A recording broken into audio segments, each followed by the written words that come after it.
Masters 2024. What a tournament we've had, and the last day is going to be very special because often on the last day you are looking for the winner of a tournament, but here it's already decided. So all the players might well go all out and play some exciting games. We will see what happens today. Will Nodirbek go for a win after becoming the champion? Will Parham, Maksudlu and Gukesh deliver a great fight? Will Thaidaiwan actually finish second here, the local guy? Will Pragnananda win his game before the candidates? Will Vidit Gujarati score his first wins? So many things to look forward to today. We have the view from the tournament hall right now as we see the players getting ready. These are the pairings. Prag versus David Navara, Vincent versus Bartel, Parham versus Gukesh, Richard versus Nodirbek, Thaidaiwan versus Vidit. And let's go and check what's happening. We are a minute away from kickoff. In fact, all the players have shook hands. And we have David Navara and Prag on our screen right now. David is waiting for Prag to make his first move. Prag always takes his time. He is never in a hurry. There we see Thaidaiwan makes his move, e4, and Vidit is never in a hurry. He takes his time. Now he'll meditate. On the other hand, Nodirbek and Rapport are in a hurry. You know, they've started the game. e4, e5, knight f3 on the board. This is going to be an exciting clash actually for me. If Rapport is, just when I said this is going to be exciting, knight f6 comes out, and now maybe I'm not so sure whether this will be exciting or not. And we have a few games that we can see all the games on our screen right now. We have Bartel and Kaimer. Kaimer has opened with 1 d4.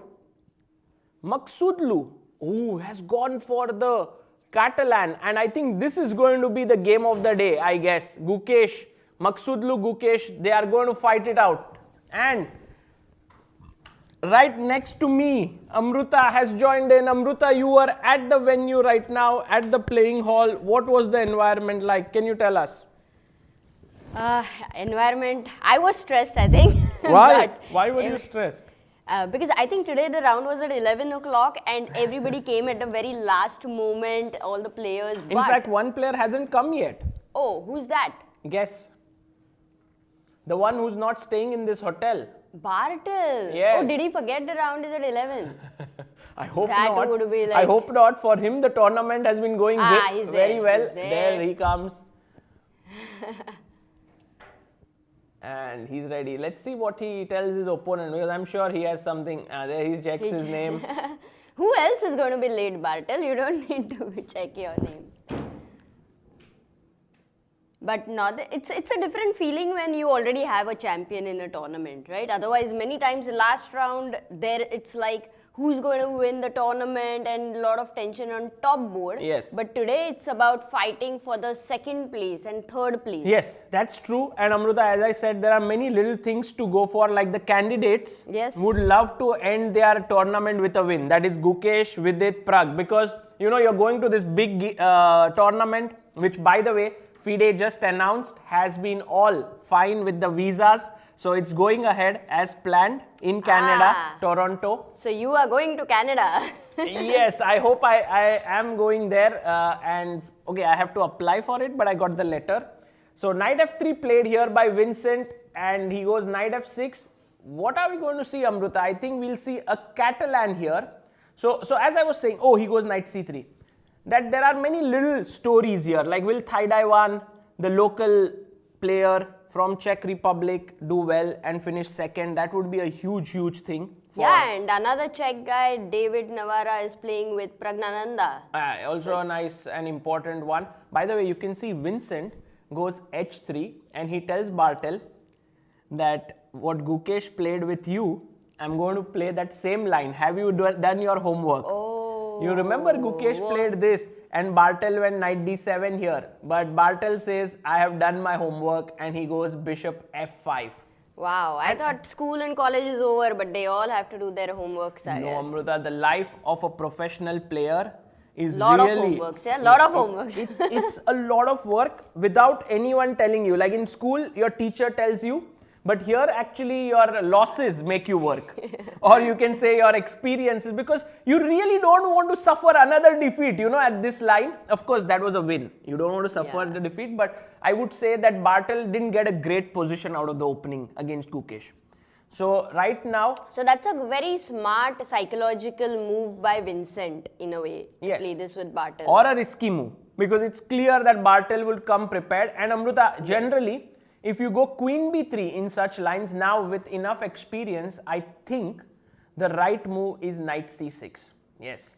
And if Queen takes B7, I jump with the Knight. And this is a typical idea when the Bishop is on F5 now. And this is becoming very, very clear to me. And more games I see at the top level. Like if you remember Pragnananda versus Maksudlu, if we saw, it was a London system game. Yes. And there also, when Maksudlu played Queen B3 early in the opening, Prague went Knight D7, but we were talking about Knight C6 there. Okay, cool. So this is an interesting opening. We'll come back to this. Should we go to our winner? Champions Champions board. I am expecting a very, very quick draw here. Are you serious? Yes, because you know Nodirbek wants to quickly come to us, do interviews, you know, sit with us, commentate maybe. I think you're very wrong. But the opening, definitely, the way they have played, that says that maybe this choice says that maybe This next move, okay, next move won't decide. But if the way you use your C pawn will decide. If you go C4, I agree, it won't be a quick draw. But if you play castles, I don't know, C3, then it will be a draw like C6. Why? But the structure is very symmetrical, right? They will play for 30 moves because that's the rule, I believe. No, they can repeat also 3 times. And Amruta, the thing is, Rapport, I would generally not think he would want to draw because he's very ambitious, he fights. But being the last round, not being such a great event for him, he's not fighting for the top spots, I don't know if he'll be motivated. Meanwhile, for Nodirbek, I think it's been a great event. Yesterday, I think he's already used up all his energy or nervous energy, as you say. That he has a lot of energy. I think even Richard, I don't know what he's going to do. But even if it is the last round, the way in chess, it should be like you have a choice to create a masterpiece. You know, and sometimes it's very rare, even 2 tournaments, 3 tournaments, you're not able to create a masterpiece. So, personally, I feel every chess player should fight till the end, no matter what. I agree. I like your approach, you know, and it's a very, very uncompromising approach, not a practical one. And I would love if the players would follow that, but you know, after 8 rounds of playing, and the next round time being changed, normally last round, I think that's always the little bit of a difficult thing to adjust. You know, players have a routine, they normally sleep, let's say if they would be sleeping 12 to 2 and today in that same time they are calculating on an intense position, but for 8 days you prepared your mind to sleep around that time. Yeah, absolutely. I agree. Let's see, Amruta. This one, what should we do? We should change now when we can come back here, unless you think next move is going to be a draw. Richard makes the move. He castles here. Yeah. And Nodirbek will also quickly castle. That's what has happened. I think we'll come back very quickly to this game in a bit. From the opening perspective, Amruta, Vidit versus Guan. Let's have a look at this battle. Van Guan has gone for the move E4, C5. So Vidit today is in a fighting mood. Wow, Sicilian. Which is good to see, because you know he is taking this more as a training for his candidates than just another last round. Yeah, and also 1 game at a time. Like if you forget what happened in the 8th round, this is a new game. Yes. And you fight. You know, Amruta, just getting a bit philosophical here. I feel like a lot of things in life is about meaning making, right? Like you make your own meaning. For example, this last round, the champion is already determined, so you can make your meaning saying, oh, nothing to play for. But you can also say, oh, I have the candidates, I'll fight for it. Or if someone else, as you say, wants to play a great game, they can do that as well. And perhaps that is all what everyone is doing in this world as well, yes, making some meaning out of where we are. So bishop because b5. if life seems meaningless, then what to do? Yeah, it's not a great thing. So bishop b5 played the Rosolimo here, and now he wants to sort of put pressure there. We saw yesterday Pragnananda went knight f6 against Bartel, and it was knight c3 and it went that way. But today g6 was played by Vidit. Castles, bishop g7, very topical line in the Rosolimo. c3 played by Van Guan. He wants to play d4, and Vidit goes for the very solid knight f6, hitting the pawn. Rook comes out to e1, you castle, and h3. I'm sure h3 maybe not the most. No, it is. I mean, the first move is d4. Yeah, it makes That's sense. the main move. And I think here black has two ways to play. One is to take and play d5. The other one is to go directly d5, and both lead to very different kinds of positions, because when you take, you do free up the c3 square for the knight, and when you play directly d5, that option no longer is available. So then logically it seems that d5 should be better. You'd not to give the c3 square for the knight. sometimes you can lose this pawn and then you need I mean, Okay, there are it's a pros and cons to it, but for now h3 is played. So Guan is actually saying that Vidit, what is your plan? First you reveal it, and then I will reveal if I want to go d4 or not. So as Vidit, maybe I'm wondering, Amruta, if d5 makes sense, because I think striking in the center, and you can see the engine hates it's absolute. No, but there have been games actually. But it hates it completely.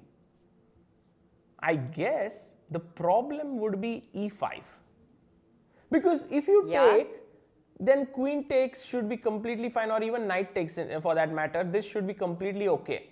And I'm never really afraid of these double pawns. Queen takes might be a mistake because you lose the e7 pawn, no? Yeah. Okay, but this you are never afraid, because bishop comes out here or here. It's a very nice position. Okay. But so e5, and now knight e8. Knight e8, you go back.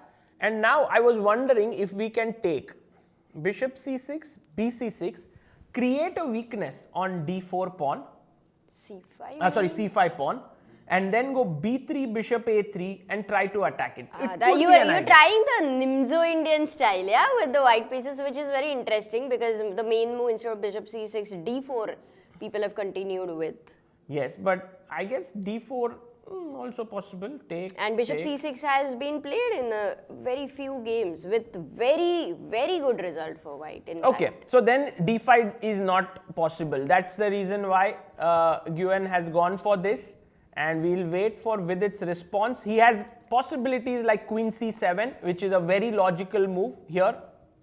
That has also been played. The main top moves which have been played are e5 here. E5, yes. Queen I also b6. Felt it. E5. But Amruta, and E5, also a6, d6, a lot of options. If I take, d takes, I believe, knight e5, yeah, maybe... Knight e5, rook e8. Rook e8, yes. And f4. d4, oh, you go f4. I was thinking d4, but then I think I can take and play knight e4, right? Because then this is hanging here. So if you take with the rook, I take bishop e5. And that's a pin there. Oh no, bishop e5 doesn't work? Oh, he counter pins. Oh, nice. Wow. Queen e2. Oh, he counter pins. You have to be so alert. Like imagine morning round, you yet to have tea because you are late and you're like considering bishop e5. Yeah. And then you are just shocked on the board. No, rook e5 is the move here. And you can see with it, by the way. Oh, okay. So just to finish this, f4 you had mentioned. Yeah. But f4 does look a bit dicey. Yeah, that's I think knight h5 should be the move, I guess. Nice. Knight h5. Putting pressure here and here. So, yeah. Which is a possible, this is possible. It is complex and it is possible. So Amruta, here, Vidit is taking his time. He is thinking, and let's see what he comes up with. I'm predicting e5. E5 you predict, okay. Yeah, because you don't want to go into allowing e5, and many times it might even lead to some simplifications. If he has gone for this, he might want to play a game right now, and e5 seems like it. Even queen b6 is a threat. Yes, queen b6 and the bishop also. has to decide what to do. But generally, bishop c6 is not very preferred by white, which is, I think what I find very interesting when you suggest bishop c6 is it's kind of Nimzo-Indian ideas are integrating, which is nice. Okay. Okay, let's so go to we'll wait for Vidit's response. Meanwhile, we'll quickly check the game of Pragnananda versus David Navara. So, game opened with And we don't English. have a draw yet between Richard and Naderbeg, right? No. Just I to mean, confirm. I was just saying that they might maybe not a draw. Yeah, I was a bit too pessimistic, perhaps. Knight f6, knight c3, e5 played by David. Knight f3, knight c6. I think this has been the opening of this tournament, right? We saw it in so many games here. We've seen in many critical games. Also, Prag played it with Vidit Gujarati. So g3, d5. Wow, a lot of main lines today we are seeing, actually, absolute main lines. Because I don't think sometimes you have time to prepare for, deviations in the opening. Yes. And Amruta, what I see is the bravery by players of going into lines which they have already played here and saying that if you have come well prepared, that's okay. I will also be very happy to play my lines here. So here, after bishop d2, Vidit, if I remember correctly, had gone knight f6 back in this position, but David, who has prepared for this opening against Prague, goes takes, bishop takes, attacking the e5 pawn twice, queen e7, and now Prague, after some think, I guess, has gone knight to d2. What is White's general plan here, Amruta? Maybe one thing is So I'm you not put your able to rook get on after c1. d3. Like, how did you get this position? Yeah, d3, knight. So no, he didn't castle first, White. First he played d3. Castles, bishop d2. Here instead of... This is the move order they play. Yeah. And this is not played too many times as well, like knight c3. Bishop c3, and then rook e. Queen e7.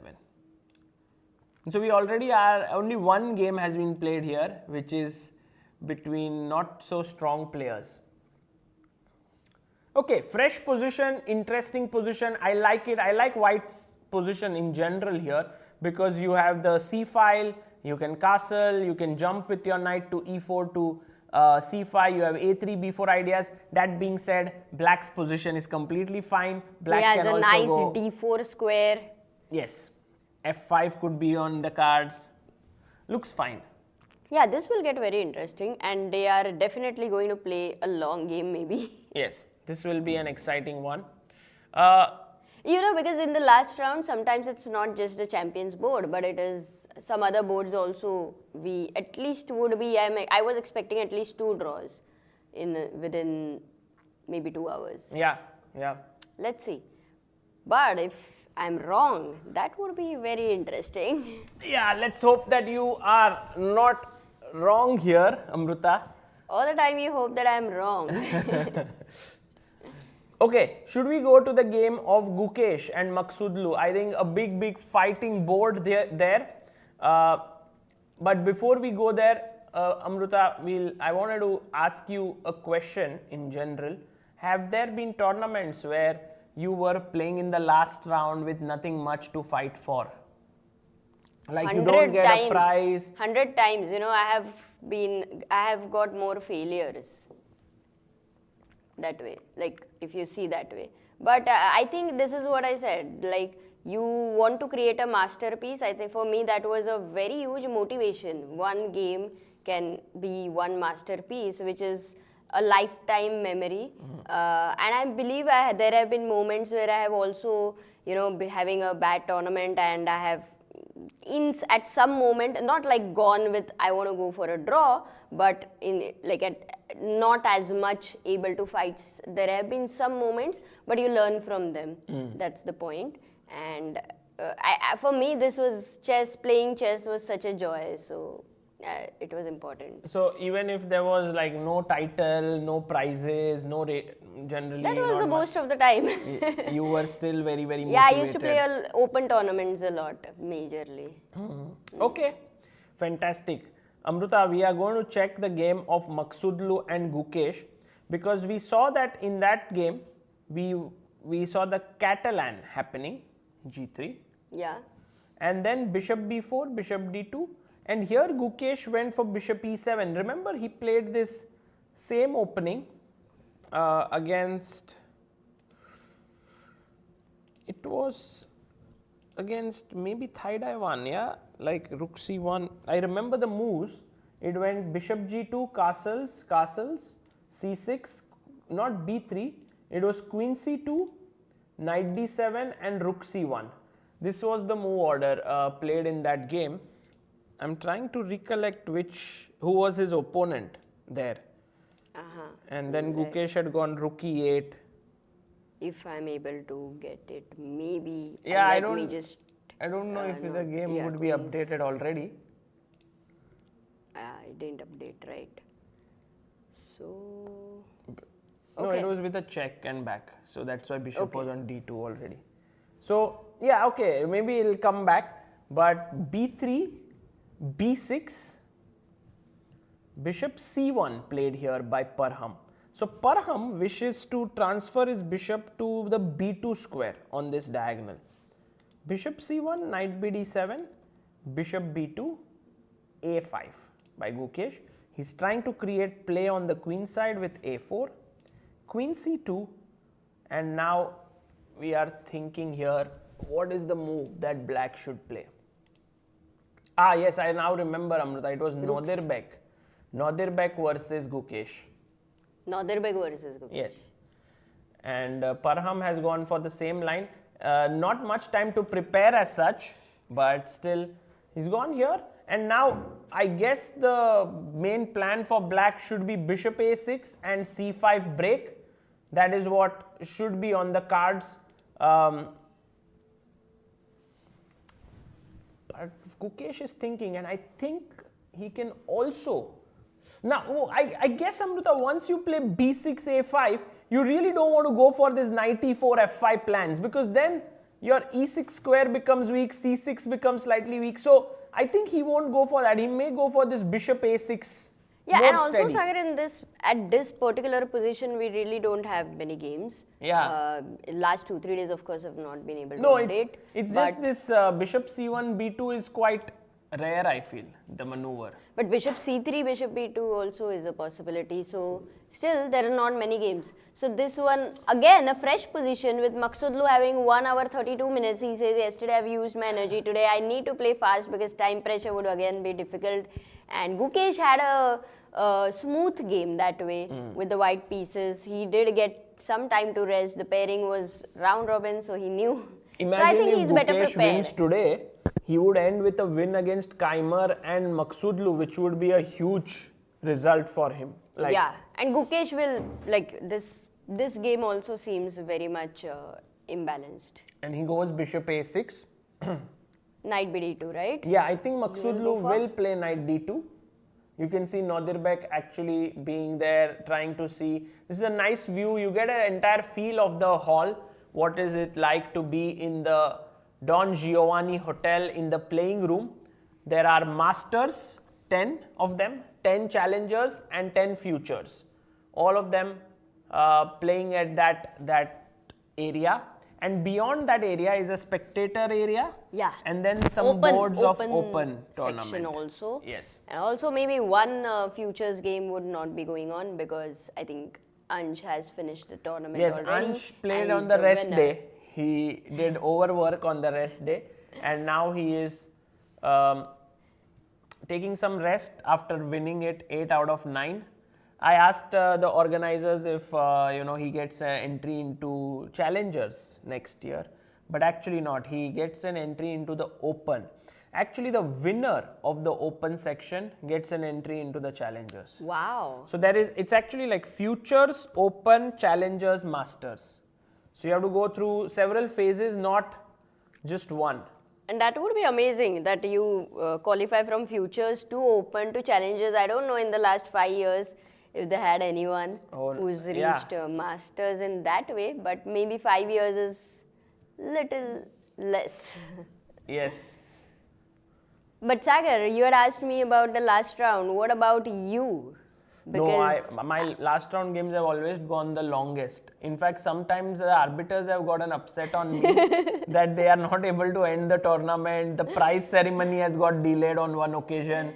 I remember the chief guest had arrived and I was still playing, and they removed all the tables and chairs, and only I was playing there with all the noise around because I had a position of rook and pawn versus bishop. And it was an H pawn, and I didn't know how to win. So I was stuck. And I was trying and I was feeling a bit guilty because they were all like, can you please end this? And then, but at the end, it drew. And then their look was like, if only you would have drawn few moves ago. No, I'm so proud of you because I remember you completely hated draws, absolutely hated. Even, for me earlier it was like, okay, you are making a norm and then it should be okay that last round you draw and you make a norm. Like the game, you take it towards that, but you didn't really even like that as well. That. I mean, I would if something like this is happening over the board, if your opponent offers a draw, and if it is in your favor, you can take it. But the thing is, it was never a great thing for me to sort of play chess for other things only. Like they were all so combined. And the game itself was so much fun. Like it was, I wouldn't say, I played chess only for chess. Of course, you wanted titles, you wanted rating, you wanted to win prizes. But the game itself was also very interesting. Those were the byproducts. Yes, and I think many times I did manage to create good games in the last round. So that's a nice memory. Wonderful. By the way, we should go to the game of Vincent versus Bartel, because here, as we went here, we saw this move h3 happen. Bartel went bishop f5 and Vincent says this is provocation. Because if you stand here and my last move was h3, what is he going to do? g4. He has to go g4. But not just that, Vincent, if I observe in this event... He is so sleepy. He wants to go to bed. If I observe in this event, he is sleepy right now. Yes, no, it would be for all the players, I believe. It's, of course, not easy to play 9 rounds. I'm very happy actually, Amruta, because my schedule every day was wake up early in the morning, do all the videos and stuff. And by this time, I was getting a bit low on energy and I had to, by 2 p.m. I had to sleep. But now I'm fresh, because it's like morning. So 2 p.m. you might, if the games are lasting long, then we might, oh my god. But Sagar, if I observe him, he has played g5 or g4 in almost, out of 8, it has to be 6 games or something. Really? I know yesterday he played. He loves this move, g5 or g4. With Prag he played, yes. Many people. Oh, nice. I think Peter will come today to the commentary, perhaps we can ask him. No, we shouldn't ask him because he's the trainer of Vincent. We should, it's maybe he also doesn't know, Amruta. You pointed it out. Perhaps he'll be like, oh, no, he would always, if at all that's the case, generally, if you ask me, you would know that I love the move h4 and I will be looking at it again and again, that kind of a thing. Yeah. Sometimes by fluke in the difficult position I find it. That's the reason. But yeah, maybe you are attached with 1 or 2 ideas many times. Okay, knight g5. But this position is very interesting. I like it. Bishop e6. Bishop has been pursued, so it goes back. And now bishop g2 bishop developed. g2. But then of course c6 will be played. Not and I think this is a very h6, then c6. But I think there might be some very direct way to play here. I was thinking of something which is a little weird, where you go f4 because you want to long castle eventually, not short castle. So start with f4? So because after h6 you can come back to knight f3, like a stone wall kind of a structure. The only worry is a little bit of weakening of the e4 square. Yeah. If you're a person who doesn't worry, then you won't worry about that. But Sometimes that's the problem. Yeah, you don't worry. Some people don't worry and then they get depressed with that weakness. Yes, E4 for the entire game. They realize it very late actually. Oh, I didn't worry about it. Then should we try for something more aggressive? I was wondering, Amruta, like what's that? E4. Because my idea was, if you take here, I wanted to put the bishop here, So and then if you castle, I want to play queen b3. I mean, it looks very shaky and and then you shady. still have bishop e3 long castle. Actually, this move is tempting, I would say. No, so that's but practically you would not least, know. You The could engine also doesn't. take here. So that could, I mean, you are You know, forcing Vincent, it. so many times I've made decisions where the engine bar has been completely rolling that way. Yes. And those were many times decisions which were kind of unpredictable or a lot of, tactics involved. So that way he would consider it. I don't know if he will play it, of course. But e4 is one. What is the best move? There is a good move for white though. Maybe you develop bishop nothing f4. special, yeah, just bishop g2. Because I was wondering queen b3, putting pressure here, but then he just castles. And I don't see much happening there as well. So bishop g2, but then you want to short castle, yeah? With h3, g4, it's hard for me to think of short castle. Like I would consider bishop f4 and going for queen side development. Okay, you want to go here? Maybe it's the best move, Amruta, queen d2 and long castle. Yeah. Could be an idea. Yeah, very cool. So we'll wait for Vincent to come up with something. It's a nice position, an interesting one in the last round. Let's go to our champion, Nodirbek Abdusattorov. By the way, you know, Amruta, he joins the list of Vityugov, Firuza, Shankland, Hari Krishna and Ray Robson. These 5 have won the last editions of 5 editions of Prague Masters. So now it's Nodirbek Abdusattorov. And you know, the way in which this festival is moving, it's quickly becoming one of the most prestigious festivals in the world. And it's very likely that we will see more and more good players playing here. This was tremendous. I mean, so many things happen. Normally, there is one tournament masters. Sometimes there are other 1 or 2. But here, every day, one floor you go, one room by mistake I enter, people are playing chess. Another room I enter by mistake, there is also chess happening. I was fascinated with the kind of planning, the effort by the team. It is truly a festival. I mean, inspiring festival, I would say. I mean, it's amazing how they were able to handle everything here. And I interviewed yesterday Roman, who is the main sponsor of this event, also the founder of the Novibor Chess Club. And he said something very interesting. And he said that, you know, he started his life and his journey in entrepreneurship with his own kind of vehicle. Because he is into waste management. And today he owns the biggest waste management company in Czech Republic and has like thousands of vehicles doing the waste management and so on. And it all happened step by step, you know, one step at a time. And I think that same thing has been transferred to this festival where every year new things are being added, new sponsors are coming in, better players, more events. Perhaps even the prize fund is improving.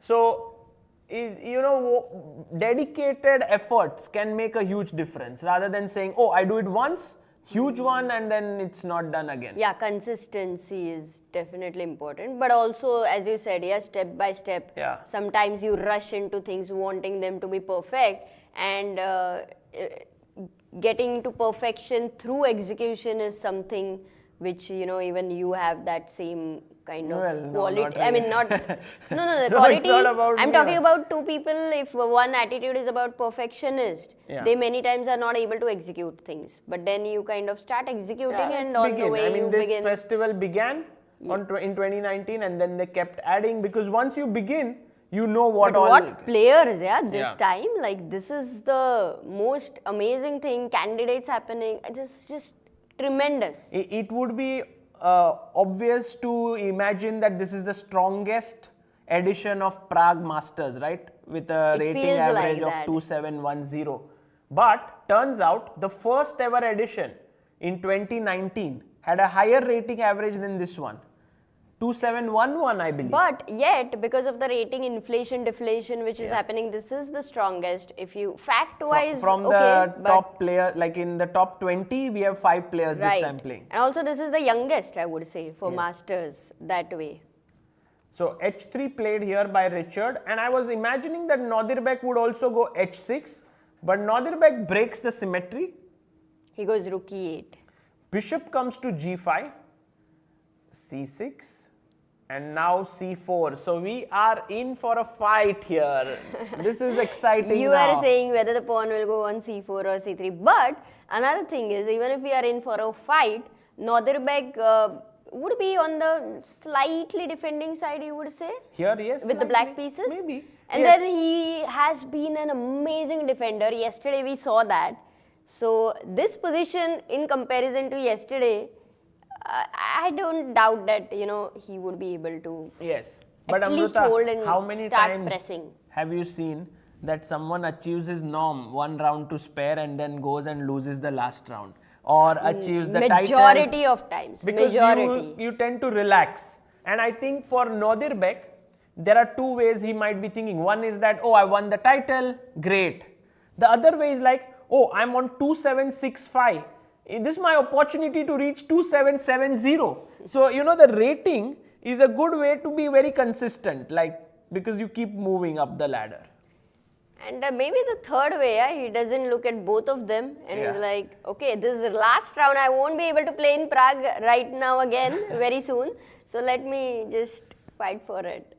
True, true. Okay, so c4 is on the board. We have some movement in the game of Pragnananda versus Navara. So Navara went knight d4. And Prag said, exactly, what are you doing, my friend? I attack you. And then he shows his plan. He goes knight b5. And he tells Prag, give me your bishop here on c3. Oh, that's a nice one, right? Knight d4 and knight b5. And actually, you have provoked e3. You have weakened the d pawn on the open d file, which is also a nice thing. But Amruta, if I castle, let's say, knight takes e3. and you take, then it strengthens my center and play d4 next. Strengthens your center. So it's a double bishop versus your bishop and knight and central advantage. Yes. And I can go rook b1, put pressure here, and so on. Should be fine still. I would wait for knight takes c3 though. Yeah. But then I could, if you go rook d8 or, rook d8, I go queen c2, you go bishop f5, I go knight e4. I mean, eventually, you will have to do something, right, like, about this knight. Otherwise, No, but I'll the just get placement my of your c3 bishop is so bad. No, I'll just move my bishop back. What did he do? He castled, he castled. Okay, this is getting interesting because I think Prag is ready to give his opponent bishop pair, but take this strong center. Right. I think David will wait and he would go for the moves you suggested, rook d8 and bishop Rook f5. d8 or direct start with bishop f5, get this rook to d8. We'll see what he plays. Let's go to the game of Vidit versus Guan Thai Dai 1 because we left it at h3 and Amruta, I think your guess was 100% correct. e5 was played. He went e5. Yes. Then Thai Dai 1 went d4 because he is in his preparation. Pawn takes, and once again Vidit is thinking, and Vidit has to be careful here. It is quite possible, Amruta, that Vidit is out prepared in this opening. How? So early? Because the amount of time he is taking is a lot.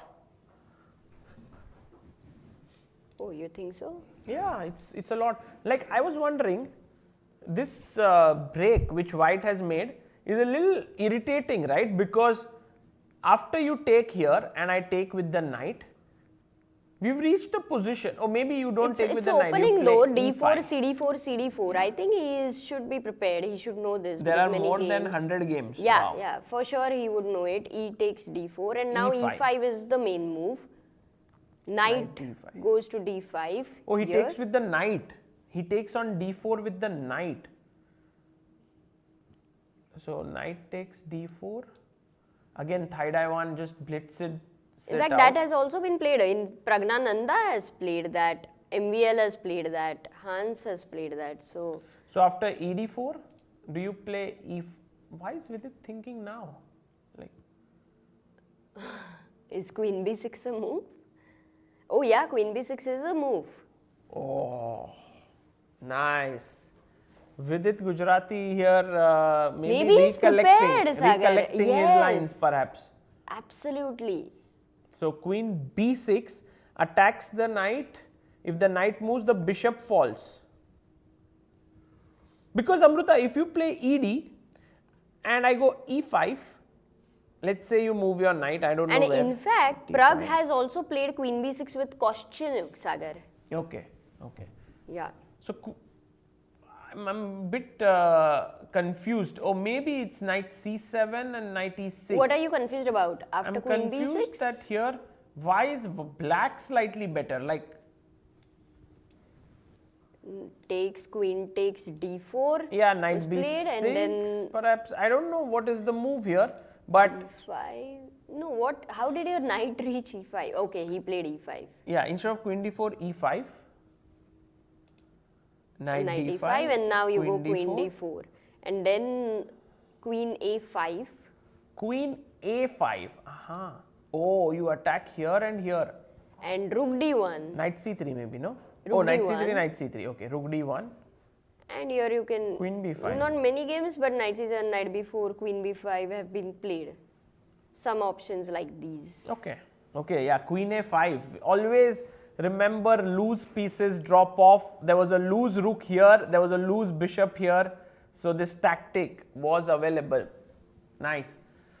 So Vidit will play Queen B6 if he is taking time now. Yeah. Or if he is confused. But as you said, yeah, he should look at his time. How much time he is thinking. Because if he knows the move Queen B6, he burns out all the time at a non-critical position. Yeah. It would become very difficult. True. Yeah. Let's go. And for Guan, there is an extra thing where if he wins today, he is going to be in the top ranking. So Very for motivated. that reason, Very motivated. I think it's been one of his finest events that he has played. and it's so nice, right? Oh, by the way, it doesn't go Queen B6, he takes on D4. Okay. So expecting E5 now. Because if you go Queen D4, Amruta, Yep. I am imagining that in this position, D5 can be a good move. Yes, absolutely right. D5, and now if E5, what is the plan?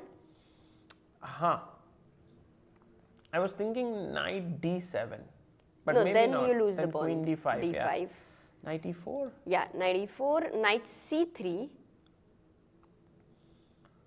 And you take on C3, Yeah. B takes C3, and Queen A5 once again. So I think Queen takes D5 is not so easily happening with the Queen on A5 Yeah. attacking a few things there. So this is playable. A4, all few 13 games or something like that have been played. MVL has played this with the black pieces. So Queen D4 is met with D5. E5 is met with knight D5. It seems like with its position is completely fine out of the opening. And also for Guan, it's a very good thing because he's white, and if he is trying to get in the top, such a position helps him to, get a game. Possible. Because when you want to... But But, it's also not a very ambitious line. I think black should be okay. here. If you look at the standings once, what happens if, let's say, Guan's game ends in a draw or Prague's game also ends in a draw? What happens then? So in this tournament, the tie breaks that we have are direct encounter, which is the first But only for one. top spot, right? Direct No, encounter. all tie breaks. The second one is greater your number of victories. So the one who scored more wins will be higher. So it just kind of promotes fighting chess. And so I think Gukesh, if Guan draws, and if someone from 4 points moves up like Gukesh or Parham, anyway Parham is 4.5, the one who has higher wins. So mostly I think out of 3, at least one will win because 4.5 There are 3 guys. One of them has to, they will be trying. Well, who knows? Actually, it's a very interesting race, even for second and third. Yeah. So let's go, Amruta, to the next game here. Just to have a look Yeah. after Norderbeck's game, did Vincent play there in that position? Vincent. No, he hasn't played. Wow. He's been thinking for A long time. 25 minutes now. Because he never thought before this move. I wouldn't be surprised if he's planning some sacrifices very soon. But On okay. F7 maybe. That's what. They don't work, but I don't know. Something now. has caught his fancy. Because if you think bishop f4, this is a move you can make even in 10 seconds. So some calculation is what has... No, I think you were right. He's calculating e4 and f4 and all those kind of things. But if you look at him, earlier you thought he was sleepy. Now he's very fresh. Yes, he is fresh. He's very, very fresh right now. He's calculating something, and it could very well be this line, Amruta, that we are talking about to attack the c4 pawn. Okay, and what about other games? Maybe Prague, Gukesh, David. Gukesh versus Maksudlu. So, this game is living up to what we thought it would, which is keeping maximum pieces on the board, create this complication. That's what Maksudlu, yeah, the observation you made, that he has all the pieces and pawns on the board for a long time. Yeah, look, we are on move 14. Nothing has been traded. Maksudlu likes to maintain tension. Yeah. He loves it, really. No, this is very true. Not just in on the chessboard, but also off it. Like he likes to be relaxed in general. No, he's relaxed there, exactly. Yeah, relaxed. But here he likes to maintain So tension. maintaining tension in general is a sign of a person who is Who relaxed. is relaxed? Yes. Maintaining tension is... Yes, because a person who is tense often very- wants to get rid of tension. Yeah. So Maksudlu Wow, in general. that's a really good point. Yes. Like for example, if I am tensed about this, all 4 pawns staring each other, I want to instantly calculate these lines. But if I am more relaxed in general, I would calculate a move like rook f d1, and then you will be like, oh, but what if this, and all of that, like, so. Very interesting. Yeah. I like that. So did you think that the person who is tensed likes to keep tension? No, I never thought in this way, but this sounds perfect actually what you said. And the other people who like to maintain tension are, they enjoy the thrill of the whole situation. Yeah. And they love to calculate. Sure. So And also I think Gukesh is one of them. Like he likes to not have some fixed structure as such in mind. He likes to be surprised. He likes to sort of go into uncharted territories. And that's the reason why he's also looking for what is the way in which he can keep the tension rather than dissolving it. Because every time you dissolve it, one white knight gets to a better square. Like if you do this, you can see already that the white pieces are very well positioned. true. So he's not going to take there. Okay. Maybe not, but he could think about this. Amruta, it's not such a senseless idea because I can take here and then spoil your structure a bit and then set my knight on c5, which would be a good square. Of course. Oh my god, he takes here, right? He takes on c4 right now. He takes, okay. Knight c4 I'm expecting. Not bc4 because then you get this weakness without much reason. So I think knight c4 is a very obvious move that Parham will play. Maksudlu, I'm not sure what he will play because he likes the imbalances. He likes isolated So you're saying pawns. he would take here to get this attack down the b file. It's hard to predict what Parham will do. That's what. Knight most likely. This is, for me, it's pretty clear he would take with the knight. You don't go into such positions. B takes c4, yeah, with calculation, and that too after yesterday. Yesterday you have lost the game. Maybe you don't. I have some updates on the game of Norderbeck versus Rapport because they've made their moves quickly. After c4, Norderbeck took, bishop takes, bishop e6, they took here, rook takes, knight c3, knight d7, and d5 played by Rapport. And once this is taken, now he's thinking, okay, I mean, if you give up the pawn, do you want to not take it back? I guess he's thinking about knight d4 stuff. Yeah, knight d4 looks quite tempting because the b5 square is weak, f5 is weak. Then you anyway collect the d5 pawn. So, Yeah. but Northern is just roaming around. I'm very confident about his position. And he has 1 hour 24 minutes, so it won't be a surprise if he is anyway prepared. You know, Amruta, from here, it does feel if the queen moves away, pieces are going to be liquidated pretty quickly. So, I don't know where to put the queen. Maybe queen f8, I was thinking. Maybe, like, what's the problem here? Knight f4 and you lose. No, you don't lose the bishop, of course. Knight f6 maybe. Knight f6. And now what? And now knight d4 and then you take Knight bishop d4. f6. Aha. And then rook has to move Structure and is- spoil. Okay, so little bit of care. Where to go with the queen? H6 maybe, yeah. H6 seems good. After how long will he make the move? That also we'll understand how much is Nordirbek prepared. Yes. So knight d5, h6. He's not yet on the board, no? No, he has. Richard's Rapport move. hasn't taken the pawn in the Okay, center. okay. He is wondering if he can go knight d4, attacking the rook. Now, if the rook moves to e8, We have an exciting move now. rook e7 after knight d4. But then knight f5.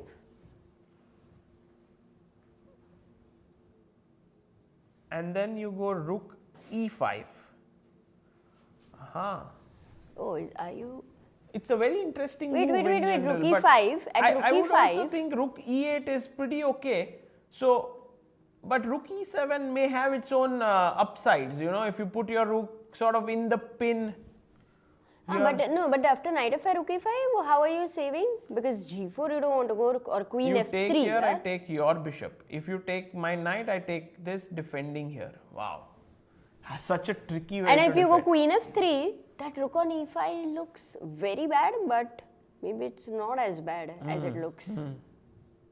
Okay, queen f3. Maybe so, just so, drop the so this bishop back. can go very interesting if Rapport thinks that I don't even want to take back the pawn. Yeah.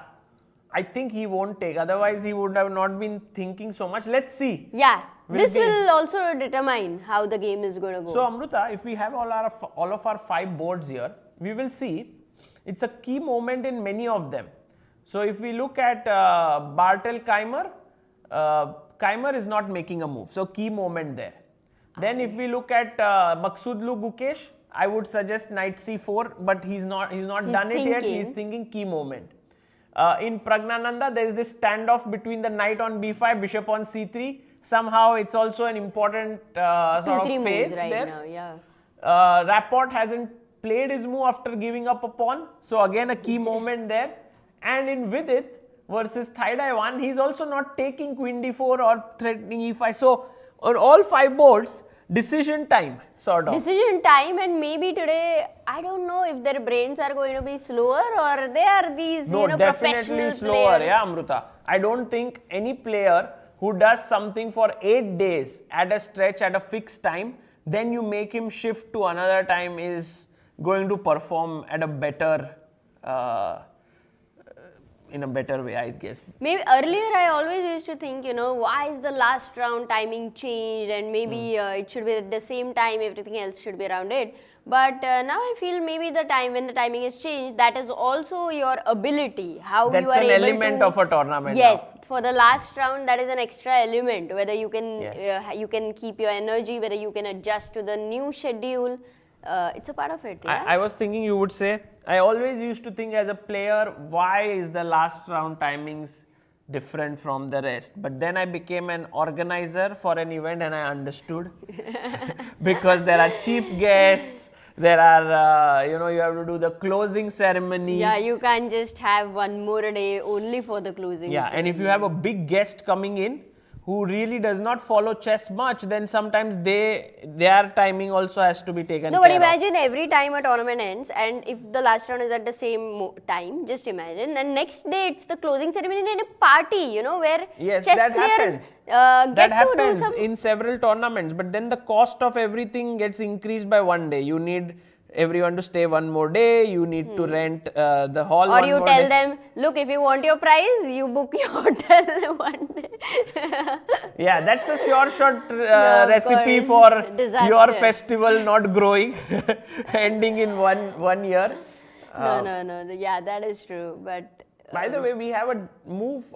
No, hasn't he played here? Oh, sorry, I was talking about Keimer Bartel. I was thinking he played Bishop F4, but he hasn't. He's still thinking. 57 minutes. This is already a think of 33 minutes, I guess. he started with 1 hour 29 minutes or something like that. Yeah. I can tell you exactly what was the time when he began thinking, because this is long thought. So he had 129 when he began thinking. 129, and now he's down to 57. 32 minutes have been invested already on this decision. Wow. No, that's huge. And you know, actually for this position, it's going to get even more complex in the upcoming moves. He needs to manage time very well. But what, Amruta, and if Vincent plays Bishop F4 here, I like that move. I think eventually, what even if is it that he spent all this time for? No, to grow your understanding, yeah? With all this calculation, he's learning something. This will be happening with some other player, and I'm sure it's always good. Okay. But Bartel says that, okay, I was late, but that's okay. I have a lot of time. Yes. Vincent has given me a lot of time, and now Vincent looks a bit tired for sure. He's looking at his opponent. You know, confusion kind of takes a lot of energy away. It's not about if you're calculating, you have clarity that this is what you want to play, and then you are trying to find something is way different than being confused about something. And yeah. Okay, let's come back here. Knight d4 has happened on the board Okay, of we Rapport are looking at a and big Nordirbek. fight. Rook has to move. Will we see Rook e7? Then I think Nordirbek is just playing like an engine. Yeah, he's playing amazing chess then. But very human move is Rook e8. Yes, he plays Rook e8 here, which is fine. I mean, completely. Okay, now if Knight f5, anyway. Yeah, but now still Bishop Rook e5, yeah, he can go. Yeah, but even that is a choice. But Bishop f8, if you go, it's a mistake. Knight d5, no? Not so sure, Amruta. Knight d5, Rook e5. Oh, he first is He about wants to take. He wants to take. Rook e8, Knight d5. He takes it. The d file has a lot of traffic jam over there. Yes, exactly. And now, Amruta, it does feel like black is a little bit tied up, right? Oh, but he plays. He's prepared. Rook What? e5. That's Not prepared, yeah? no. Attacks here and here. No, he's down. He is having 1 hour 24 minutes. You're making moves this quickly. He is prepared, Sagar. What move would you play? Look, here? Nordirbek is watching. Guan Thai is watching. Maksudlu, yeah. But Amruta, what would you play here as white?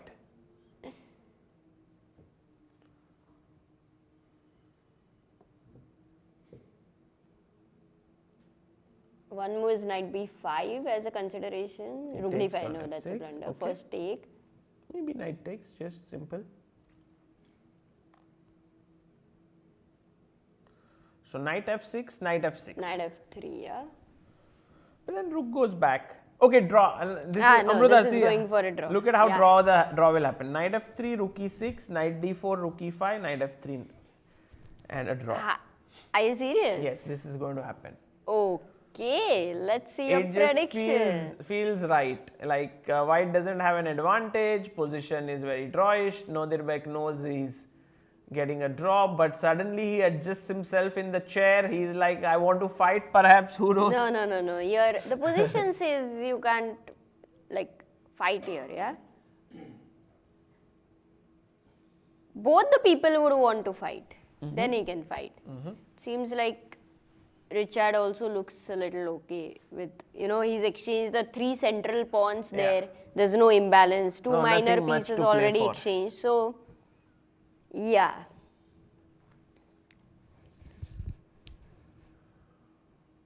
Nodirbek was all prepared with tea and all to stay fresh. But maybe.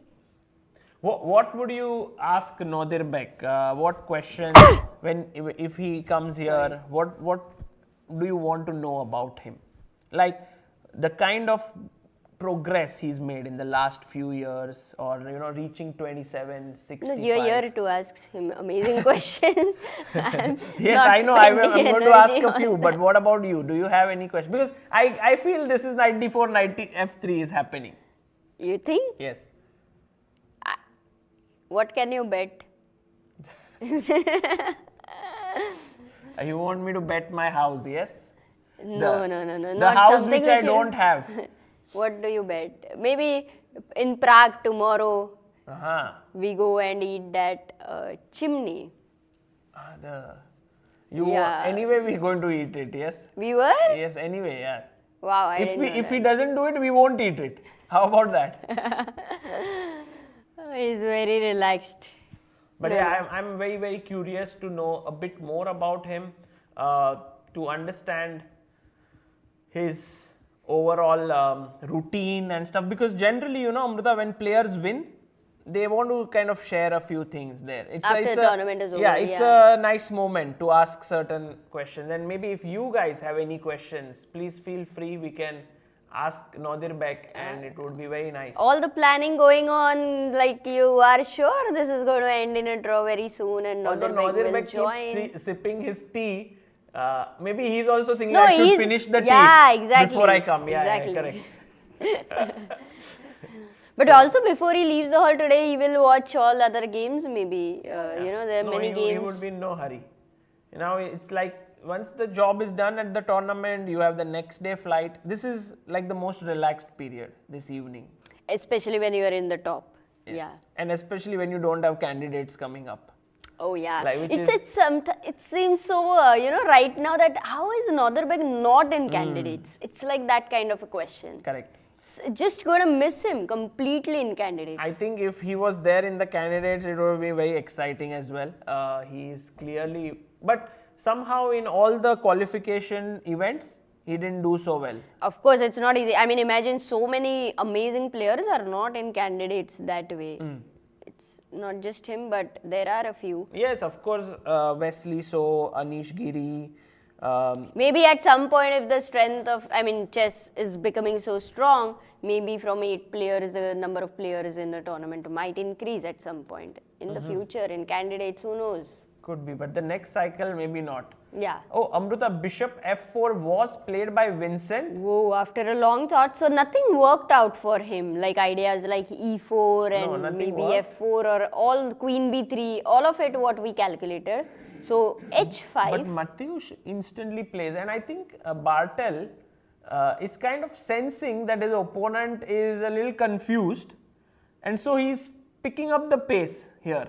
Bartel, I've seen him doing that. Yeah, when the opponent thinks a lot, he's making sure that in the next 1 or 2 moves, he's making quick moves. Yes, he's playing on the psychology a bit because now the threat is to take, and the G pawn is hanging. If you take here, that's not a great thing. You spoil your structure. I take with my knight. So in a way, what is White's response now?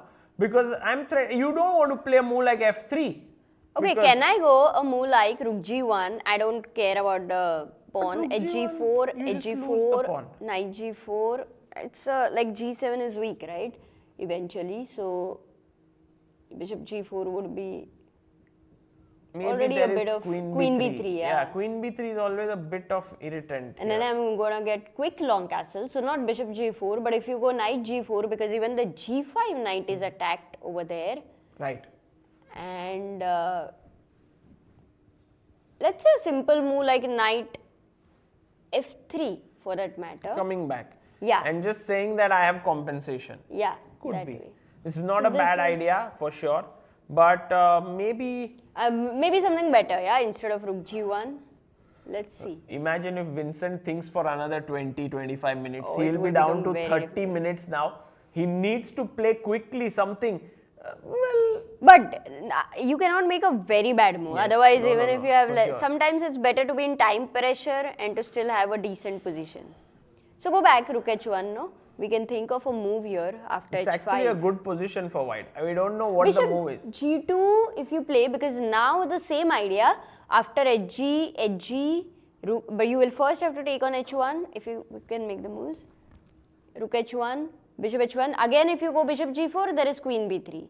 But you will have, if you go knight g4 this time, D5 would there have is pressure, but you still can't take because, oh, because in the can end, take, there is c7. hanging. c7. So, But yet I don't like that the rooks are exchanged there, because it was exciting to go long castle and have this rook in the attack. And maybe that's how Vincent also may not like to exchange those rooks. but yeah, this h5 move is kind of making Vincent decide now. He has to make some decisions here. He cannot just let that tension be. Yeah, and a move like, first instantly I had rejected a move like f3, hg4, fg4. Yeah, it doesn't look good. Doesn't look good. Even Knight now I can g4, just take it. 'cause you Bishop can't g4 take. also possible. So f3 doesn't look good at all. Wow, but what is the move? Just develop queen b3. Maybe it's now time to sacrifice material, Amruta. Queen d2 hg and or queen long d3. castle. I don't know. Queen d2, hg, long castle, and play this. Yeah. This is cool. This is GH. cool. Now open up the Now position. you will get e4 and all that. Ooh, sharp, h5, very sharp move by But Bartel is absolutely not worried, no fear. He's just in for that, and he's making Vincent think. And you know what he's doing? Vincent loves such kind of positions. But when you love such kind of position, you also want to think and calculate and enjoy the whole process there and the time. Yeah. So very huge psychological decision by Matthews for sure. Okay, let's go. Rapport is walking there. He's also relaxed. Rapport. What's Nadirbek happening? has offered a draw with rook e6. Remember, Amruta? He went back. Yes. 3 more sips of tea left in his cup. After knight d4 1, then rook e5, knight f3. Guys, come on. There is no drama. Nicely, just handshake. You want them to draw or not? Of course, I wouldn't want them to draw, but then the position says it's. Yeah, I mean, the other option is that they play for another 30-40 moves and nothing happens and then they draw. So I think Yeah, this rather is than that, even if they draw, there is an advantage. Nadirbek comes here exactly, and he comes shares here his thoughts and then he commentates. Yeah, and with then us. you can get some sleep, maybe some breakfast. You know what we'll do is, Nadirbek comes here, okay, I have to Yes, go yeah, up, I'll we'll go up. just- Yeah, then you yeah, can say, yeah. wait, there's some issue, Amruta is called, and you go up, and then he's left alone, he cannot do Well, anything. he won a tournament, yes, not to commentate. Okay, Amruta, let's go to the game of Gukesh Maksudlu, because sharp moves have been played. After d takes c4, knight takes c4 did happen as we predicted. As you had predicted, yes. And b5 by Gukesh, hitting the knight, asking it to leave the c4 square. Knight e5 comes natural to the mind. Yes, knight e5. But it feels like Gukesh is getting space with later b4 and that nice bishop there. The queen side pawns on a2 but is. b4 you think is okay, because somehow you do give me the c4 square. Yeah. So but I could just it's put like my knight here. it's like if it is your birthday, I give you a gift, you give me a return gift. So something it's gonna happen, no? Yes, so you gain something, you lose Oh, something. but wait, Yeah, you that's didn't what. give any return gift, though. You didn't give a gift. Okay, let's not go there. Yeah. Let's stay within the chess elements, Amruta. We can discuss personal life later. Here, queen, rook d8 attacking the pawn.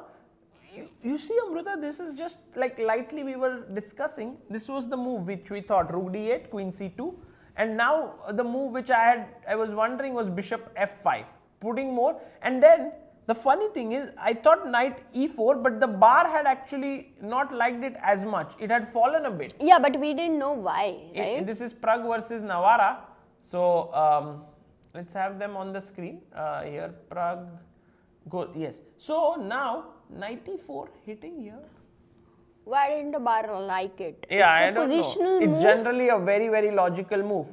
Just maybe move the bishop back. Bishop b6 would be. No, bar says no. But Oh, are you going to take on e4? Because that would be the... yeah, that doesn't look good. Even Last this move to consider. take or even bishop e4, white should be slightly better, perhaps. Wow, what's the move here?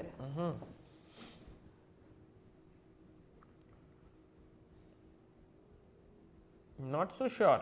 It's not even simple. Yeah, like maybe knight takes c3. First you take on c3 and then you move the bishop. But then queen Queen c3 is an takes extra this thing, Yeah. I thought. And then you can maybe Bishop. hassle the queen with bishop b4. It goes back. And yeah, maybe slightly better. You go c6, you have the bishop pair. This is a very pleasant position Yeah. for black. I'm sure Prague would not want to allow such a thing. Yes. So because he- generally his idea was to take with the pawn. And perhaps here, now we take. Oh, if we take, bishop takes. In fact, this opposite colored bishop, surprisingly, D4 and white is H7. so much better. Yeah, there's a tactical point, yeah, because H7, b7 yeah, hangs he's losing and then H7 h7 hangs. Double so. attack. Okay.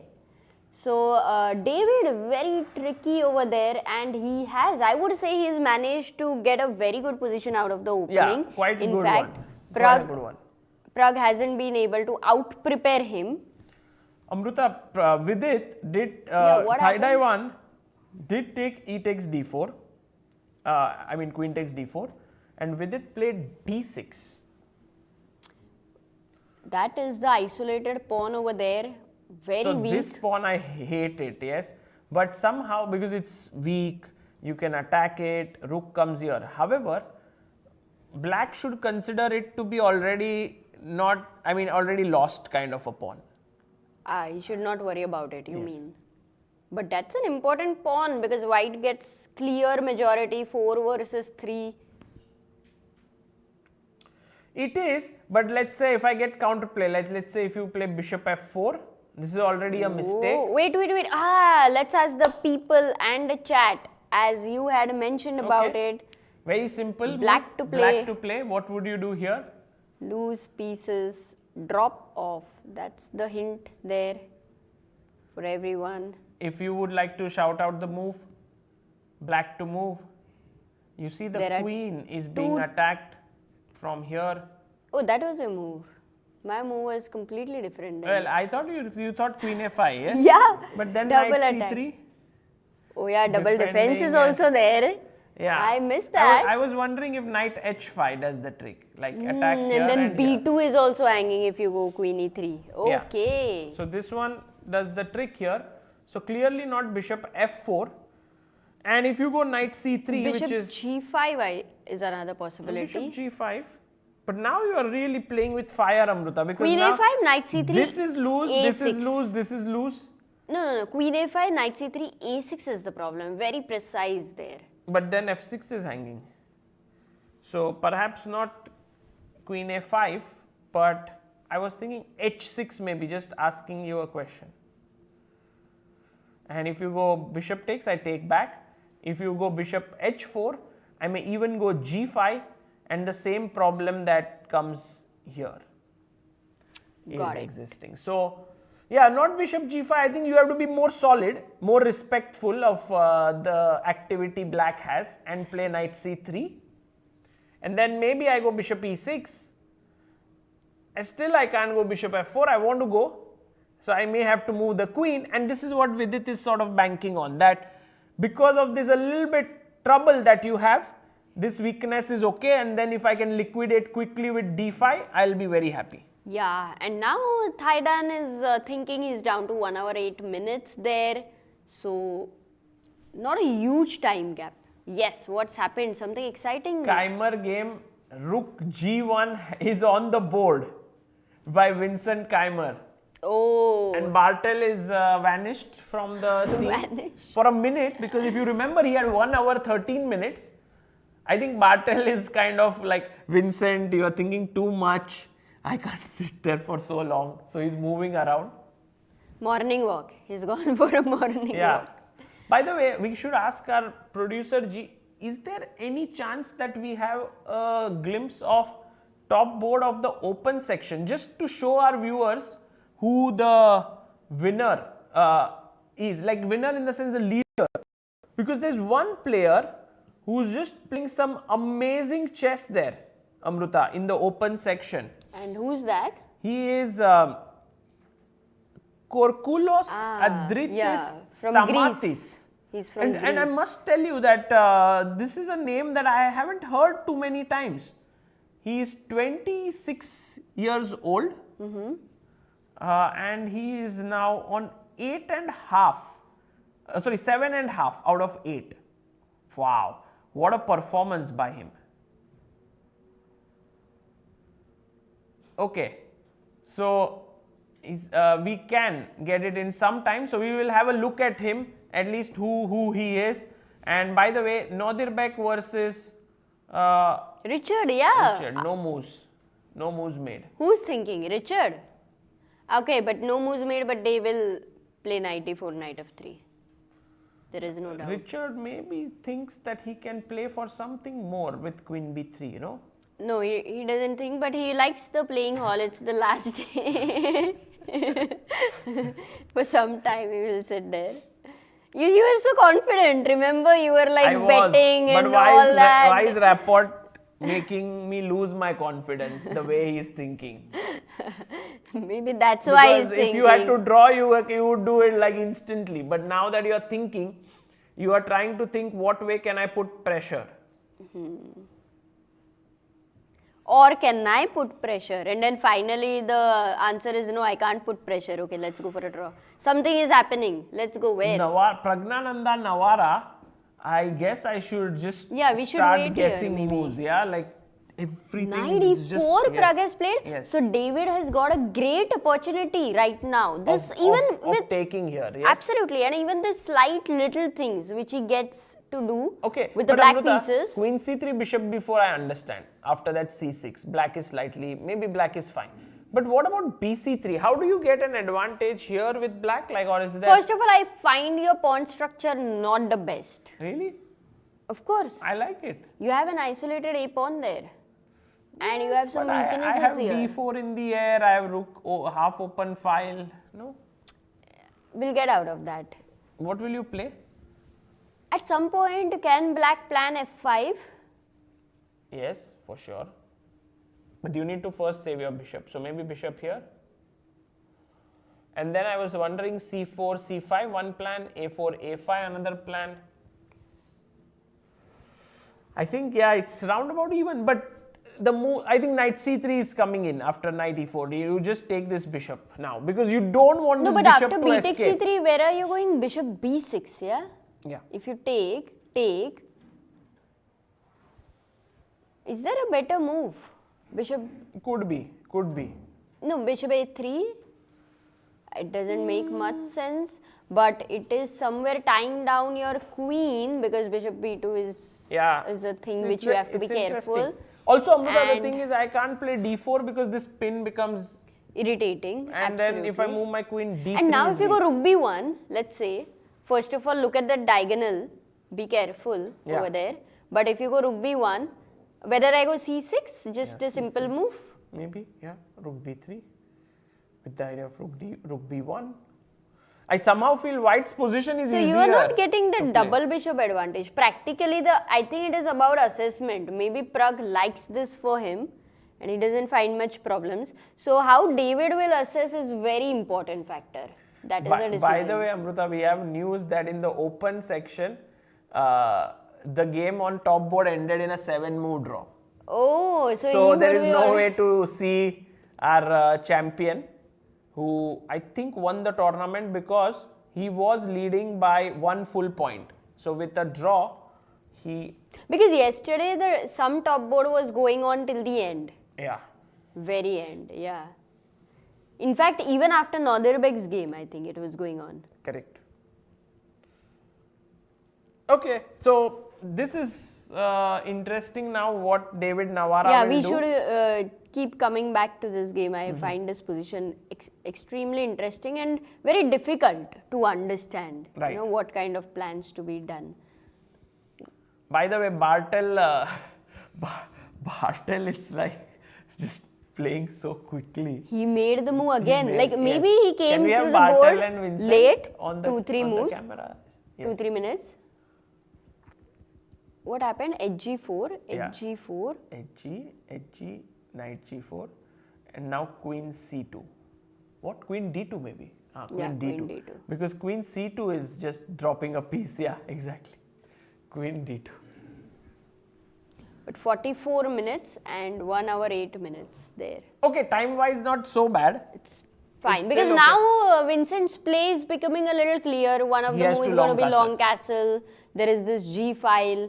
F3, E4. Yeah, kind of. Or maybe you don't even spend time in F3 if you don't need to, depending on the Play situation. directly E4.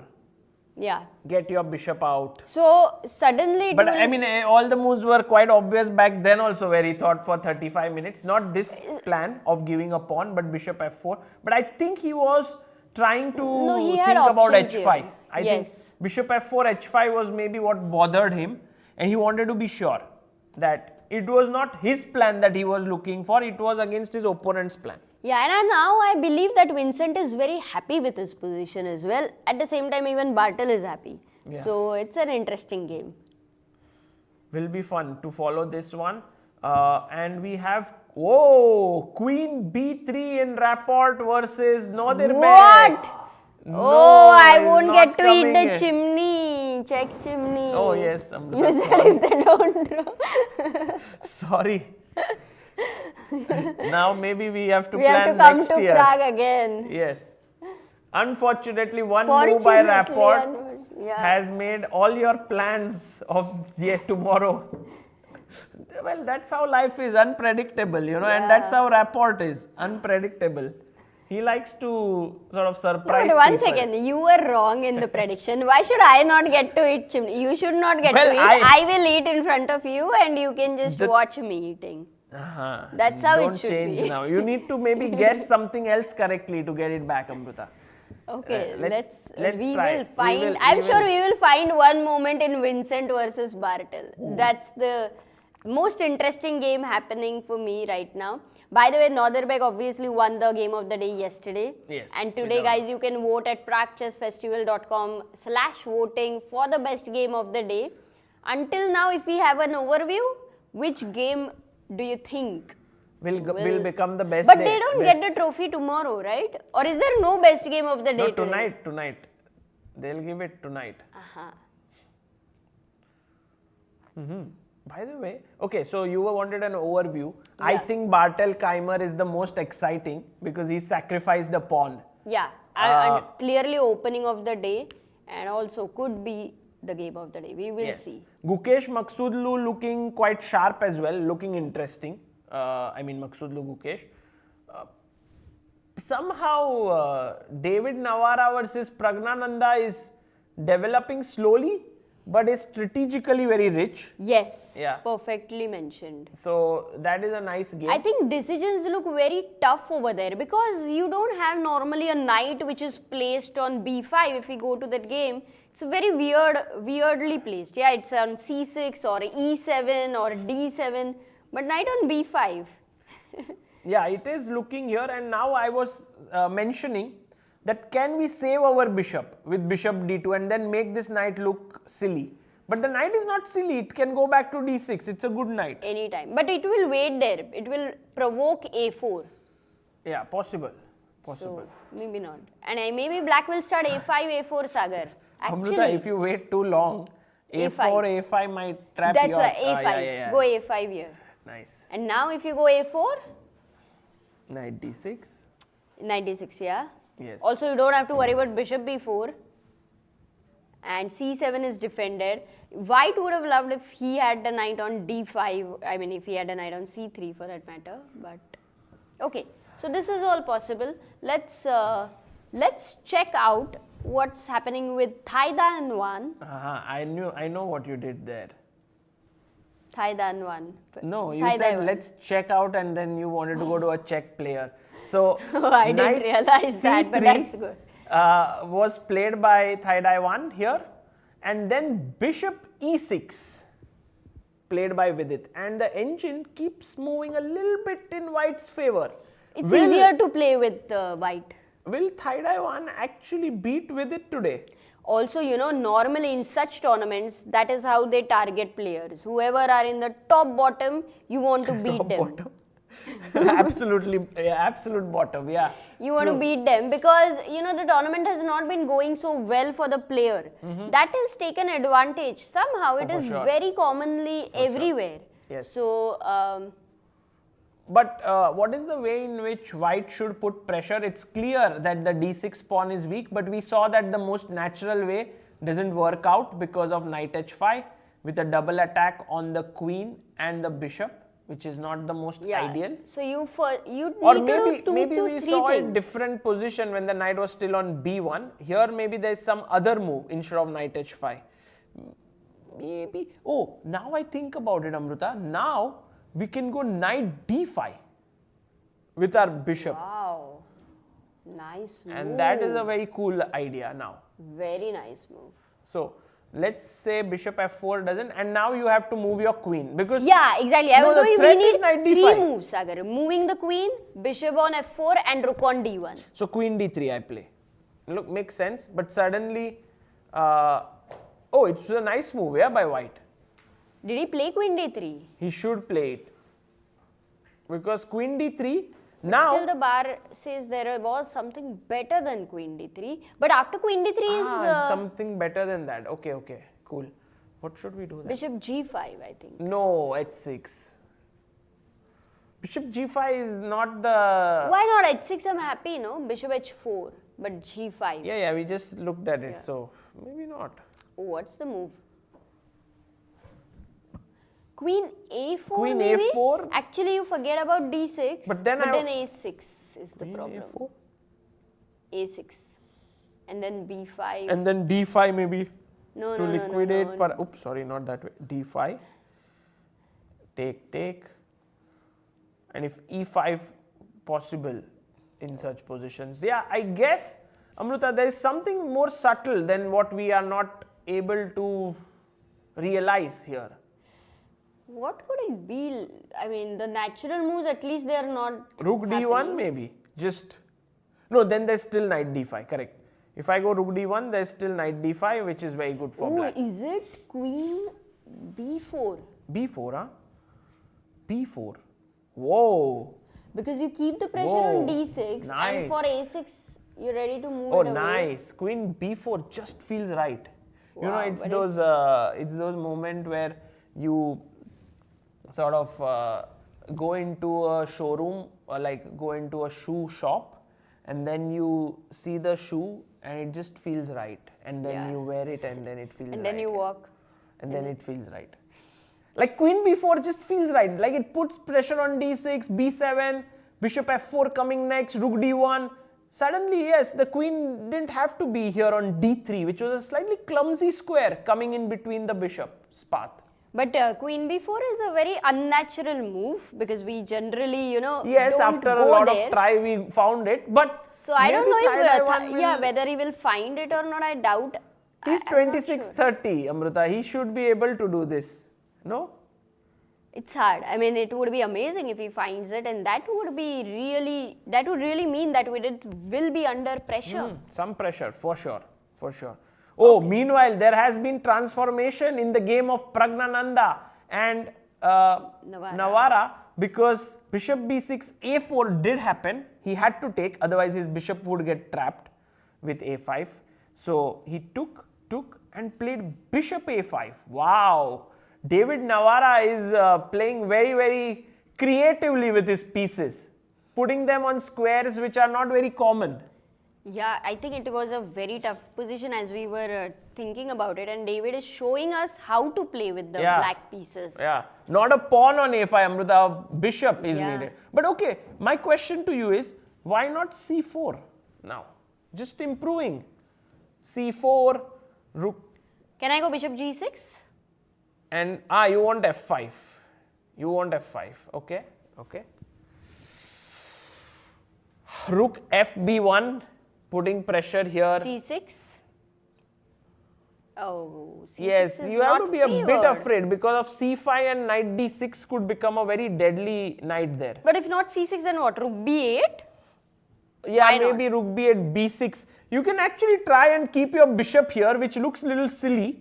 Actually, I mean, But it can never be kicked away with the pawn, you mean? yes. But is it a good square to be on? That question does remain. I wouldn't still want to go b6, but I would prefer rook b8 so that I have my options, and at some point even c6, bishop c7, right time. I mean, the move may not be the best right now. But you know, Amruta, c6 generally is a very good move if the pawn was back on b2 here.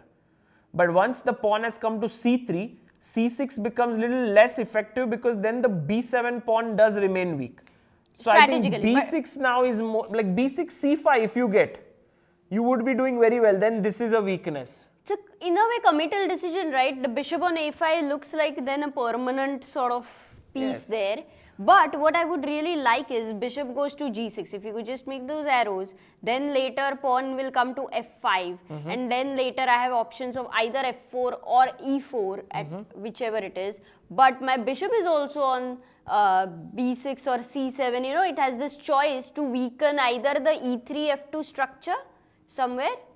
So because double bishop, yeah, I don't want one piece to be almost doing nothing. True. But there are so many factors we have to worry about. Also, white's play down the So b5. you like this position for white, maybe a little bit? No, not really, because this plan I really find attractive. b6, c5, move the rook away or double down the d file and start putting pressure here. And then you have ideas like c4. Yes, something like that. I mean, of course, white will go c4, but then we will see how Okay, it but goes. I've really loved how David has played this Yeah, very position, interesting. plus also managed his time. He's down to 59 minutes. How many moves have they made? 16 moves. Okay, time is not a problem at all. So Look at Maksudlu's move here. He plays, so just think about it, Amruta.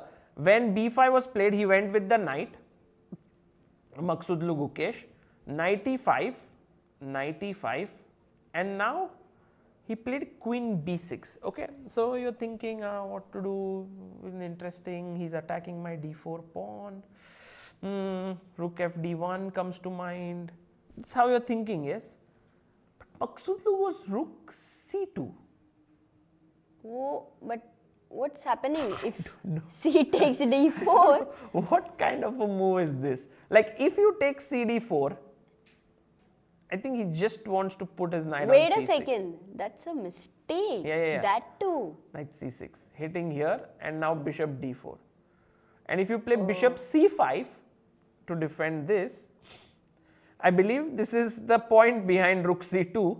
You get your rook here on c1. And if rook c, then you go just bishop c6, queen c6, and rook c5. And he is actually putting pressure here on c pawn, telling Gukesh, hey, you need to take here and I will get the c6 square. So rook c2 is very good awareness about all the tactical possibilities. Amazing move, and I'm sure Gukesh would have missed it. It's so difficult to even think of a move like rook c2. Right. So there is not even a thing like missing it or something of that sort. But rook c2, what does black do next now is the question. Because I'm going rook c1. You can never simplify it here because the c6 square is terribly weak. So now, can we have Gukesh on the screen? Like Gukesh and, yeah, there you have. Gukesh seems to be, okay, he generally looks like this, like without too many expressions. So Yeah, it's very it's hard to difficult to guess. decode his face and say he's under pressure. But I don't know if he's going to come up with some move. Like if you go rook fd8, just for the sake of argument, I go rook c1, I'm putting pressure on c5, but the pawn is well defended. The pressure is But you know, definitely- as you said, Maksudlu's move Rook C2 needed so much awareness. Yeah. He's already, you know, recovered from yesterday's loss to find such moves. He's right there intensely into this game. Have you ever felt, Amruta, like every player after a game has some kind of an aura around him? Like you know that you don't go and talk to that player after a specific game because there's a sort of look there, or you know, the emotions are there and so on. But whenever I see Maksudlu, I've never found this thing that he's unapproachable. Whether he wins the biggest of events or he loses a very tragic game, he's always there. You can talk to him. Oh, yeah. Even yesterday, we did discuss with him a bit about his game, and he told us what did he miss and so on. So he and Yes. Pragnananda, I think, are Actually, that two is- people who never really get disheartened after any loss. They will feel sad, but yes, as you said, it feels very approachable, and they are ready to talk about it. It is Yeah. very interesting. Different personalities, of course, not like good or bad in No, of general, course. but it's amazing. It's just the way they are. So here we can see Gukesh thinking, I guess he'll go Rook F D8, but this will be like a very stressful game. Meanwhile, Vincent Keimer's game, he has, we F6. saw after Queen D2, F6 has been played. no, F6, yes, Knight went back, and now Bartel goes Bishop F5, and Vincent's last move makes the engine drop really quite a bit with E3. And the question does remain, like, what is so wrong with this move E3, which looks like the most natural move? You want to put your bishop here. It's slow, It's slow, for sure, but no? but in what way? Like, what does black do now? Maybe knight. Firstly, knight f3 was forced. Yeah, otherwise it's bad. And if you would have long castled, was there a problem with c5? Or c5 is a little too early, d5 No, would I be think lost. Amruta, long castle, Knight f2, sorry, F2 that is pawn a might hand. fall, but again, here you are giving up pawns, so you never know if long castle might be possible. But yes, E3 is long castle defending this, and now you want to prepare long castle. And also bishop d3 at some point, Sagar, if the light square bishops get exchanged Aha. after f6, This the becomes light weak. squares are so weak. In fact, I would also ask, like, yes, it did seem very slow, but practically it feels so dangerous for black I agree. without the I light agree. square bishops. So what is the move that black should play here? I don't know. I was An thinking important I should question. quickly Bishop run D3. to this square, but then let's say Okay, if I go knight c6. Now bishop d3. Yeah. You take. No, if I take, I'm in trouble, I feel. Like if I take, then Queen you D3 take with and the then queen, queen G6, and then it's this over. is hanging. It's like game over. No, game over. Okay. Queen D7 seems like the move. Because I defend here, you know. And I don't have to. Wait, your c7 would be hanging, but not really, because there is a pin. After bishop f5, Yeah. queen takes f5. So You queen can't take. takes, bishop c7 would drop a piece here. So, okay, maybe it's just that e3 is a little slow, but it's Also- not like a very, humanly it seems like the most natural move. Right, but can we go back, and curiosity is that what would be the best move instead of e3 to be played? Maybe long castle, oh f2 is hanging, wait. But still, can you play that? Knight f2, rook e1, now g7 is hanging, e4 is threatened. Wow, wow. This is No, too much, black yes, doesn't because like it, but- e4 I have, and I have g5, so perhaps not so much of, you don't have so many opportunities, yeah, Amruta, to take risks here. Though in the game I would be like, come on, black king is so weak, what are you doing? But that is how it is. Yes. Here it's different, not long castle. Okay, Maybe so we I don't know what the move is here. Bishop Maybe there is G2 something maybe. else. Bishop g2. Yeah, possible. But on the g file, what is the rook doing on g1? Or rook c1 and Oh, ooh, we have a very important move to find. bishop g3 with the Knight idea of H4. knight h4, as our producer has just told us that here, and by the way, he's very strong. Yes, for all the people who are unaware, his name is Tadeusz Kribel. He is an IM with 2 GM norms. I don't know why he is not becoming a GM. Because he's producing over here. That's the point where he should be playing. Then the same question can be asked to myself. Why are you not becoming a GM? It's the same, yes. I am with 2 GM norms. So, yeah, I think it's the right time to quit chess. Yes, like become an IM with 2 GM norms and then you can. I quit chess. Okay. So for Oh, but now, Bishop G3 is a nice move, yeah, very but a nice very idea. tough move because again, psychologically it feels like you've got the bishop on the G file where the rook on G1 was putting pressure, but you have defended F2 and now you have direct threat of knight H4 and long castle. very nice. So if Vincent is able to find such an idea even later, I believe. But he went E3. So that's where I think the engine said, now your compensation is not that much of a missing pawn. And perhaps for Bartel, it's pretty straightforward. Go knight C6, go queen D7 and go long castle. He goes first queen D7. Okay, maybe not bad. Very good actually. Knight here, so that now next move knight C6 and long castle. And Vincent will have to prove his missing pawns compensation. Amruta, should we go? Yeah, but before that, just show the time, 42 minutes for Vincent, and actually Matthews had to use some time. Yes. So the time so it's gap now is only reducing. 11 minutes difference. Yeah. I want to go and check the game of Thaiday because believe it or not, he has found the move queen b4. Wow. And Thaiday is telling to Vidit that today is not going to be an easy day for you. This is just, we are on move number 13. Vidit is slightly worse, but actually this is one-way traffic kind of a position. D6 is weak. If Because you play D5, you get a clear plan, D pawn. That's it. Yes. You know, And like bishop if you F4. were asked in like how do we reach the hotel Don Giovanni? Yeah. I don't know, but I could have told about Mumbai. Okay, you but know, how do we reach Charles Bridge? There's a straight tram that goes there. That's what you want. Charles Bridge, you say, and people know, like they will find a way. It's like that. Yes. You don't need to know the way, you will find a way. That's how the D6 pawn is. Aha, so that's how you just concentrate all your forces on this pawn, and white has a very simple plan. Correct. Very cool. So in a way, here Vidit has to struggle now to think, maybe he needs to take this decision. Play d5, so get rid of it, give white the space, and now you can't come to e4 because you just lose a pawn. So you have to go passive, knight d7. e5 pawn is slightly weak. How do we defend it, Amruta? I don't want to go f4. Bishop f4. Because of this check, or maybe it works. Check business. f4? No, you're weakening there, I believe. Or could no? be, but then a check is Wow, always met with bishop e3, which is nice for me.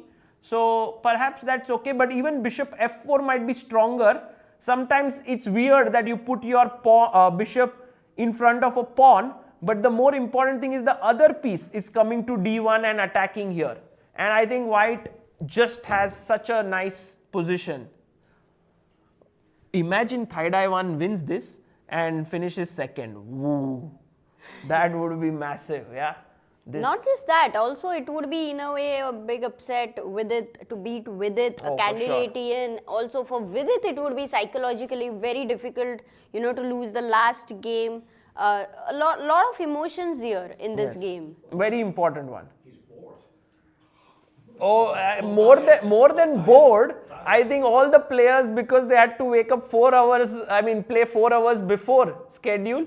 Yeah, this is the time they would be resting in last 8 days. Yeah, or preparing, or they had their entire routine built around 3 p.m. start and suddenly 11 a.m. start.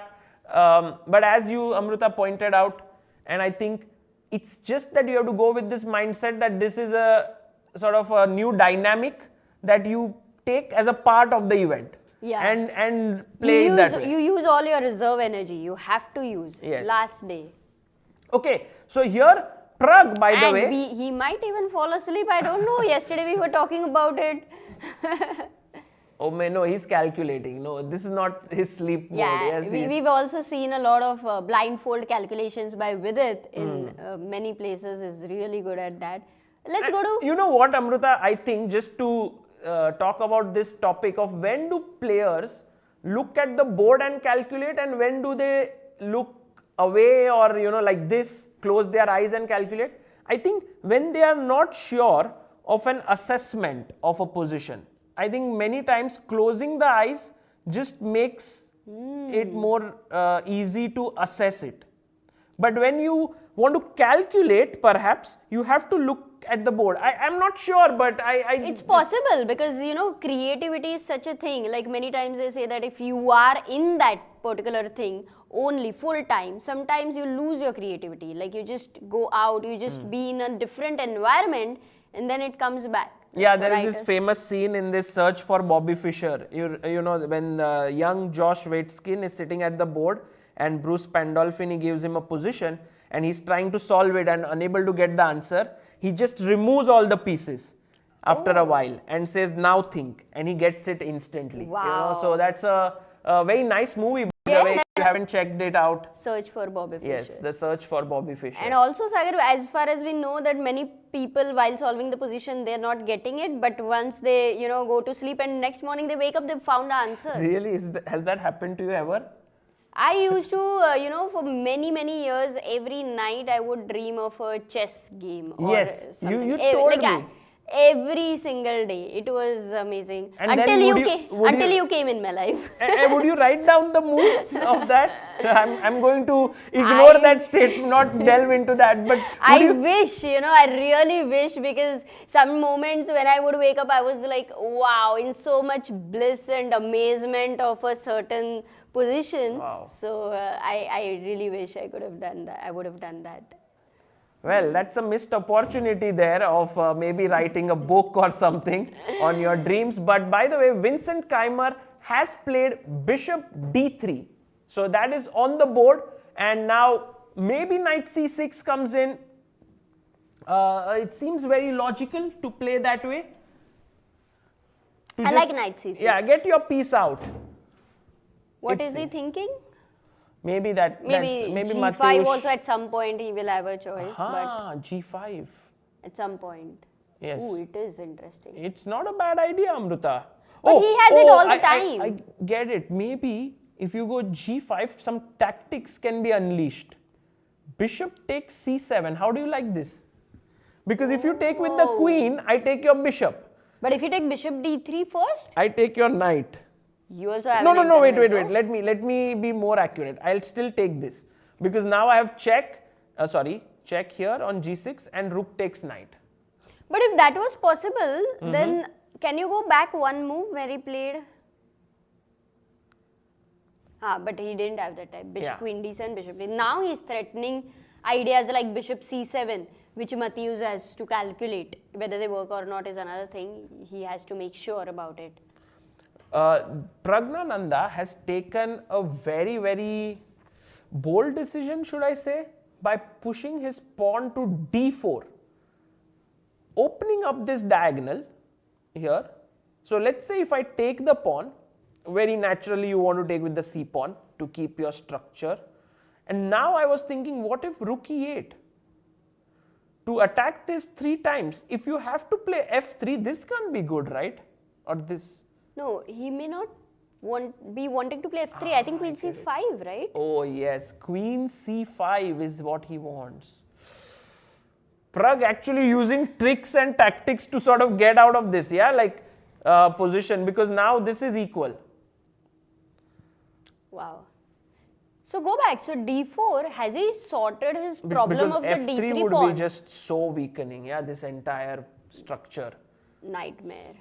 But d4, why did he have to take such a drastic step is my question. He likes it maybe. He likes it, he yes. He feels very different about it.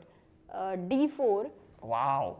I mean, for me, this move feels like, because you have the stability, or maybe Prag just felt that if black gets c5, he's going to be in long-term issue with this d3 pawn. So, I think it's a little bit of a desperation, but being very careful not to fall into an inferior position. That's what I feel. Because this tactic was, he saw it, that if rook e8, I have queen c5, okay, I can do d4. That's, I think, how he reached here. So for d4, what is the best move which Navara has to find? And Navara has been finding some amazing strategic moves. So here once again, with that's a good question. Minutes. I really want to play c5, actually. And Amruta, maybe it's a pawn sack, but why not? It does remind of how in Nimzo Indian many times you have. You give up a pawn. Yeah, that kind of a double pawn. But c5, computer says that's fine. I'll take the pawn and. Yeah, I just thought maybe we can put some pressure B1. here. Maybe your b7 is getting under pressure. So can yeah, I go possible. queen b3? Yeah, I guess for Getting c5, out of the pin. one of the things which will happen is this knight will get more stabilized here on e4 after you move the queen. I mean, after you take here, you see there are no captures anymore possible. Right. So instead of c5, there's something else black is having. Let's try to see. Maybe we have. How did you do Leonardo today in your tournament? Didn't play. You didn't play? No. Why? Because I slept about Oh, his walkover. You slept bad, so you decided to give up. Okay, give up. No, or you missed the alarm. the. Did you miss the alarm? Like. Did you not wake up on time? No, I wake. You wake up. You woke up. But I was like vomiting. Aha. I didn't vomit. Are you feeling good now? Yeah. No. Okay, we have our viewer who comes to watch every day, and we ask him his result. Then he shows us some great lines here. Always checkmates us, mate in one, which we miss. But today, unfortunately, he couldn't play his round. That's good. That's fine. You can learn from the masters today from their games. So Gukesh Maksudlu, Gukesh's last move turns out to be like, Amruta, I thought rook d8 he would play, but Gukesh has gone rook c7.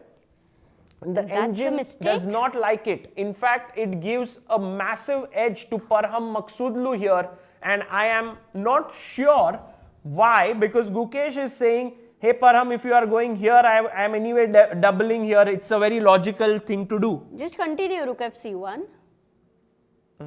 And then I go rook f(c)(8), like both of us double. Then I think again.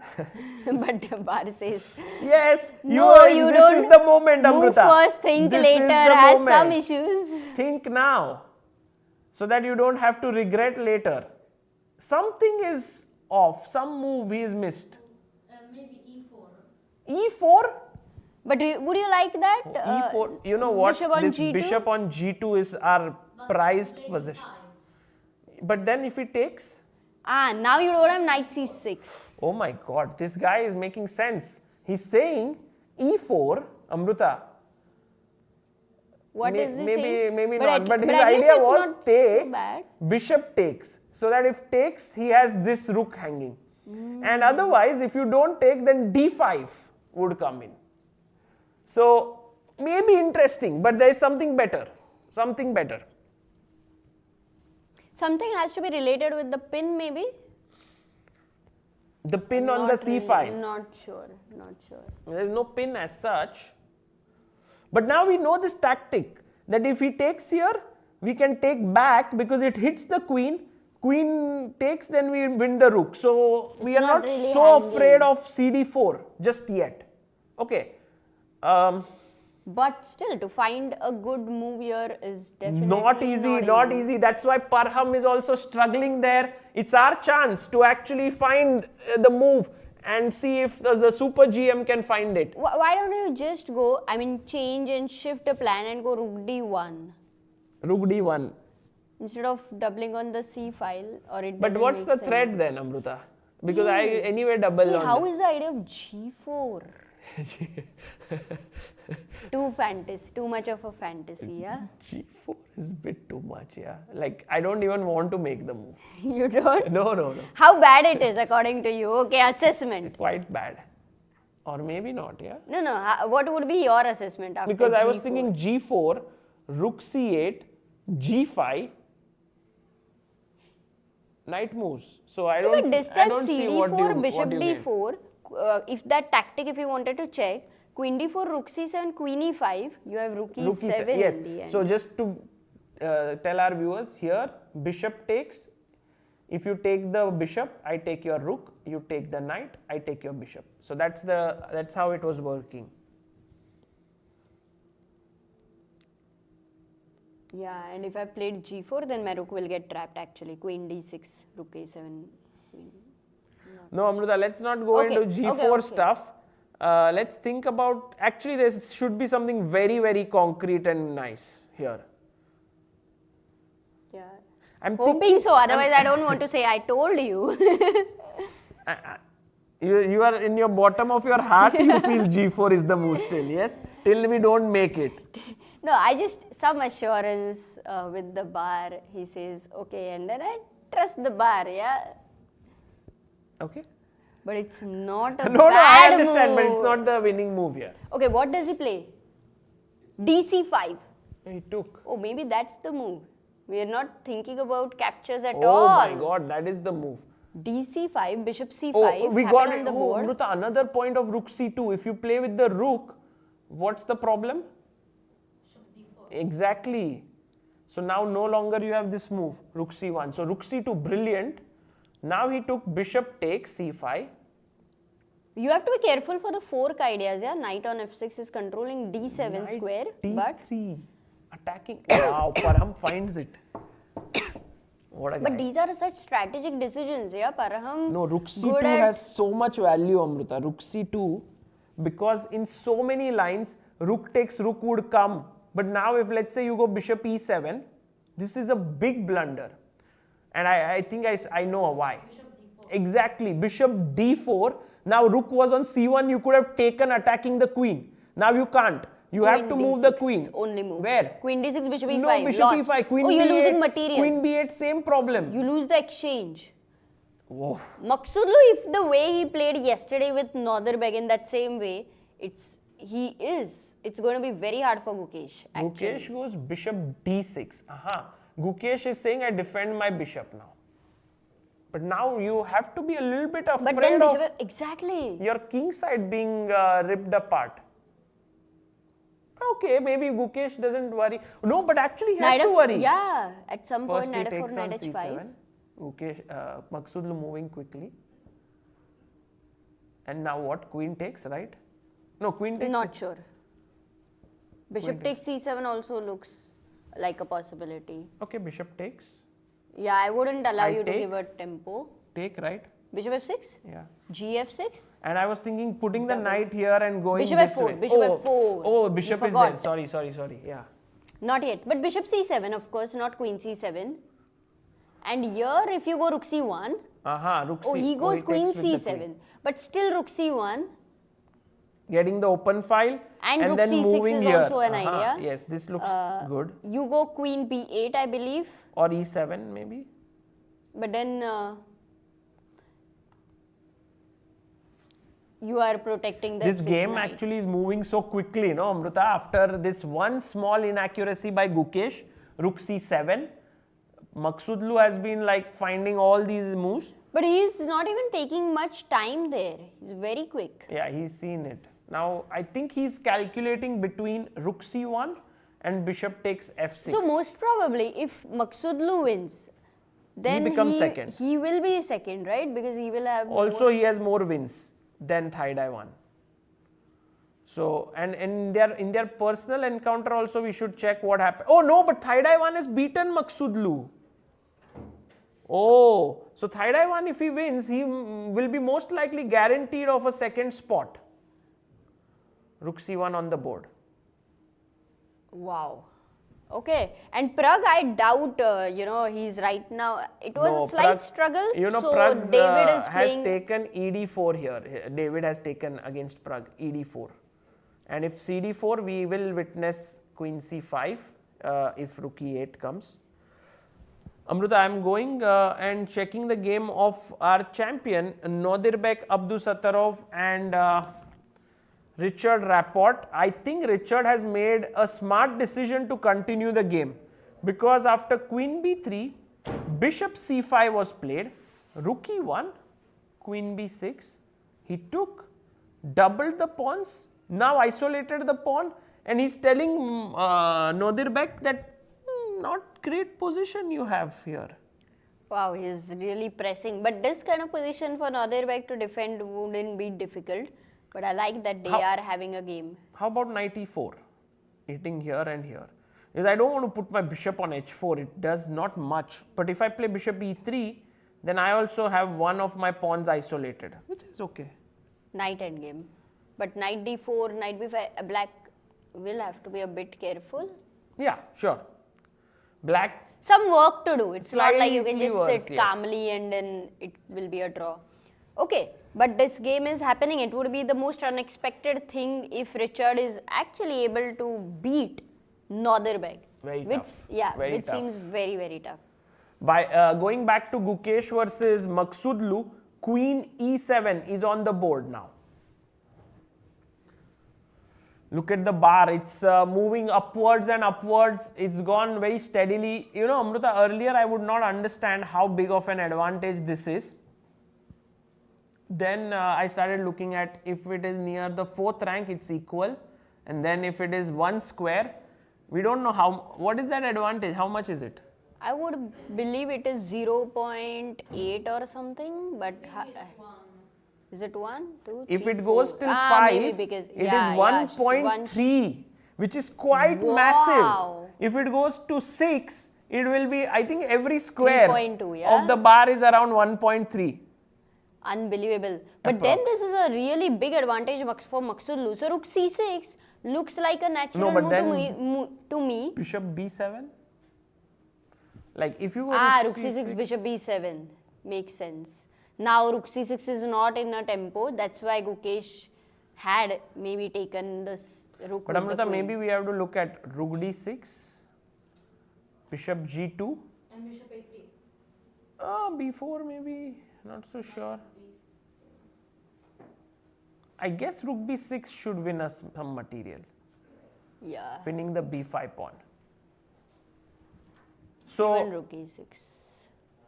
yeah, rook But then c6 rook c6? seems like the move here. Rook c6, bishop b7, rook b6. Oh, not here. Rook So d6 not bishop first. b7 because that you showed rook d6 is But then happening. what?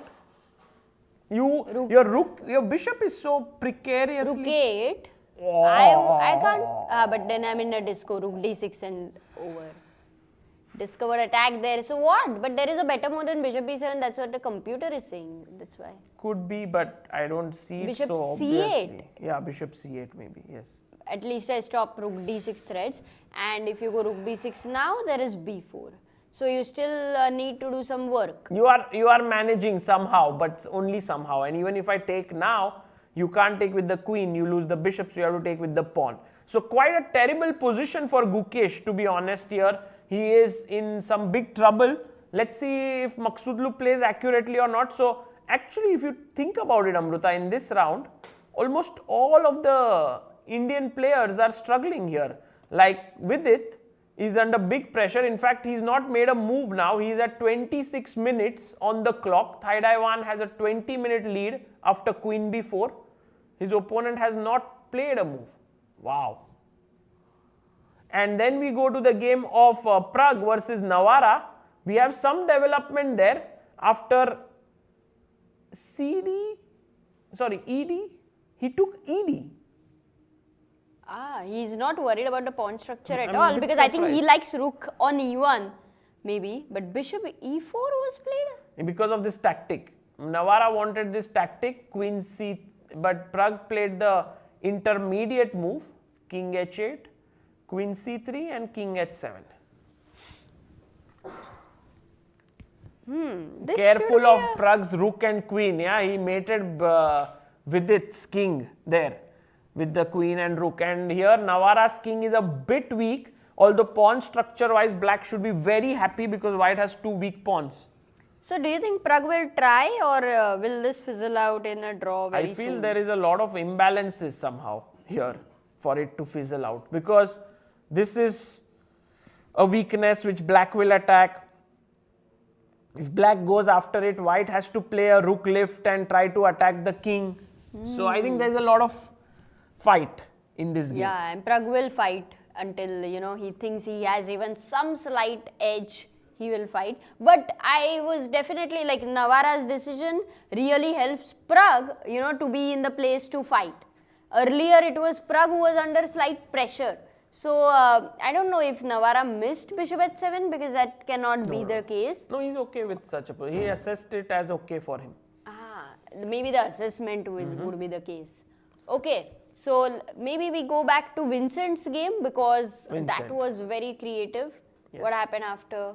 So after queen d7, bishop d3, we were talking about knight going here, but we were also saying that c7 G5. is always a problem.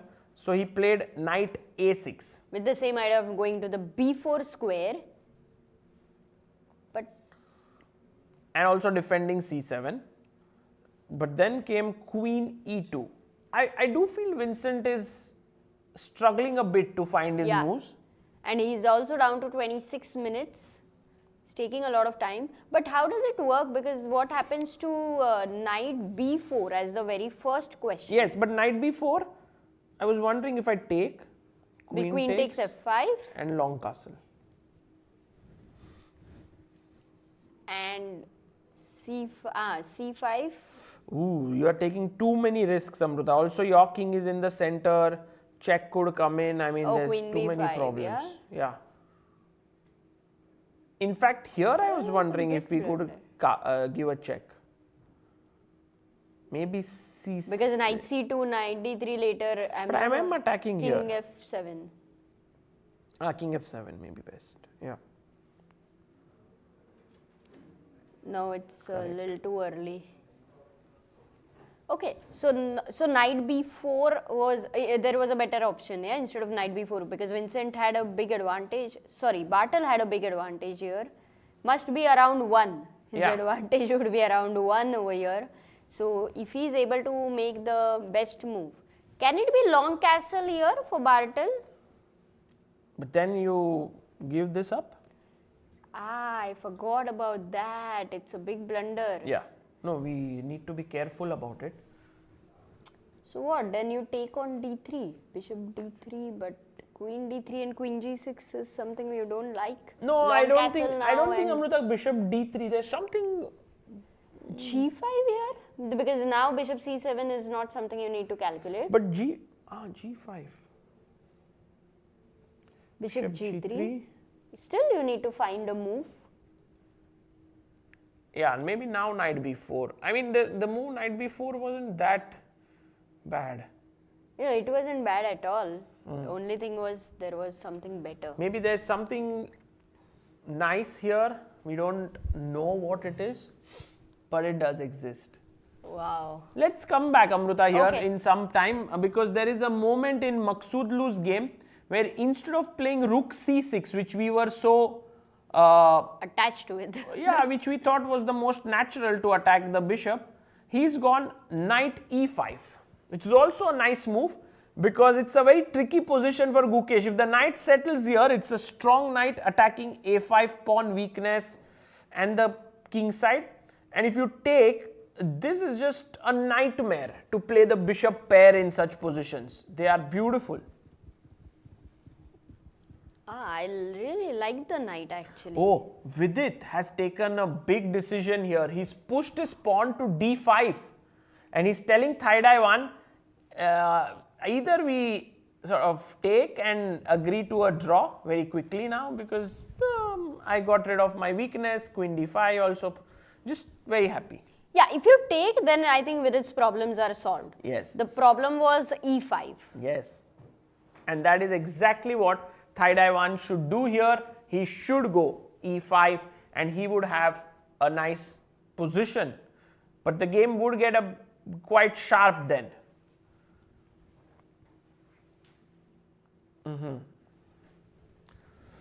By the way, bishop e3 has been played by Rapport against Nodirbek. So we have reached this endgame here. One weakness for white. So Richard is saying basically he is keeping some very slight edge where he is risk free, but he can try. It's not a position of dead draw. Yeah. He can try to press and Nodirbek will have to make accurate moves because of the doubled pawns. Okay, that's good. So right now I think Gukesh, Maksudlu Gukesh is the game which is going very fast, and also as you said that Thaidaiwan, if he wins, he will be the second one. he will finish second. Yeah. And Maksudlu also, if he wins, he will finish third. Yes. If they both win, But Pragnananda, that means has he's half a practical. point behind. Yeah. No, he's He's on equal points, but the position is actually for Prague. quite If you look at drawish. it, this position has more juice than what we can imagine. Because let's imagine a move like Queen D6, attacking the how? D4 pawn, Because you have isolated 2 pawns, so Queen D6. Rook E4, threatening Rook H4, bringing the other rook maybe Rook to the E8. Okay, let me challenge and exchange. It's a mistake. Okay. check. King G8. And now You find a move. Yes, you have the advantage, but how? Is it Queen F3? You attack the B7 pawn, you threaten Queen nice. H5. It's interesting, yeah, very interesting move. C6, Queen H5. Okay, King is just weak. you have to be King is careful. weak. Get it, I get it. So you have to be careful. Just simple chess is not going to be okay. Yeah. Going back, where I played Rook E8 for Navara. Yes. Yeah, Rook E4. This is the position. Rook H4 is happening no matter what. Can I try to go? This is what Prague wants. Bring one rook here, bring the other piece here and try to somehow attack Navara. I think What to Prague is do? very happy with this position because out of the opening he got almost nothing. In fact, he was under pressure. Yeah. No. What to do here?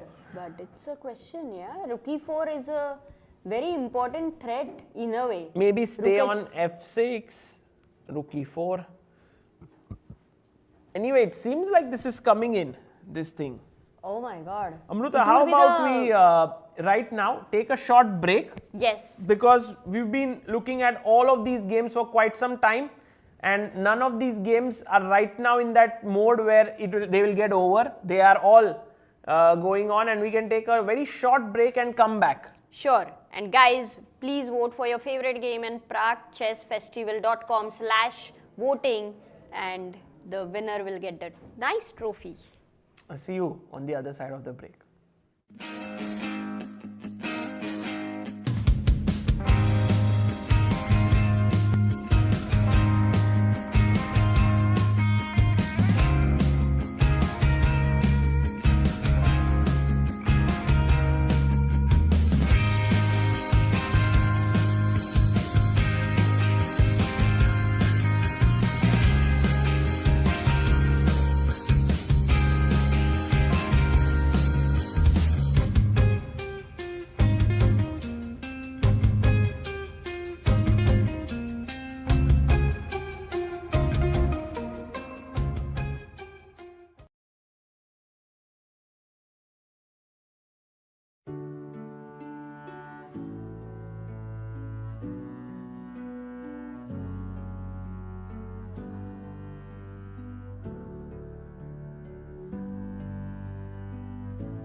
Welcome back everyone. After this break, Amruta, I believe you kind of drank some coffee. Tea, yes, Tea. and I'm very energetic, Sagar. Okay, fantastic, because the games have moved on quite a bit, and in fact, there are some key moments that have occurred. So let's go to them one by one. Which one should we begin with according Your to you? choice. Okay, my choice would be to definitely look at Thaidaiwan's game first against Vidit because after d5, e5, we left it here. Thaidaiwan did go e5. Knight went back to d7. E5 Bishop is attacked. f4 was played, which Yeah. was the correct move. Rook c8 by Vidit. And now Vidit is making some quick moves, which is good. Rook comes to d1. He's putting pressure on the d5 pawn. And so Vidit went knight c5, which turns out to be an error because it's very natural, right, to make this move.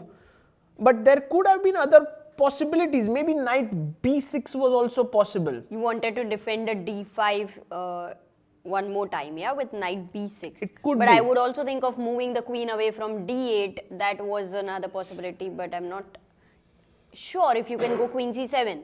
Because what about queen b6? Because it pins the bishop there and you have a threat of a6. But Amruta, there might be problems related with, d5 pawn. yeah, d5 takes Because- and then I attack your knight as well. So if So- you go knight d5, there is Yeah. bishop d5, rook d5, and I don't have time to play a6 because Yeah. rook d7 is there. So maybe not this way. There was some move here that black had which was much better than what he did knight c5. But now that we have it, this move bishop e3 comes to me as a surprise. Yeah, me too, because the bishop looked like defending the e5 pawn nicely, and it's Yeah. a backward move. Generally, we know Yeah. the backward move is a little bit difficult, but the c5 knight is attacked. Where And does now it go? after b6, he goes Can you not? queen d4. So a little bit artificial play here by Thaidaiwan. He's putting his queen here. I get it that he wants to attack d5 now, defend e5, play f4 now, because you know somehow the position is different. The b6 square no longer available to the queen. Like if we were talking about this position, if you remember Amruta, that if f4 here, it doesn't feel right because you want bishop f4, rook d1 first. Yes. But now after this is done, maybe you are okay with f4 coming in to cement this pawn and then d5 pawn hanging. Also, my question is, instead of queen d4, there was no knight d5 and any pinning ideas, right? Like, let's say knight d5, bishop c4. When exactly? Move back. Yes, over here. b6, knight takes d5, bishop takes d5. If you go bishop c4, there are you have a lot of problems. No, not a silly move at all, Amruta, but Queen h4. no, but No, just rook takes d5. with the rook, yes. Knight d3. Bishop d. Even Wow, what a quick really? idea, yeah. Knight d3, does it even work? What is the plan for bishop d3? Just move the queen. No, but anyway, you were then losing it the has to be something better than that.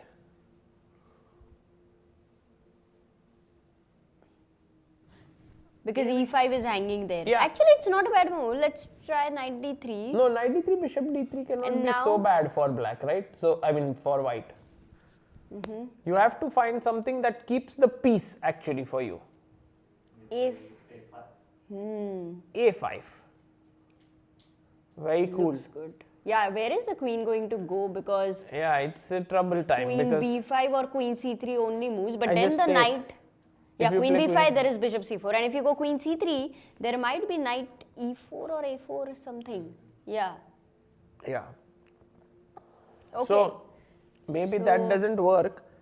So Amruta, he played queen d4. Very simple chess. Queen c7 played by Vidit. Actually, this pawn is a bit poisoned, right? Like if you take, now I take, oh, but you can't take there.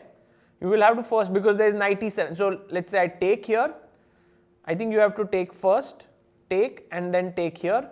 and maybe the position is... There is a, no, that would be a blunder or no, queen takes e5, bishop takes e5. Yeah, bishop. Oh, if I go bishop h6, you go back g7. Yeah, and if I you play take bishop on c5, bishop I have rook c5, defending here and attacking But if I go rook d5, here. Yeah. bishop b2 is the problem. Yes. Maybe B4. there is b4. Then you find b4. Attacking here. Still not the best. What is a clearly winning advantage I move here? think you can go bishop h6, and this might be a No, slightly... it still loses the advantage. Wow.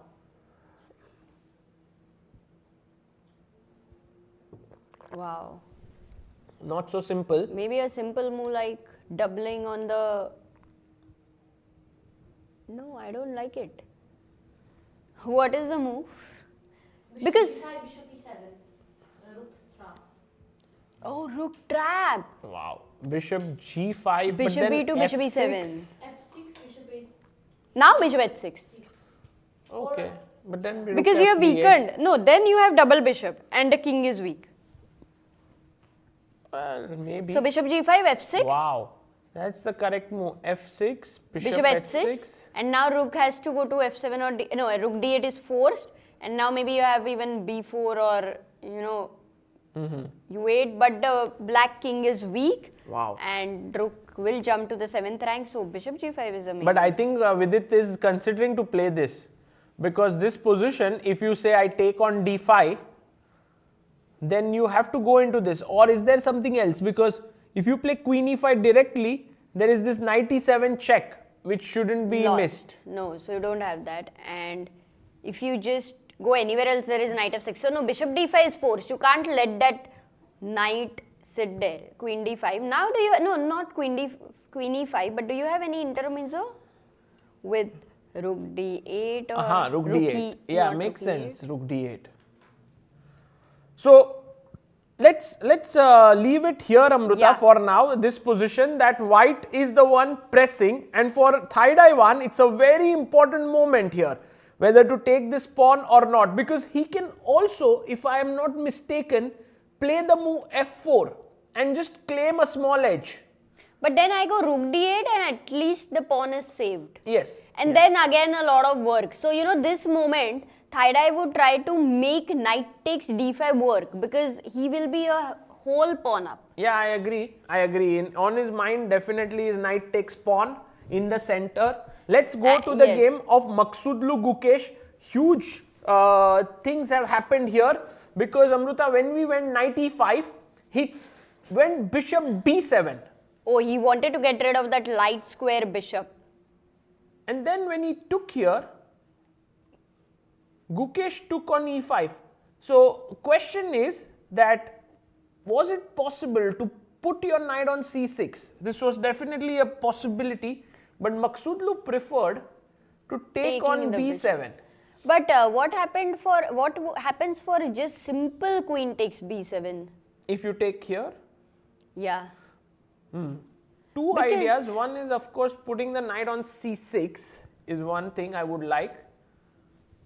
The But other now one, it's different without I the light feel, square Amruta, bishop on g2. The power seems let's less, you know. take queen c2. Getting here could be, but yeah, maybe taking was 94. completely fine. Instead Okay, of he that, goes he bishop took e5. here, and now Maksudlu is thinking what Which to play. piece? Yeah. Does he want to go back bishop g2? So does he want the dark square bishop versus the knight or the light square bishop versus the knight is the question. Yes, because if he goes here, this is the position, and if he takes on e5, then this is the position.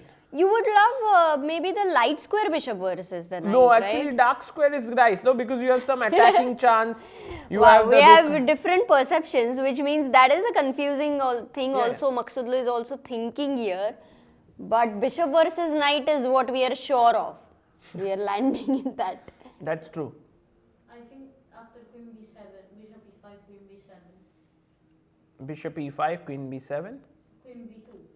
queen b2. Nice, putting pressure here. And if queen e7, you have rook c7. Very Yeah, cool. this very looks cool. I think very scary actually. He's convinced you know that this bishop Dark is square superior. bishop is Queen better. b2 is a very nice move. just keeping pressure on this long diagonal. Yeah, so maybe that is also to Maksulu's style, you know, more aggressive in some way in this given position. So he would be trying to keep the dark square bishop. Yeah. By the way, Okay, so Amruta, what happened Nadir with- Bek and Richard, after bishop e3, fe3, king f7, he got his rook to the center, knight c5, b4 happened, knight came back, check, rook takes the pawn, rook takes the pawn, rook takes another pawn, rook takes another pawn, b5, rook b3. And I think the bar is still very, very equal right from the start of the game. But I think white is the one who's clearly pressing here. Wow, with that outside passer, Yeah. on b5. Yes. There are some practical chances for sure. The only thing, again and again and again, if Nadir Bek defended yesterday's position, it feels like he can defend this very easily. Yeah. That's the only feeling. He's in his best form right now. You know, when you are talking about the position, slight initiative and also defending in it, but you also have to consider the form of a player. So he has 46 minutes on the clock, which is quite a lot. Richard has 12 minutes. I was How many moves they have to make? thinking, Amruta, can He we played even knight knight d4? Was there a chance to Oh, take rook here, e6, right. take here, go here, king d5, knight takes, King c4 because c4. b6 is not a worry. It b6 is a worry. Knight d6. Oh, Knight. b6 yeah, wins. yeah. No, But how? Because I thought knight d6. There Knight is a5. knight a5. exactly, that wins.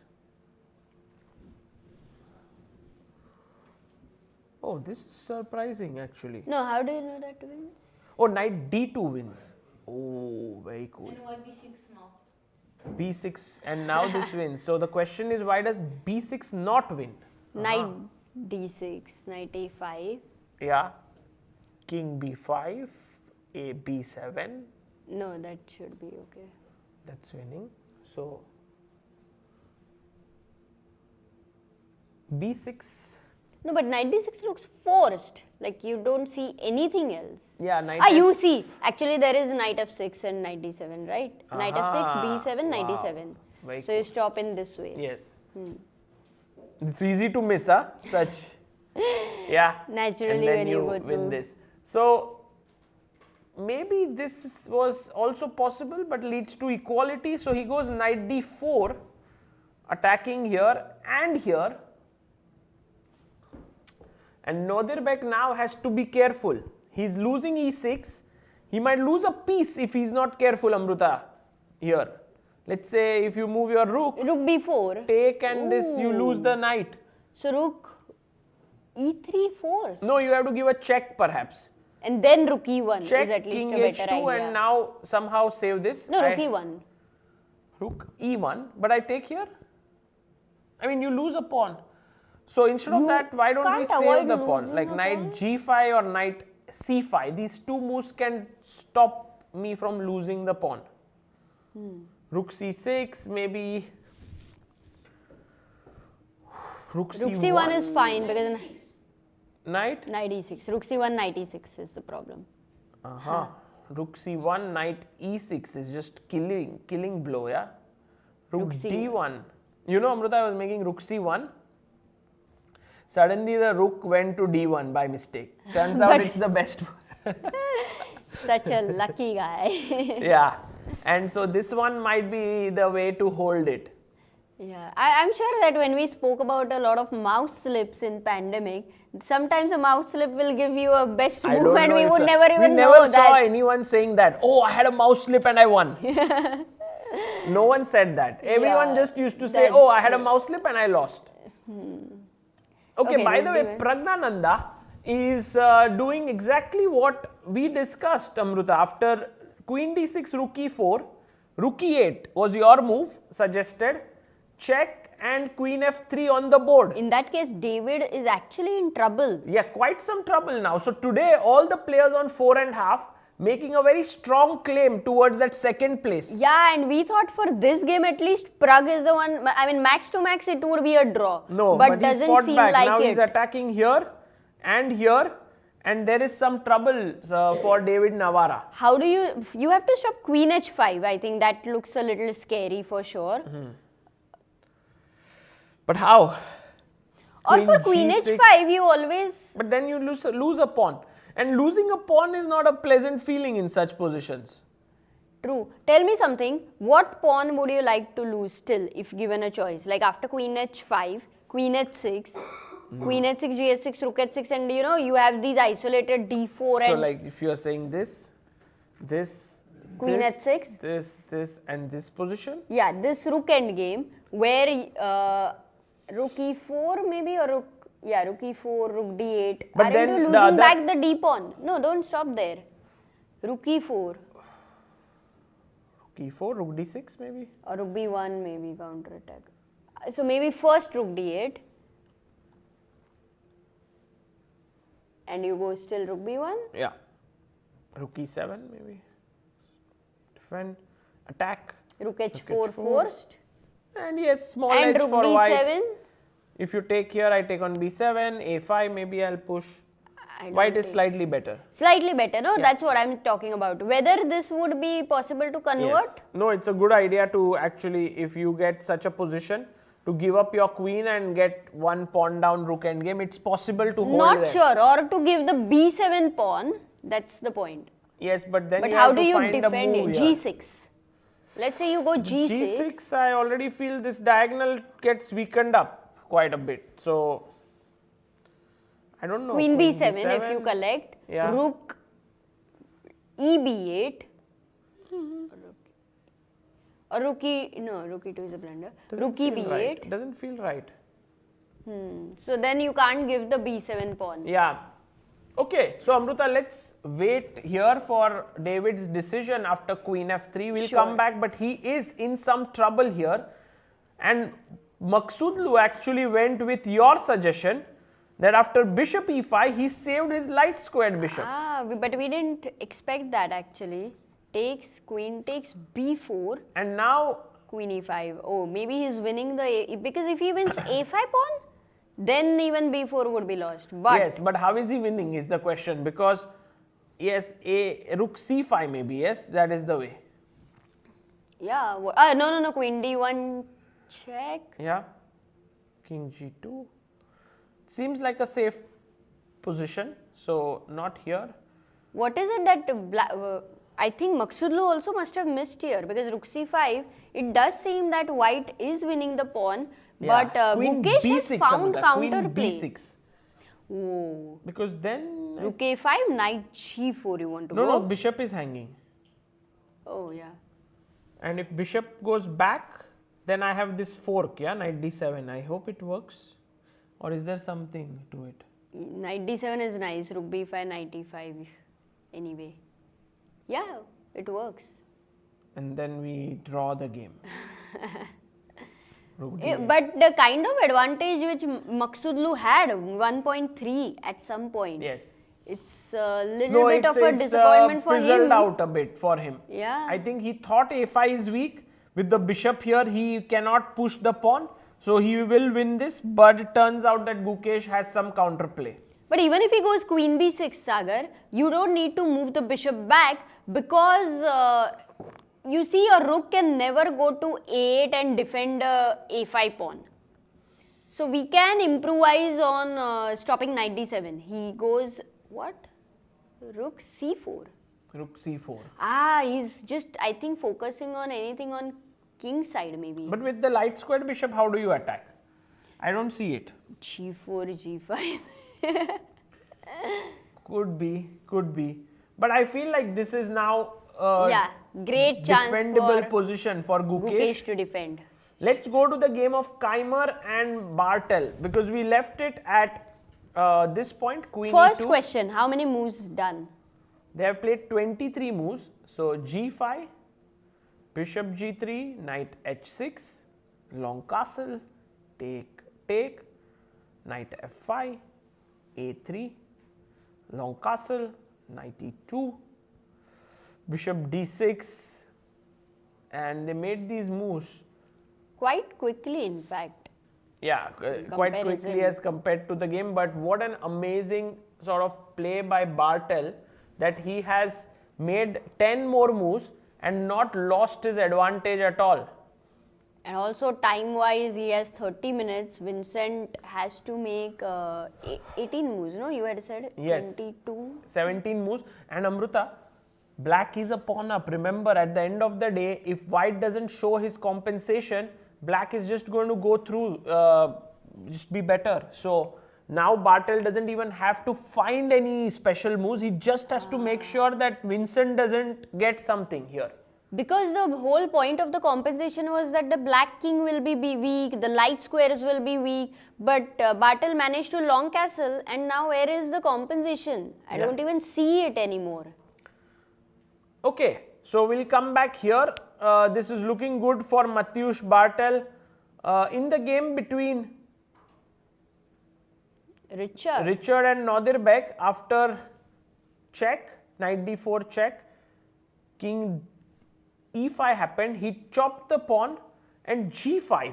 Oh, wow, Nodirbek is so brutal. He's going for h5, g4 and g3 mating net sort of a position. Or those or h5, or just, h4, knight g3, Gukesh. Exactly. He's saying to white, you can make this reach here, but you can't queen. Meanwhile, I have You can one, take the two. horse to the water, but you can't make him drink. Yes, so h5, h4 and knight g3 is the threat actually. And Nodirbek looks so relaxed. No, he's Wow. thinking, I need to have my lunch. Still, what time? 3 o'clock maybe? But I like that both of these guys They fought. It's amazing, really amazing. Yeah, I have to really tip my hat to Richard, especially he had the chance to make a draw. And that too against a champion in that sense, when you know you're playing against a player with the best form. Brilliant, brilliant. And by the way, Amruta, after in Vidit's game, we saw here queen c7. Actually, Sagar, I was considering that normally the ratings are calculated based on, you know, what the published rating is.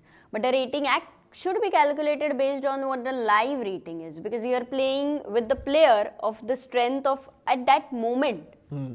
Isn't it? Yes, so it's let's say too much sometimes of work, because you know there are some. No, I mean, you don't need too many men with a calculator for sure. It has to be a software program. No, it's true. But, But the thing is that sometimes some tournaments are.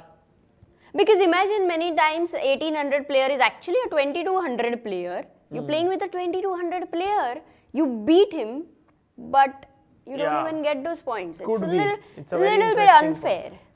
It's a very interesting point. There are many facets to it, while you say I could think of, but maybe it's a conversation for another time.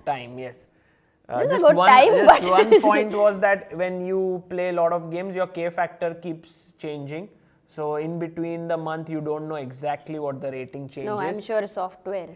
It's a No, you don't know how many one guy is going to play games in a month. So then their K factor keeps changing depending on the I'm number of sure games the you software is like, I mean, does such complex jobs. This is very easy for it Okay, to feed Bishop 40 G5. games. No, you don't know how many I am going to play.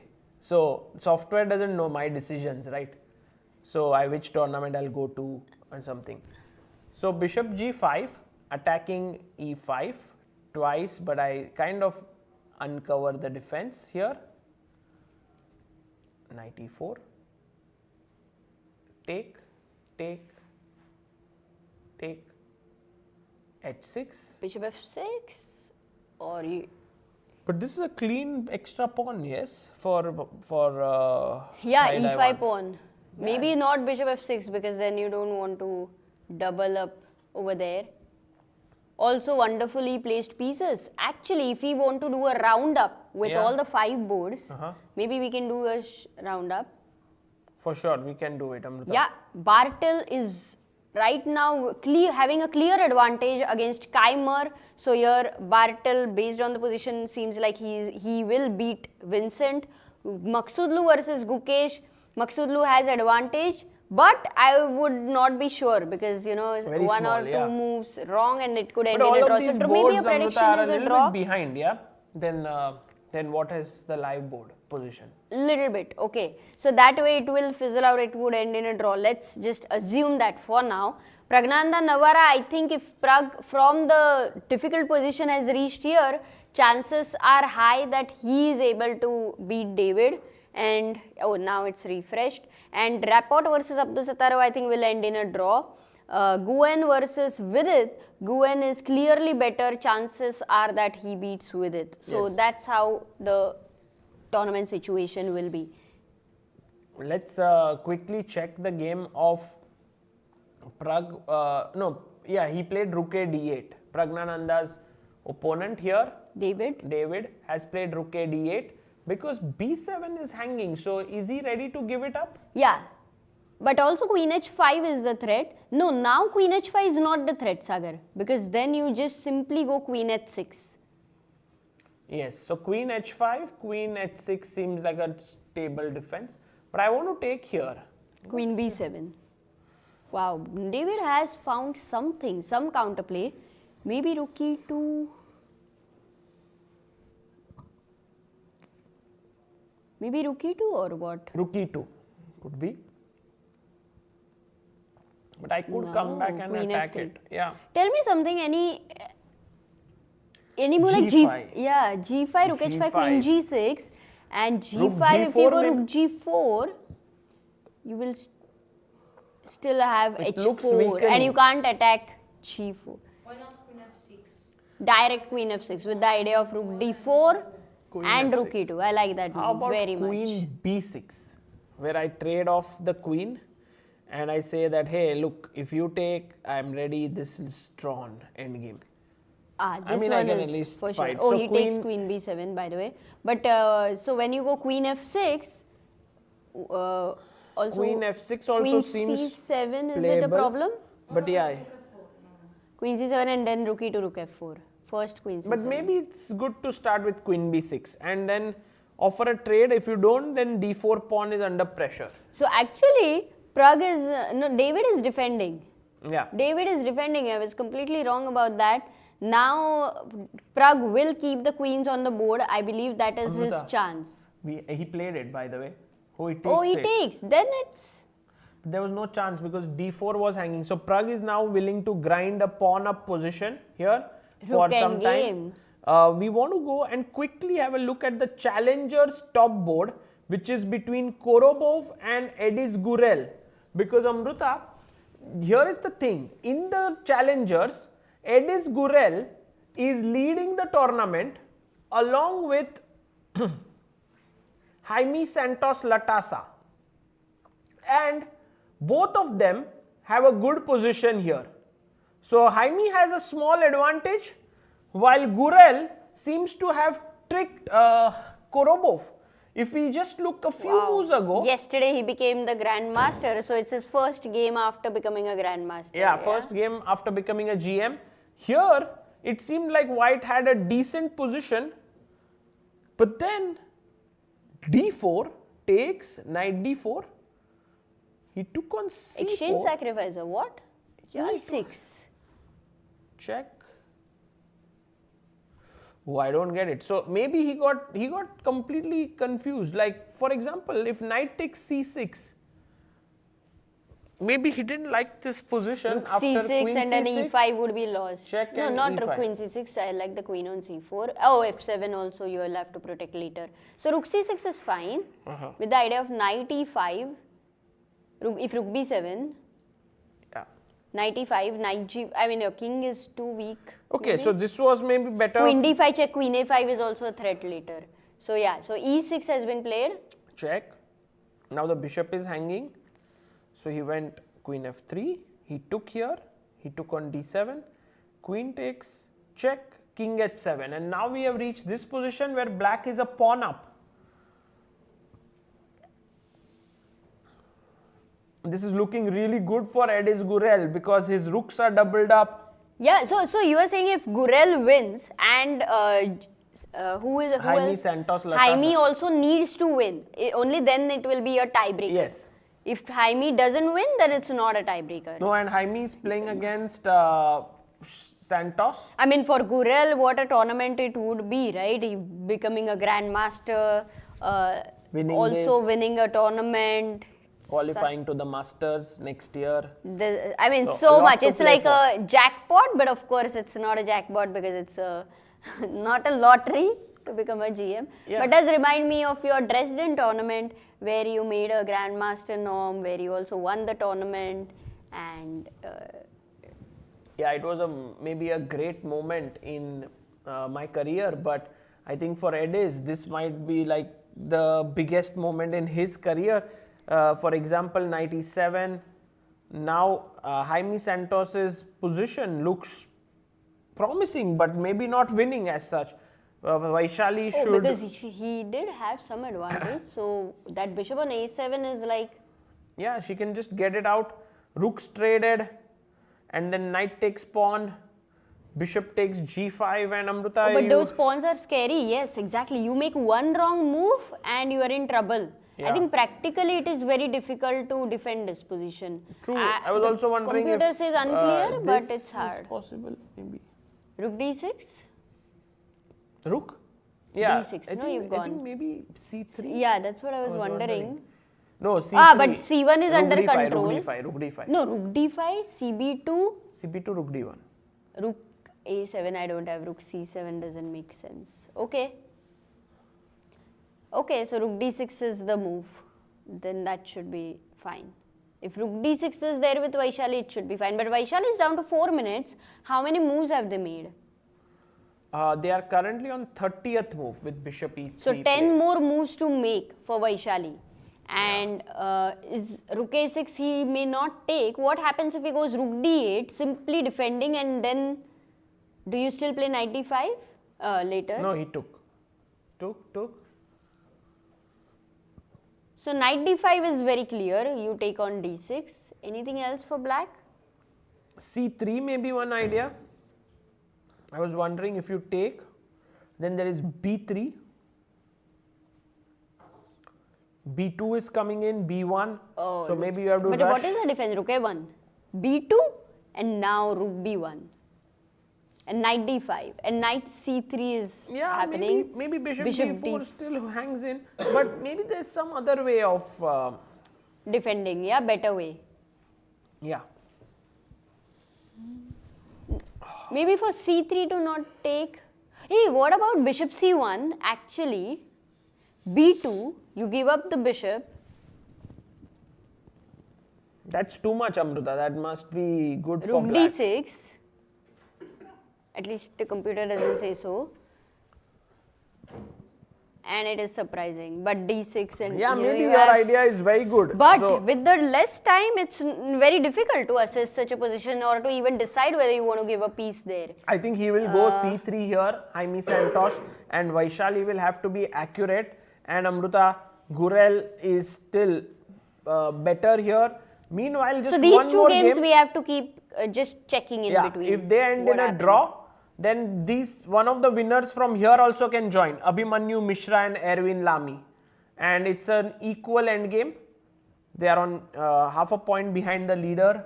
The game should be ending in a draw. Okay, so let's go to the main games, Masters game, and have a look at Gukesh, Maksudlu, and Thai Daiwan also. What did he do? I think after rook c4, h6, now Maksudlu is thinking. He's down to 10 minutes on the clock. He goes king g2. And he's still better. He's still pressing, but it will be Slow not easy. grind. It's a Yeah. slow grind. This game is going to go more than 40 moves, and I think Maksudlu will Amruta, be there's able a to. result which has come out. Abdu Satarov and Rapport have drawn their game. Wow, so it would be wonderful to get Northerbeg here, yeah? Yes. It would be amazing. So king h2, maybe. king e5 takes, knight g7, and this is how they drew the game.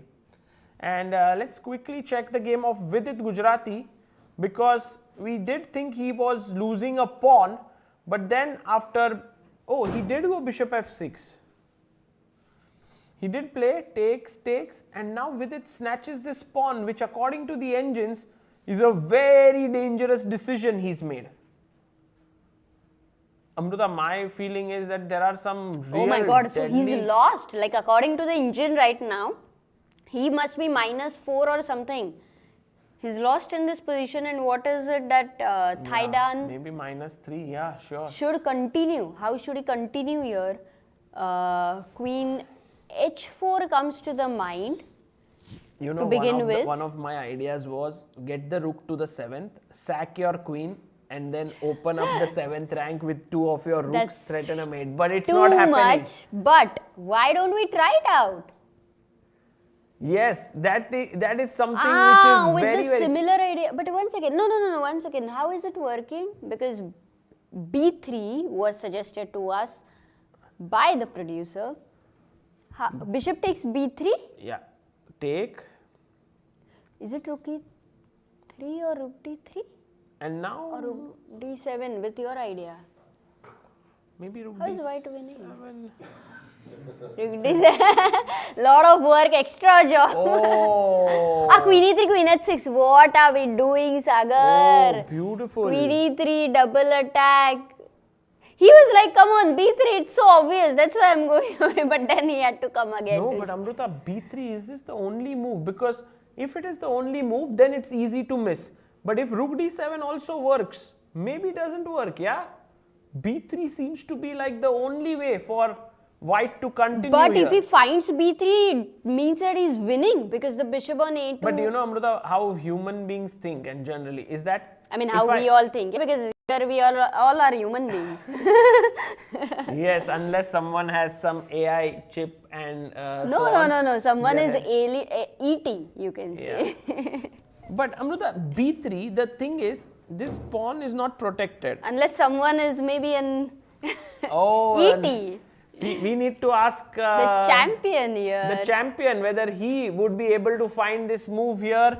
But let's take a very short break, and on the other side we'll have Nodirbek Abdusattorov, the champion of the Prague Masters 2024, joining us.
Welcome back, everyone. We are here with the champion of the Prague Masters 2024, Nodirbek. Nodirbek, congratulations. Thank you. Big result for you. Tell us, what are you feeling like, especially because now you have had some time. You had won the tournament yesterday. Yeah, it was really exciting tournament. You know, to one of my best performances, I think. Yeah, I enjoyed every game pretty much, and yeah, it was very competitive tournament. Also, the field was very strong, and so yeah, everything went well for me from the beginning. So yeah, it was one might say it was a very smooth win also. Yeah, it was maybe not the smoothest because in between you had one Yes. hiccup and it could have gone in any direction after that. But yeah. you kind of steadied your ship so easily. Like you lost to Prague, but then you beat next round Vincent.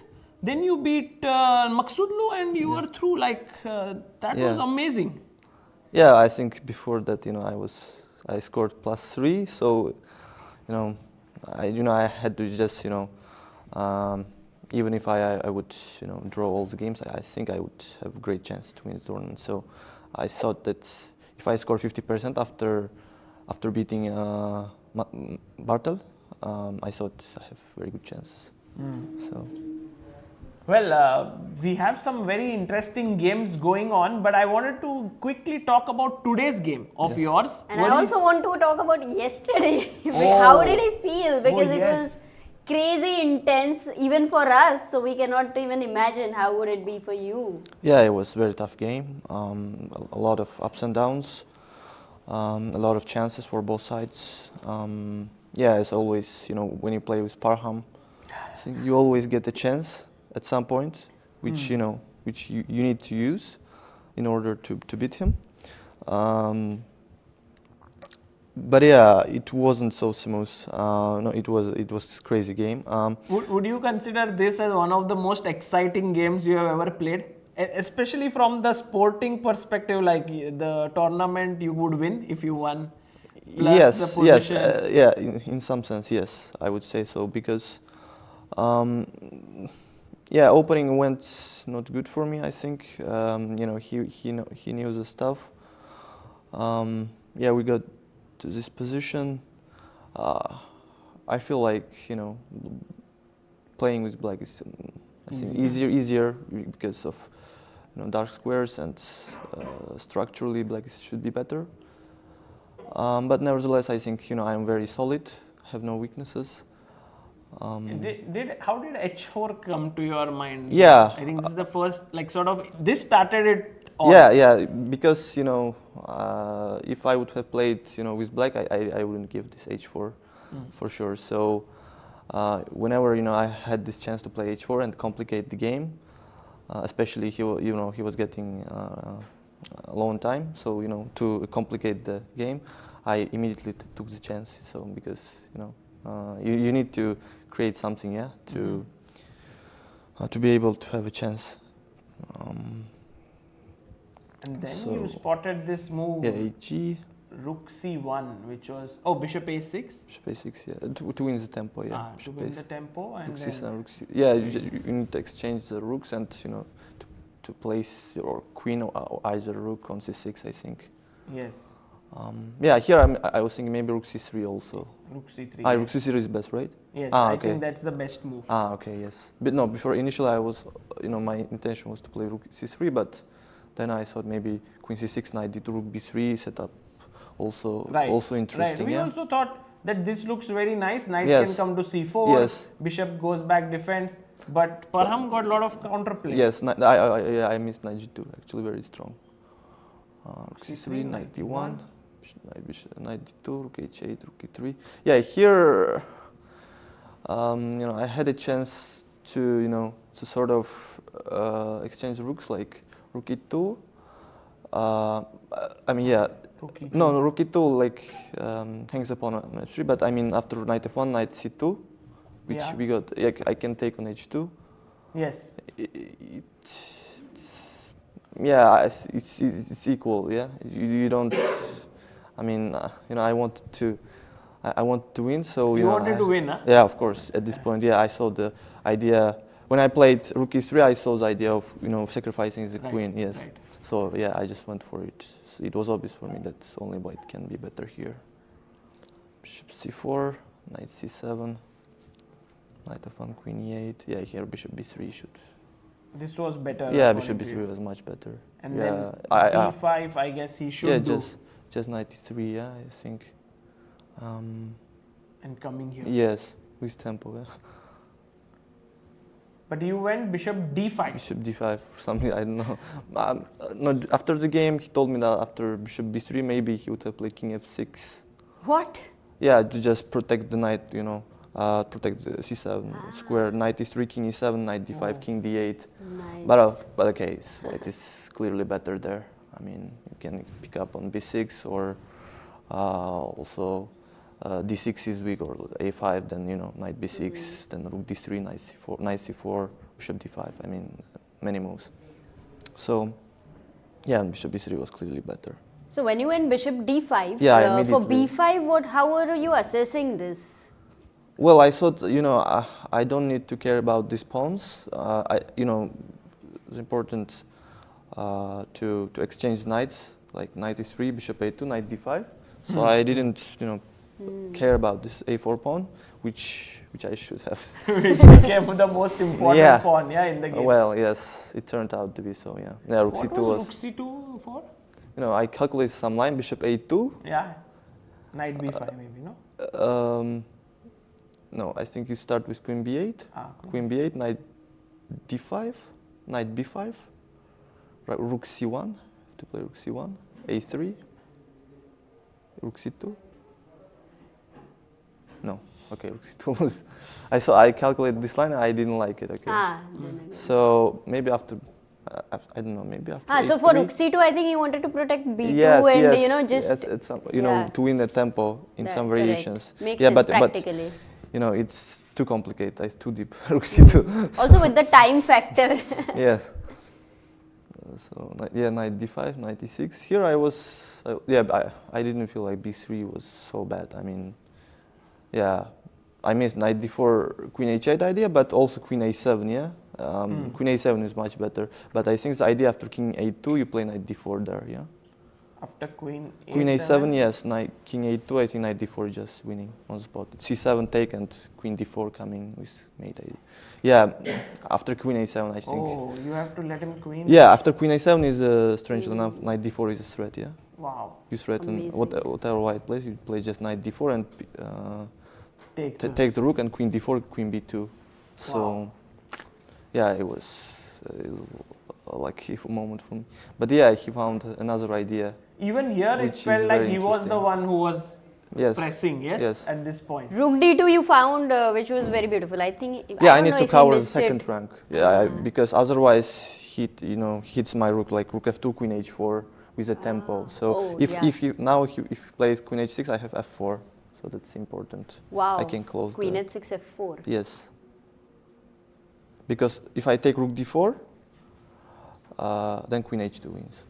Yes. Every time the queen comes to the second rank is over. Yeah, also e takes d2, queen d2 also wins, yeah.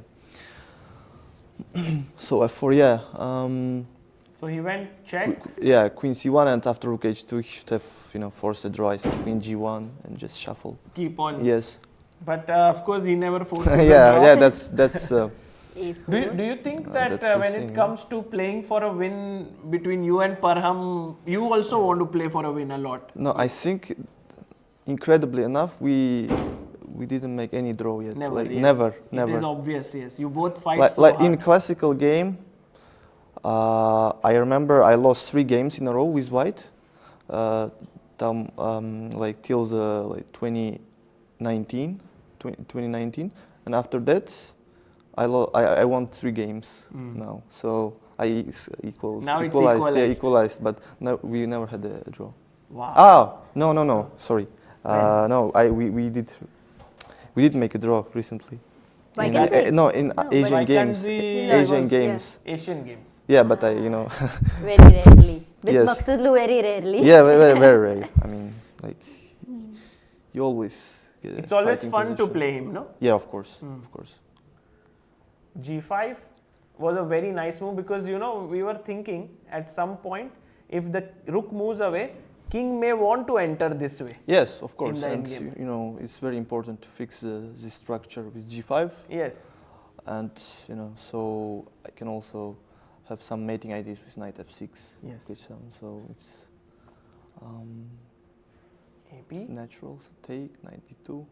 yeah, at this point, black should, just play for, just force a draw, because otherwise. Yeah, Queen C1 is a Queen draw. C1. You easy draw. told him after the game Yes, also. Queen C1, yes. Queen A5, it complicates matters, but also Some computer-like draw. Yeah, but I mean, at this point, I was already sure that I'm going to win this, win this game, because, And then, of course, he went King H7 was a mistake. He had to go King F8. King F8, yes. Which was a crazy defense. Some though. crazy defense with sacking the F pawn and pushing the G pawn. But here, so was a brilliant win here for you. Would you consider this as the best game of your tournament, or was there any other you were proud David of? also was. I think you played so many good games here, actually. You also won how in many a best sense game of, prizes? very,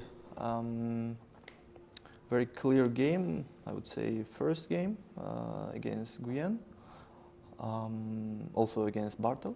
Bartel was very clean, smooth, but very it was clean. Yeah. too easy. Yeah, I mean, Too easy, correct. Yeah, so I mean, in a sense, I think I would say my game against Vincent is the best game. I think in my opinion. So I think it was a very good game with a lot of tension during the game. So yeah. I think I would say my game against Vincent. Okay, fantastic. And also for us, I think David, you versus David Navarra was another exciting Yes. Rook D6 move, Rook and D6, it was Brilliant beautiful. game, brilliant game. So it was very hard for him to even decide which game was the best. That shows, how amazing games he's played in this event. And Nodirbek, world number 4 you've reached. Now it's okay to talk, yes, about it. I know between the tournament it was a little bit, it keeps going up and down. Yes. But now I don't think you're playing anything until April. Yeah. End of April, yes. But how do you look at world number 4? Like at any point of time when you're playing, does the thought cross your mind about rating, or how is it? Yes, it's definitely crossed my mind. But if you look at the rankings, I think there is a huge gap between fourth and third, Yes. like 25 30 points, yes. Yeah, it's like big difference. Yeah, so You think it's big? Because you gained 17 ELO points here. I mean, yeah, it's it's definitely very hard to gain so many rating points in one tournament. So I would say it's like at least half year. Yeah, I mean it's required to get this rating. So yeah, it shows how big the difference in rating there. So yeah, but I'm definitely very happy. It was definitely a step forward for me, Yes. big step. So yeah, just looking forward to improve my results also in next tournaments. It's like Magnus, Fabi, Hikaru, and now it's Yes. you. So it's an amazing achievement that you are so close to the top. Nodirbek, we wanted to ask you, who is it that you are working with right now? Who's your trainer? I'm working with Rustam as my as a trainer, and I also worked with Jacob from 2022 till 2024. We just recently stopped, but we worked for 2 years. With Jakob Agard. For Jacob Agard, yes. Wow. And how was that working with him? Because I think Rustam you've been working for since many years, right? Since Olympiad in Chennai. Olympiad, yes. So it's not been so long. Yeah, even I start to work with Jakob first, then Rustam. Rustam. So yeah, yeah, it's been a great, I had a great sessions with Jacob. I learned a lot of things, and it's he has big, we have done a lot of work together. I think a big part of my success is because I've worked with him. I had this huge jump in 2022 from 2650 to 2700 pretty much.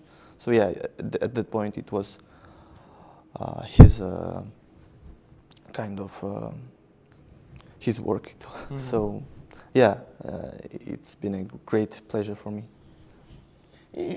In every part, like from 2650 to 2700, now 2700 to 2750, is there something specific you have to keep working, or it's just like what has been your journey like to keep improving consistently?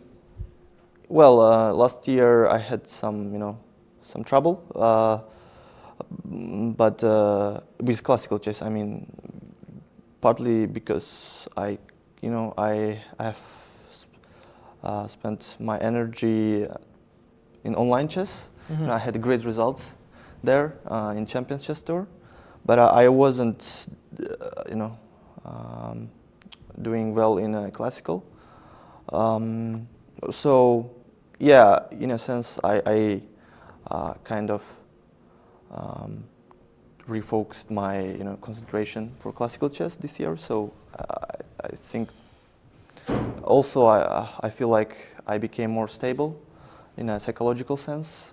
So it helped me a lot, and yeah, just keep improving from my mistakes.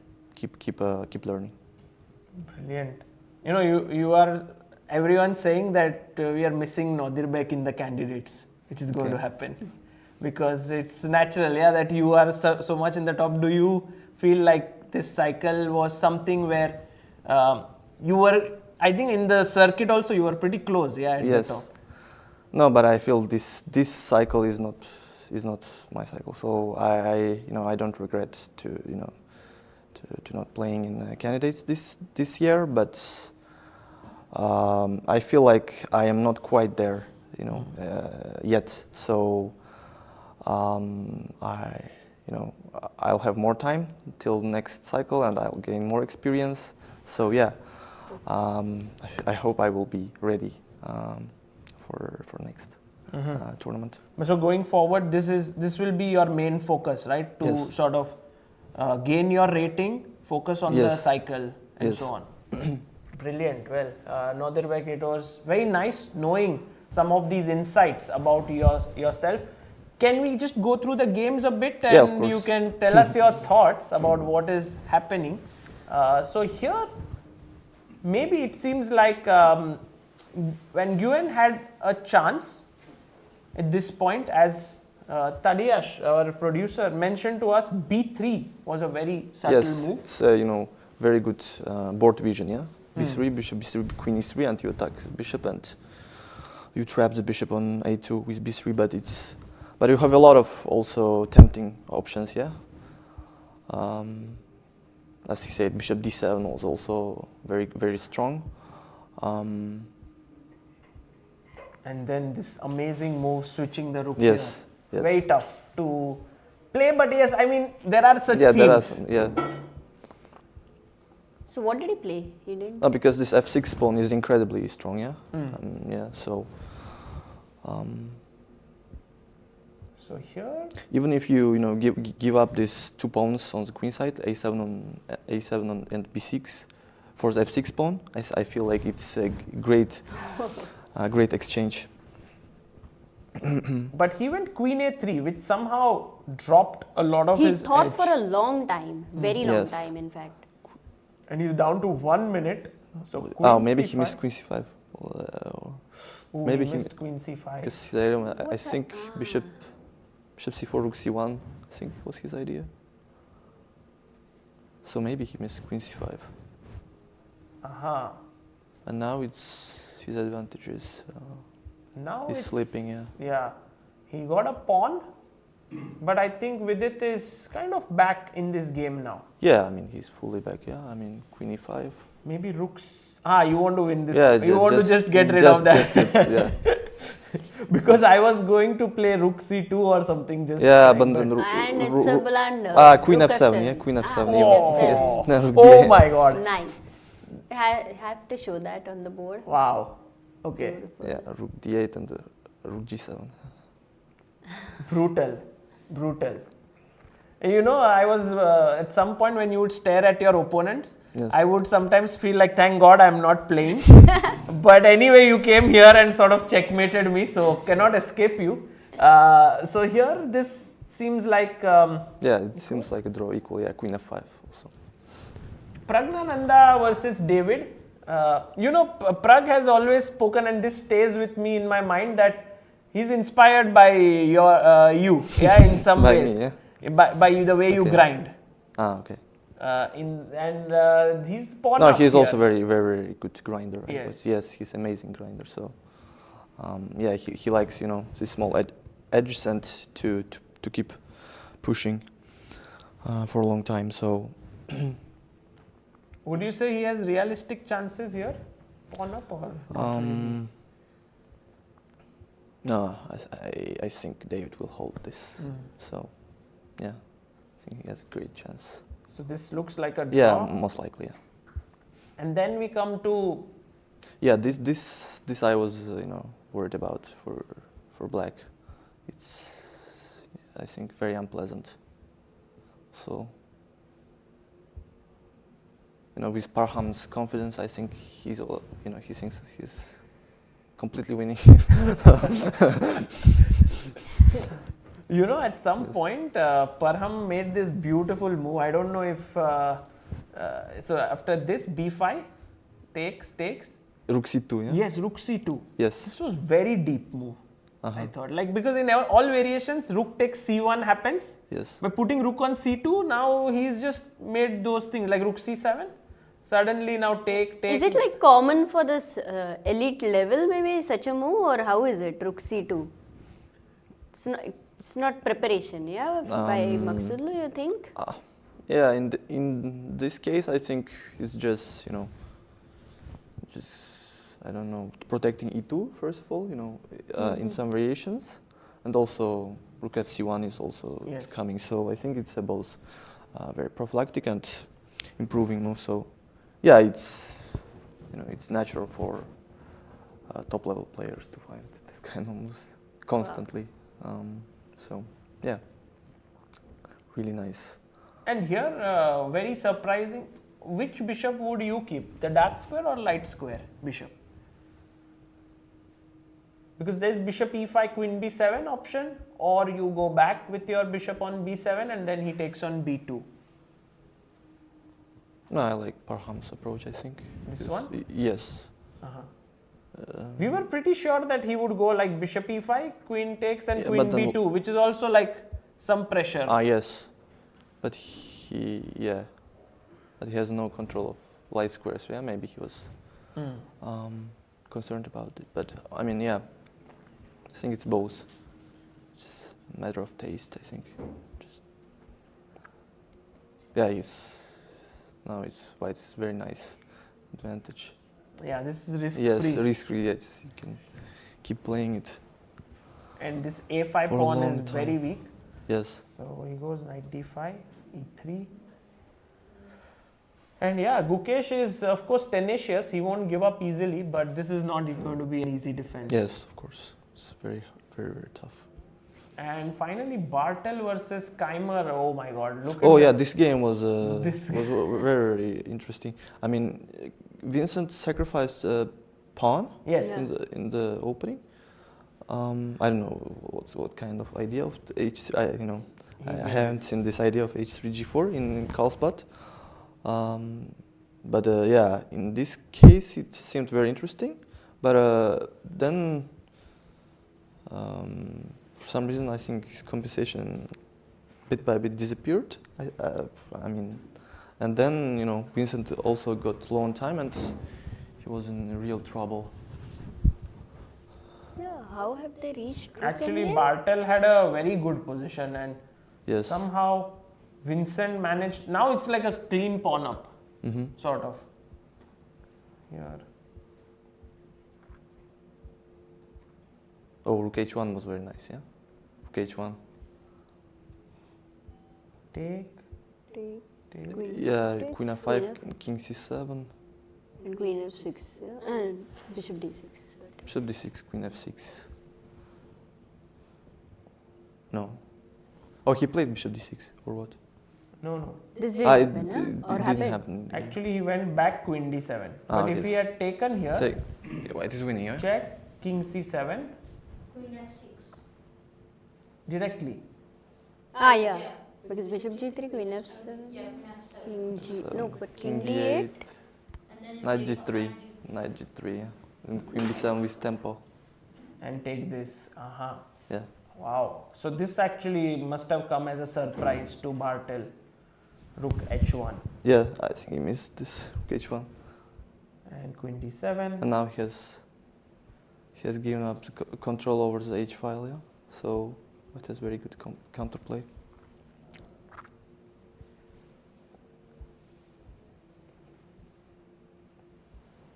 And now it's like I think Bartel is low on space.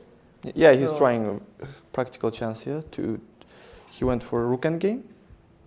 He got the connect pass pawns, but I think white is in time, yeah. King b4, king a5, or just king c4, d5. I mean, one of those ideas should hold, or just rook g6, rook g7 also, one idea.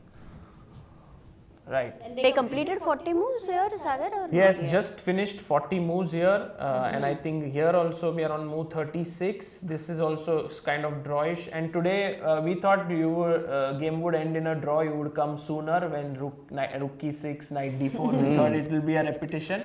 Yeah, I think white has still some edge because this, it seems very symmetrical, but I think in fact, engines I think showing instead of before king f1 keeps very nice advantage. I think after the game we briefly discussed it. So I think I wasn't sure what I will do after king e2, and white has better structure and also have weakness on b6. This would have been I think a little bit unpleasant for me. But yeah, he played b4 to force matters. But there I was very I didn't see any problem. With ease, you actually played this move g5, which just showed like there's a mating net. Yeah. Yes. So I'm, you were very confident that this. Yeah, is my pieces are excellently placed. So they're on ideal squares. Also, I thought h5 instead of g5, but it doesn't work. Yeah, white is just in time. Knight g7, h4, rook h6. Have no mate, so h5, knight g7. Yeah, just white wins. h4, knight rook h6. Otherwise, because knight g3, rook h4, knight f1, king g1. Black, black has no fork there, so it's not working. So but it was very clean game. Clean game. Yes. And it was a very nice hold. Before we let you go, maybe we had told that if any of you have any questions for Nodirbek, one or two, if they can ask, would be nice. So if in case you want to have ask any questions to him, please go for it, and would be very nice. But how was your time in Prague? How did you feel? Well, it was wonderful. Like the city in general, and Yeah, did I you like- see a bit of it? Yeah, I've seen when I came in previous edition. Like I played in Challengers in 2022. So yeah, at the time I looked around for a bit. I really liked city. It was very nice, and I came with my mother. Yes. She went. She every day goes for some supermarkets, some malls, and she told me that it's very nice here. So And does she follow your game also? she tries, during the game not to follow because it's Not to follow because it's stressful. Yeah, it's stressful. Yeah, I mean. So, Oh yeah. How many points did it improve your elo this tournament? I don't know. I was 27.50, so 27.65. Yeah, I think. So 15 points. Yeah. 15 points. Yeah. I think so. 27.65. Yes. Yeah. Yes, you have a question. For today's round, did your routine change? Aha, good question. Preparation? Yeah. I will repeat so the viewers can listen. For today's round, did your routine change because it was 4 hours early? Yeah, of course. It's it's always tough to play. In the morning, it's always players hates that. But yeah, you have to adopt. Yeah, at some point,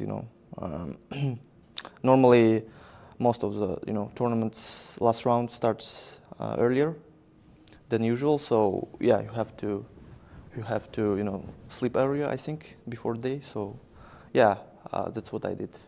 So yesterday. Yesterday your game lasted very long and then you had to sleep earlier without analyzing in depth, yeah? Yeah, so you also don't get a chance to prepare.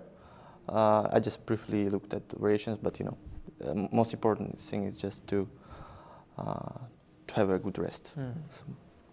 And Nadir, are you into any sports as such? Because when you are at the board, you're very, very energized, energetic. Yeah, you seem like a football player or a tennis Yeah, player. I keep I try to keep my physical form. I think that should have be done before the tournament. In preparations. Yeah, I try to go to the gym every day, and to have a workout like for 1.5 hour. Even here, would you? No, during the tournament I would prefer not to go because have to save energy for games. Fantastic. And where will we see you next in action? What is planned for you? I'm playing in Tepsigiman in Sweden, end of April. So yeah, I'm really looking forward. It's great mixed field with young players and also experienced local players. So yeah. Who are playing there? Arjun playing, Vincent, me, and from young players also Mark Andrea. And there are 4 other players. So yeah, it's going to be very interesting. Do you prefer playing against these youngsters who you know well now? Prag, let's say, Gukesh, Vincent, Arjun, or is it like you are okay with others? Like, do you see a change in style between them? Or yeah, there's definitely a difference between their playing style. I think Arjun has a very unusual style, I would say. So yeah, but I think every player has its own style. I wouldn't say it's pretty same, and yeah, yeah, it's very also. It's very tough to play against them, obviously, because they are also very, very strong, and but at the same time,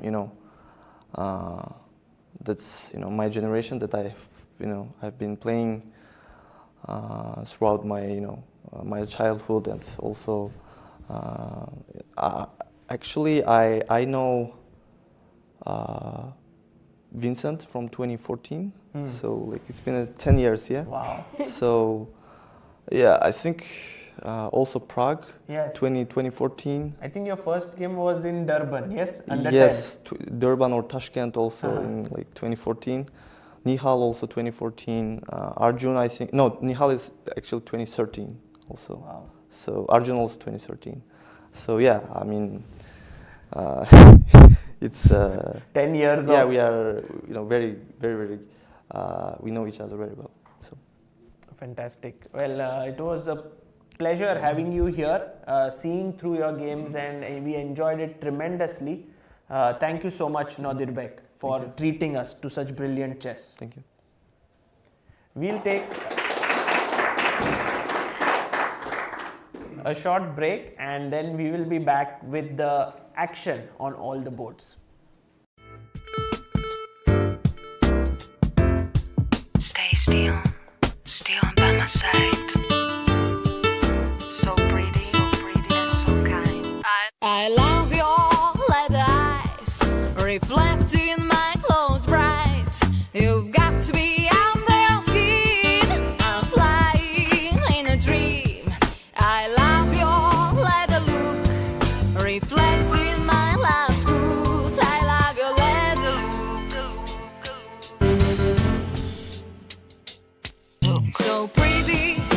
so kind forever.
Welcome back everyone to this last session of the final day of the Prague Chess Festival 2024.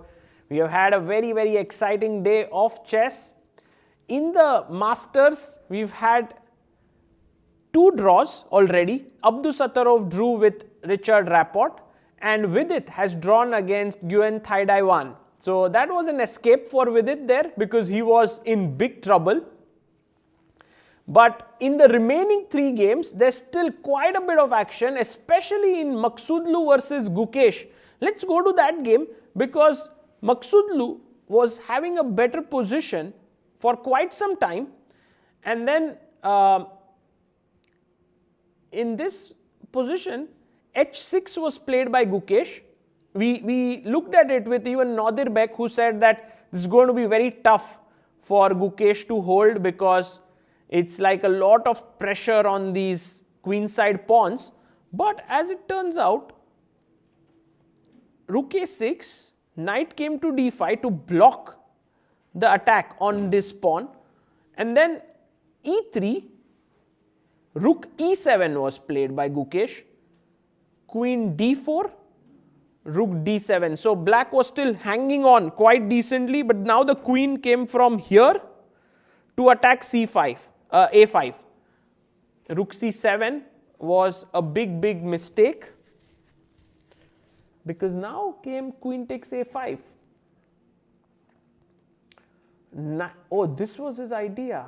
That's why he played rook c7, and this was the unfortunate thing for Gukesh, I think, is that when he sat here, takes check and played this, it was already move number 40 and it was done. So that meant that Parham now gets 30 minutes to figure out the details of how to win this, which is if let's say he had only a minute left or something here, which would have been a little tricky because now the threat is queen f1 check, and if the king goes up, there are plans of f5 followed by g5, which can get quite tricky.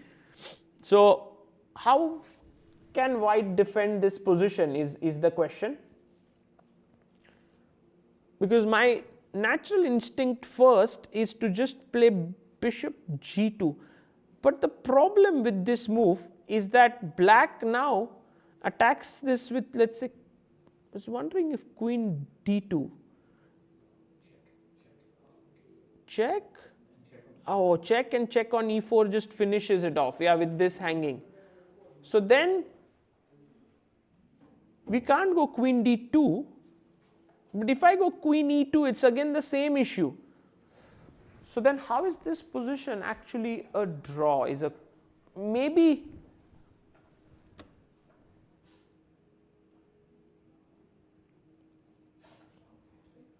I have to try and figure out, like, if maybe rook takes g2. Rook takes g2, but then king takes check from where? Ah, you can, if I give a check from here, king h3, queen f1, then king g4. So let's say, oops. So just going back 1 second. Yeah.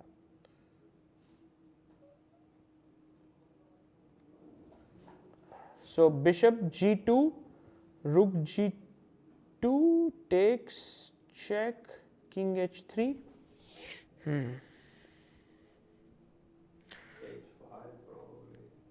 H5, but the h5, wow, this could be like, but h5 maybe check and I come here to defend, and then you have check, I have h4. So let's start with this check. Let's say you go king h4, I have check. If you go here, queen h3 is game over. So you go king g4.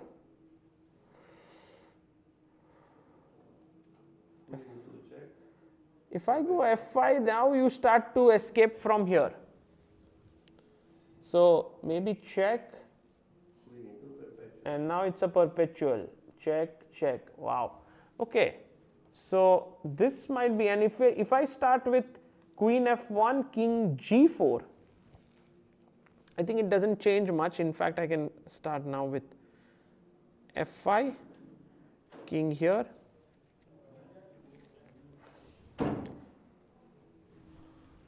Not so sure about this, but at least my king has now a safe square on h7. So maybe it can also be a good idea to start with king h7 here, because then it's a mate here with g5 and queen h3.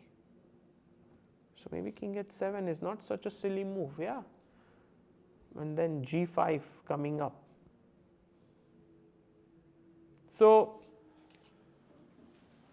bishop g2 doesn't work, and at this point Parham is thinking, what is the way in which I can stop Gukesh's idea of check, king g4, check. And Amruta, this is getting very intense now, this position, because Bar says it's clearly winning for white. Parham has a lot. White king is on h3. But he's piece up. Oh yeah. Oh, so that's dead lost for Gukesh now? Yes, but what move would you play? With white? Yes. So if I make a move, like firstly I have to be careful about my rook, which is so hanging. rook 8 check first, king moves to h7 and queen e5 comes to the mind with the idea of bishop e4 check. And maybe now you nice. just get mated by the pawns, because you can't do this. Here f5, h5 and mate. So this is the king going to h7 only helps me. Amazing. Okay, so that's not done. Same for queen d8, I believe, after rook 8. So queen f1 Not check so, is a threat. Amruta, not so silly actually. Might be to blunder away. You can't even do. I was just wondering if we at some point give up this rook, but I can give a check, king h7 and bishop e4 check. I can win back this rook. But you can just go bishop g2, no, right now? And That's stop what we queen saw. It's a blunder okay. because of rook g2. And perpetual, yes, queen e2. Yes. Okay, Gukesh has at least, managed right now Parham to think. But how this much time? This is what I was saying, that unfortunate thing for Gukesh is Parham got 30 minutes. Because if it if was he didn't get 30 40th move, minutes and he had to very make difficult. this very quickly, But he might have we stumbled. still have not found a move, so it is, or did you find it with the white? Firstly the threat Queen check, f1. king g4, f5. King f4, let's say we are just escaping. Keep that e5 square for the king to run away. So can we protect after queen f1? Let's say maybe, you let's keep say I the move the f3 rook guy away. protected. Something like rook b6, just. It's also So also terrible. no, I was thinking of queen h5, Sagar. Queen h5. But then a6 is not protected. Yes, a6 would fall. So first give a check, rook 8 check, Yeah. king h7 and Yeah. now queen h5. Okay. It's This is amazing. even like maybe the worst possible Yes, idea I yes. can come up with, yeah? Let's just see how it finishes here. f5. I don't want to play f5, king f4, because where's my next check coming from? Oh, maybe it's some. So it's not easy. Because look, f5, king g5, g5, you run away with king e5. So first go g5, stop the escape square. It's like No, f7 would hang, no? So here, what is the way in which I can mate you?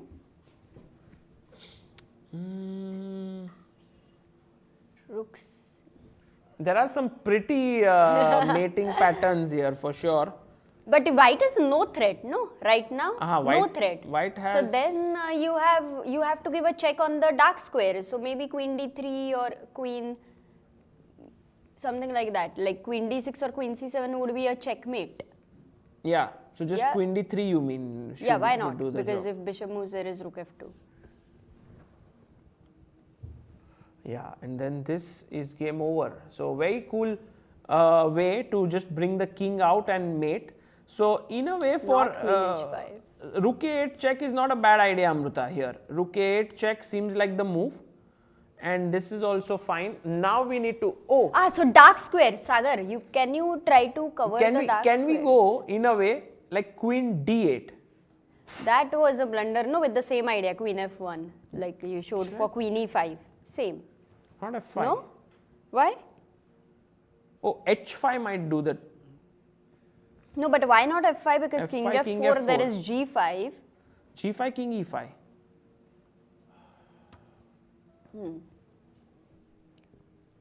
So maybe not this.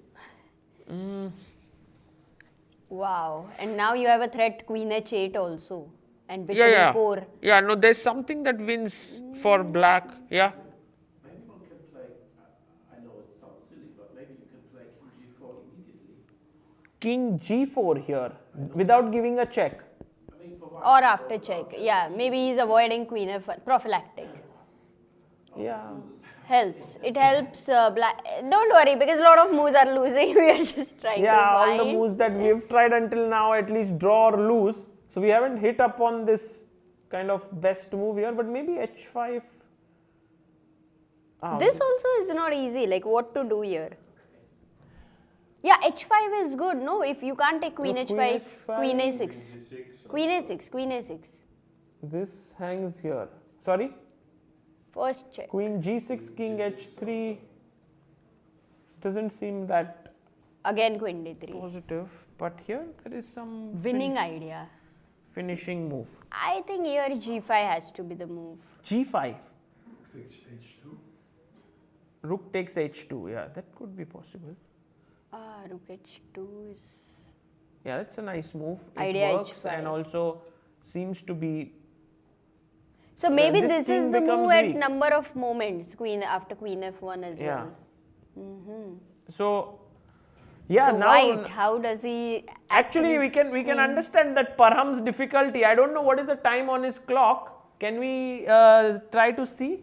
Because our board will get updated only when Parham will make a move.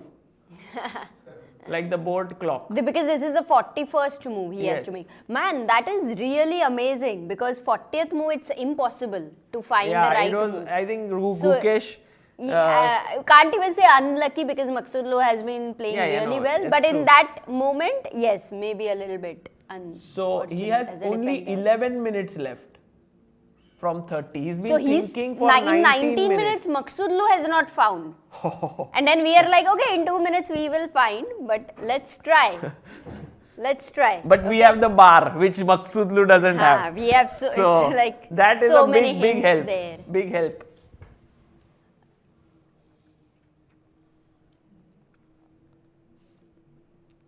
So rook 8 check I want to give because otherwise at least I can consider Yeah, rook moving the 8, queen exactly, away. exactly. So rook 8, king h7 is fine. Now whether you Queen can play queen b4? Yeah, I was also thinking of that. Is it a mate? Yes. Queen because of f1. check, We have to see king here, how- and maybe now we know this kind of winning idea. Rook h2 is one, and also f5. Now king f5, king f4. f4, g5. No, don't play g5. g5 generally loses the game because then white king becomes very Okay, safe so inside. e5 over here and just collect the piece maybe. e5, maybe that's a better idea because now after take queen f3, the king is just too exposed. Correct. Okay. So we go there and let's try to find a move. So How is rook d8, queen f1? Amruta, maybe we need some super GM to help us. You know, like Yeah, it's Ginny, too please difficult send a for us super to GM. work this out on our Oh own. my god. And yes, no, I mean, generally when you ask for something with all your heart, it happens. Okay. So So maybe let's see. we can see.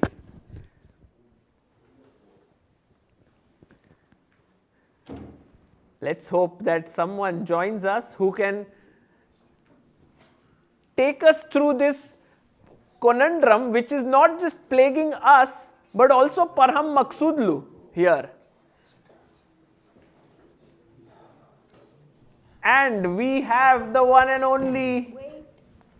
Amruta. Amruta has to be mic'd on. Yes. Guys, any guesses on who has joined us?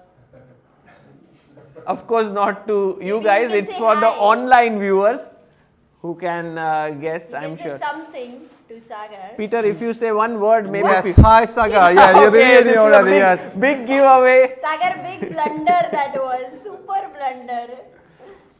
Yes, I'm here. I promised you yesterday night that I will come, but I did not know that I will bring Vincent to the game, and then from exhaustion I will fall asleep, and I just woke up like 10 minutes ago. Really? Yes, I just missed out everything. Then I saw that it was good that I missed out on everything, because yeah, I would have gotten a heart attack.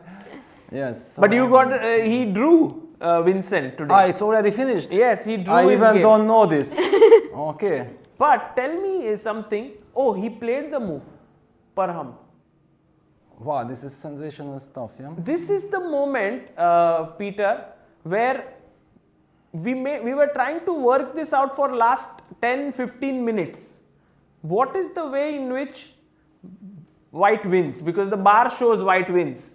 Oof. But okay, it is... so I just woke up, you know, I missed lunch, I missed everything, I missed the games, and this is the first, you said that Vincent already finished his game, because there is a 50 minutes delay in the broadcast, yeah? So if you follow in the No, room, he so drew. He drew. I just looked at it and I thought like, yeah, he will survive. Okay, good. Okay, that's already good. After knowing all the adventures that happened in But the Peter, last Vincent couple of days. finished, but we are not letting you go right now. Yes, I will stay a bit. If I already came, yes, then Thank you. hopefully he's also analyzing, but I'm not sure, Yeah. because he's also very, very exhausted. So, okay, the situation is that, can you just show me the last couple of moves? Yes.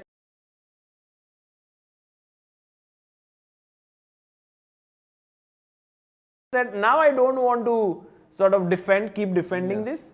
Let me go here. Yes. He sacked his knight, went in and brought the queen. And the unfortunate thing for Gukesh was that 40 moves completed here. So Parham got 30 minutes to think. Yes. But it was not so simple to find the But win. this is now move what? 41. So this is Gukesh's 2 minutes still from the classical from the portion. previous okay. portion. Okay, and Axel do down to 9 minutes. Well, so Parham spent 22 minutes working out. Yes, and then you ask me, yeah, from sleep, that what do I think? Okay, good. White King is in some danger, yeah, that's why Gukesh decided to sacrifice the piece. Besides, this is kind of a desperate sacrifice, Yes. yeah, you feel like you're under pressure, and then, okay, let's try to get practical chances. And it's never easy, yeah, because Parham was slightly better throughout the game, yeah, so he was used to already some kind of a natural cause of flow of the game, that he's just putting pressure and so on. And all of a sudden, he has to deal with some concrete tactical lines and very precise calculations. So it was very clever from him that he spent so much time. And his last move was King Well, he yes. played Rook A7. We don't know if this is a good move or not. We haven't made it yet. Because the bar may drop. Okay, What do you put think? it on the board. Put it on the board. Yeah. Whoa! That's it. Man! Whoa! Okay. Amazing! Queen F1 for sure, yeah? Well, Queen F1, yeah, King G4, and then some F5 check. Is very natural. King F4. Yeah, and Right, here, look at, yeah, Gukesh is looking at Parham. Is he really walking so quietly? I mean, look at the king. Gukesh is getting excited. We can at least see this. He's feeling, I think he's seeing the draw perhaps. But what a counterplay he found. It is unbelievable. Also, we can analyze this position, but the curiosity is, what was the move? White to play instead of Rook A7. I think both are interrelated. Yes, if we find where's the draw here, we'll find the win there. Well, I'm not sure. Because we tried you Rook know, A check. Peter, this is a good move because the bar doesn't drop. Yes, And okay. now we don't know what Now is we the next tried Queen move. H5, Queen D8, Queen E5, Queen B4. But you know, you are to be blamed for this. You know why? Because first 3-4 days we were analyzing with the lines on, but then you came. Without engine lines, we enjoyed so much that we switched off the engine lines now. So Big thanks to you. That's big the thanks, yes.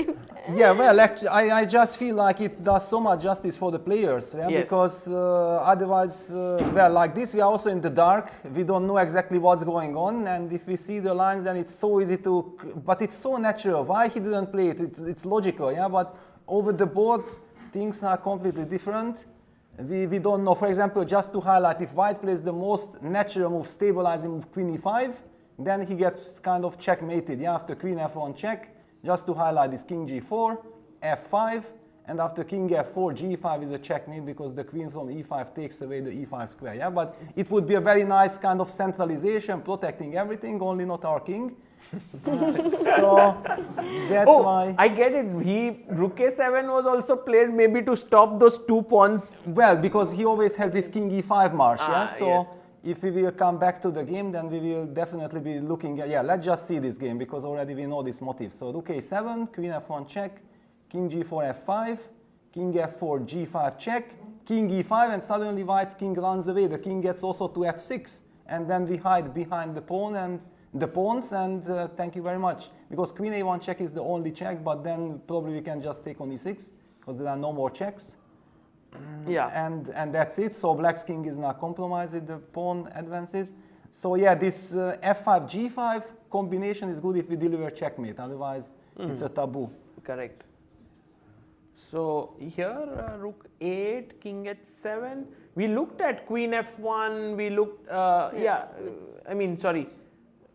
Sorry, with white, we looked at all sorts of King moves. g4 also we looked. King right? g4. We King looked g4, at queen e5, queen h5, queen d8. queen h. Yeah, but yeah, these are the typical positions that, okay, it's for computer things are clear. For the human eye, this is just a total madness.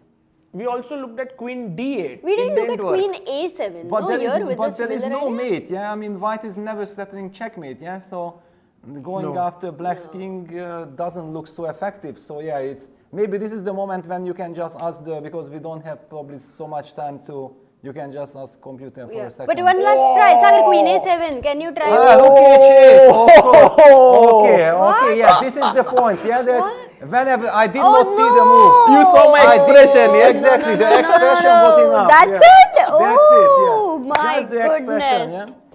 Amazing, Yes. amazing. This is so beautiful. Now we know if Parham didn't find it. But tell me, it was 41st move. Parham had 30 minutes. How Yes. would you assess, like, for him to find it? Like, if he had to find such a we move? see that he did not find it, yeah, because just nobody tells you during the game, you know, and the players are super exhausted. They are playing, they just played, he had, for example, this yesterday's marathon, brilliant fight, incredible struggle against Abdusatulov, yeah, and this is all connected, yeah, and then suddenly he was probably disappointed that he let this counterattack happen and so on, and then your brain just shuts down. Yeah, if you are already not the normal person, yeah, it's yeah, and of course, you know, the idea why I showed queen e5 was to highlight that, yeah, bishop e4 check is kind of the natural idea, yeah, but yeah, rook h8 solves the problem. Otherwise, black is just fine, right? Instead of rook h8, because I don't see any move. Okay. No, rook f8 wins. Okay, also. okay, but this Rook no. f8 also wins. Because against f5, yeah, rook takes f5. Okay, this What? this actually, I mean, this queen f1 check, king Yeah. g4, f5, then you can take rook takes f5, and then queen takes f5, you pick up the rook. So like that this, rook you, on c2. yeah. Well, by method of elimination, you could have actually spotted rook f8. The rook h8, you had to. Yeah, you had to basically go back to school, like, you know, when you are a little boy and then they tell you, okay, you win in 2 moves, yeah, and then you get a diagram like this, and of course it's rook h8, yeah, it's like the typical move. At the age of 10, you just solve it in 2 seconds, but... Yeah. Yeah, I mean, the thing is, if someone tells you here's a win, Yes. But I mean, the bar was telling that there was a win. For but us, somehow- bar was also at least telling. yeah, but somehow it just didn't strike. Yeah, and now. Yeah, because it's the trick that black has sacrificed the piece, right? And he's going king hunting, so our natural instinct is that how do we stabilize the position, yeah? How do we stop black's attack going? But in fact, we should have been looking for our own chances, yeah, as well. Yeah, no, chess is so nice, yeah, it just shows that, yeah, the struggle, over the board struggle with all the tension and everything, it's always a completely different story. But brilliant, yeah. What a position, last day, last moments, last and to have position, such a beautiful position. one. True. Gukesh always tries to make it tricky. Definitely he missed it. Maybe because he thought it's a good counterplay, I would say, yeah. Yes. Yes, but this is also the mutual, you know, but clearly here the point is that Gukesh has certainly have discovered it after the time control, yeah, because this is the typical scenario. You have sacrificed the piece, your opponent has reached the time control, and then you get up, you go walk around or whatever, and then it hits you that, okay, hang on, there is this move, yeah, and then You think Gukesh saw? Definitely, yes. Oh. Yes, definitely. During this period when he sacrificed, he did not see it. But because his body language probably signaled to Maklu like Gukesh believes in his sacrifice. Yeah, you overtake your opponent's feelings. Yeah, that he does not take it like, okay, instead of resigning, I take, but with the body language that I believe, because otherwise he could have been probably worse and fight in a worse position. So this psychology. This is so typical that there is when such blindness happens, it's usually a mutual blindness. Because if it would not be mutual, then the other one would spot it immediately. Yeah? This is such an incredible thing in chess. It happens because of the sort of emotions that the players pass on to each other. Exactly. And then they trust each other. No? They trust, Sometimes exactly. Yeah, suddenly- if the guy my opponent believes, who is also a brilliant player, one of the best players in the world, that he thinks it's all right, then of course it's all right. Yeah, you don't even question it. Yeah, it's the normal way of thinking. So now King G4. But the very important thing for Parham is right now that not that after he released the tension and got up after he made his move, he walks around and then discovers it, because then he simply cannot continue the game. Yeah, this is the total horror, because it is so often the case that while your clock is ticking and while you have to make a decision, your brain just shuts down, limits your options. Yeah, you think like you have to do a certain thing. You make your move. Yeah, so the pressure goes from you that you don't have to make a decision anymore because you have already done it, and then everything becomes crystal clear, and you realize that, oh my God, I have just missed this. I could have played that, and so on. Yeah. So true. Actually, he realized that he missed because he so. was sitting I think like so. this Right in between. now, I feel Parham has just understood that Gukesh existed. Not right now. A moment ago, Yeah. he was like. That he is a was bad like this. feeling. Well, Yeah. that would be a bad feeling. I'm still not getting it completely that it's for sure. But look at Gukesh. Certainly, he knows that he got a second life. This is not second life. This he knows exactly that this is not completely gratis. It's a bonus continuation of the game, because he had already spotted that Rook 8 was winning on the spot. Yeah, but now is it so trivial to draw this position? But in one way, like King F4, it already feels like Black need not rush into Yes. something now. Well, for example, also there is a question like Rook F2. Do we have time to just play Rook F2? Yes. And then you have to force a draw with Rook G7. Because there is no way that the queen defends this bishop. But hang on, I said you can force a check perpetual with Rook G7, but in fact it's not a perpetual check, it's just a mirage. Because King G7 check and King G6 no more checks. Yes. You have to resign. So in a way that here you may, how does White then even draw here? Well, then it's scary. Then he needs to Queen start D8 moving. check and Queen A8. He went Queen F1 check. But E5. Yeah, we're gonna see this because this is the fourth sequence. King G4.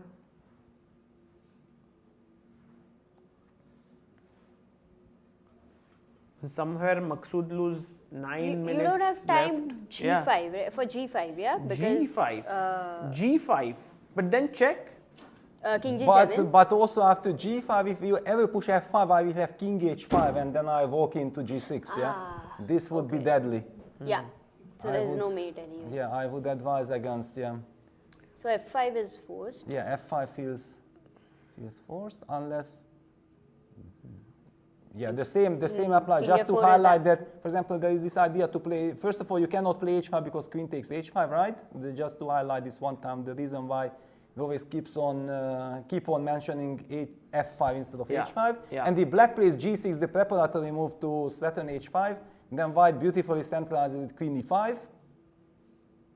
No, because then F5. Sorry, yes, same. F5 and Rook H2 checkmate. Oh. Yeah, King H4, Rook takes H2 checkmate. Because G5, King H5, I wanted to highlight that, we again walk behind, but no, we are not able to. So there is also this idea like G6, but clearly it does not work. But for But which why reason? G6 would not work is a question. Because Okay, Queen D8 check and then Queen D4. Yeah, okay, in this position, yeah, Queen D8, Queen D4 and resigns, yeah. oh, Queen D8. Yes. But Queen D8, King H7. Rook Yeah, F7. Rook F7, and yes. then That's why he- Rook is on got E7. it. Yes, King G7, we have to put it, and then Queen D4 check. Yeah, put King G7, it's still very important. Queen D8 check, King G7, Queen D4 check. and we get the perfect harmony. The queen is on the diagonal and black king gets checkmated because rook a8 checkmate is coming. So that's why clearly g6 is not working, yeah, because the queen gets to the long diagonal. And then f5 remains.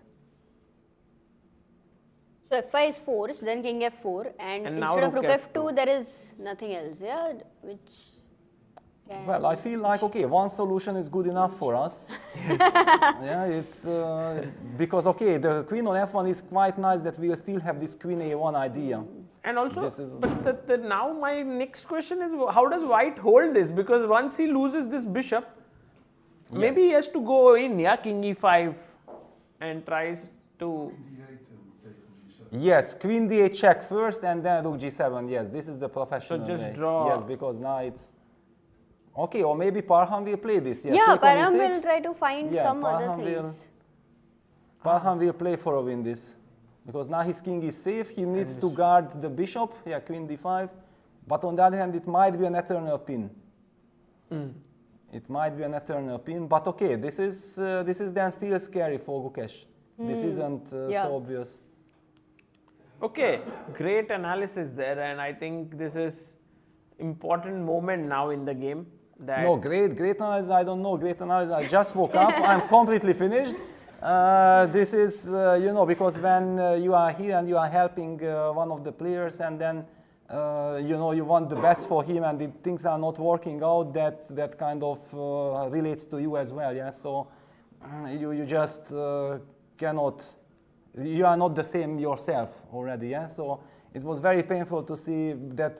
I just felt like, okay, Vincent just completely, the tiredness came over because he just did not have a single rest day for the last couple, for the months already. Every single day he was playing, and then there was this very, very unfortunate Bundesliga weekend right before coming to Prague. Yeah, it was Friday, Saturday, Sunday games. Sunday in the morning, still playing at 10 o'clock, coming in the afternoon here, and his team Baden-Baden lost a decisive match Yes. against Philheim, which basically cost them the title, and this is something that, because he is also sponsored by Grenke, yeah, this is a team Grenke, so it was everything very unfortunate, and he lost the game against Max Todlu there in that match, so everything was connected, and then this total nightmare start against Pragnananda when they went for this crazy line, which Prague has expected that Vincent might play it because he has already played it. So in this regard, Vincent has to know every single detail about it. He knew 95%, and then just one mistake, he did not remember the computer, and he started the loss. And after that, he was very shaky in the tournament. Yeah, Yes. That's how things are connected together. Yeah. Yeah, also today's round was not easy because 4 hours early for everybody, so it is Yeah, at but night, by no by time now to- already Vincent hand was just not working. I mean, yesterday he was unable to think a single line, yeah? So Yeah. it's already absolutely not about chess. I can't really wait for him to go back home, have a rest, and looking forward to his next tournament because... which is very soon, Grenke. Yes, okay, he will still even have a Bundesliga weekend even between. Oh, nice. Yes. It's like there's a non-stop chess. Yeah? Yeah. Sometimes professional players want to take a break, but It's unable difficult. to. It's Yes, yes, and okay, what I admire in Vincent's case, which is of course not a good tournament strategy, but it's his ambitiousness, that despite the fact that he feels that he's completely exhausted and okay, his brain is not working, the word draw does not exist for him. Yeah, it's because of course, Absolutely. as a trainer, you would suggest, okay, if you feel like you can't play, you are just not in the physical or mental situation to play, then just shut the game down, make a draw.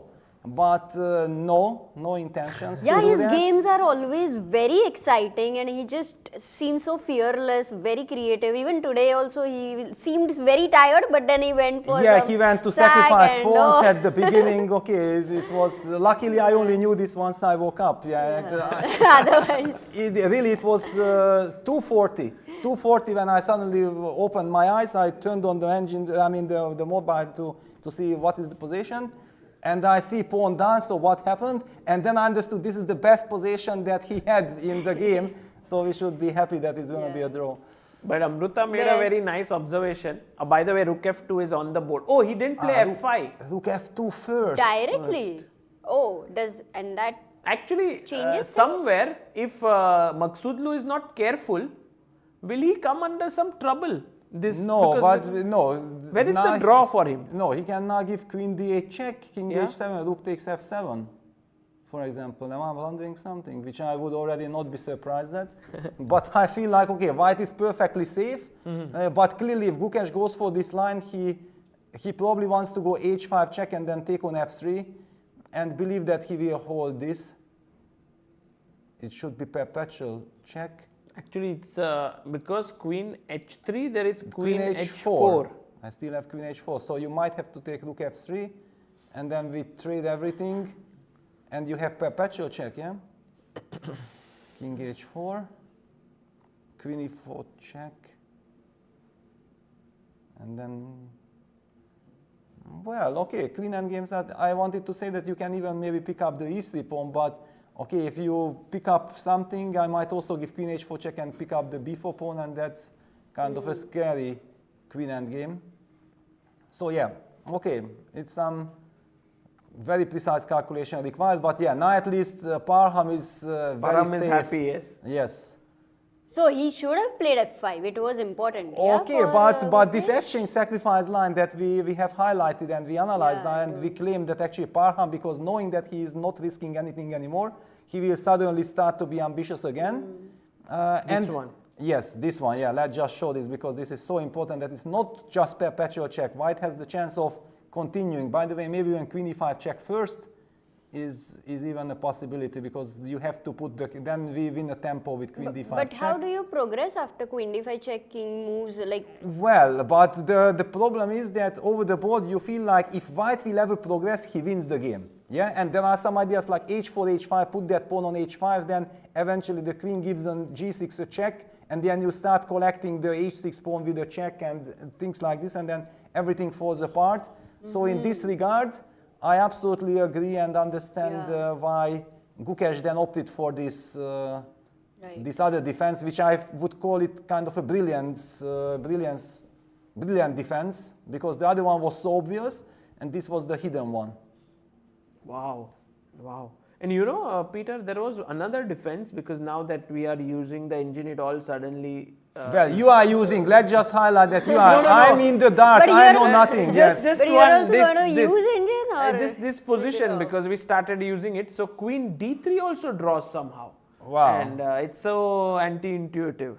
Yes, because okay, queen d3 and okay, I will blunder again with my question like queen e5. I would like No, to that's make a good this. move. I would like to make this stabilizing move always as first instinct. Something like this, and it's No, it this just- is Very borderline new. impossible. yeah. This is it just shows like black can just keep making normal moves and still be well, there you because- know, if something like this, for example, online happens that somebody plays like this, for me it's ban already. Yeah, immediately. I don't need any other proof than this. You know, queen d3, rook f2, because as a chess player you can immediately understand, yeah, that even if it's a classical game, you think half an hour and it will not cross your mind, yeah. Then it's simply impossible that with 2 seconds on the clock you will play it a tempo, yeah. So Totally. this kind of things are always important to highlight.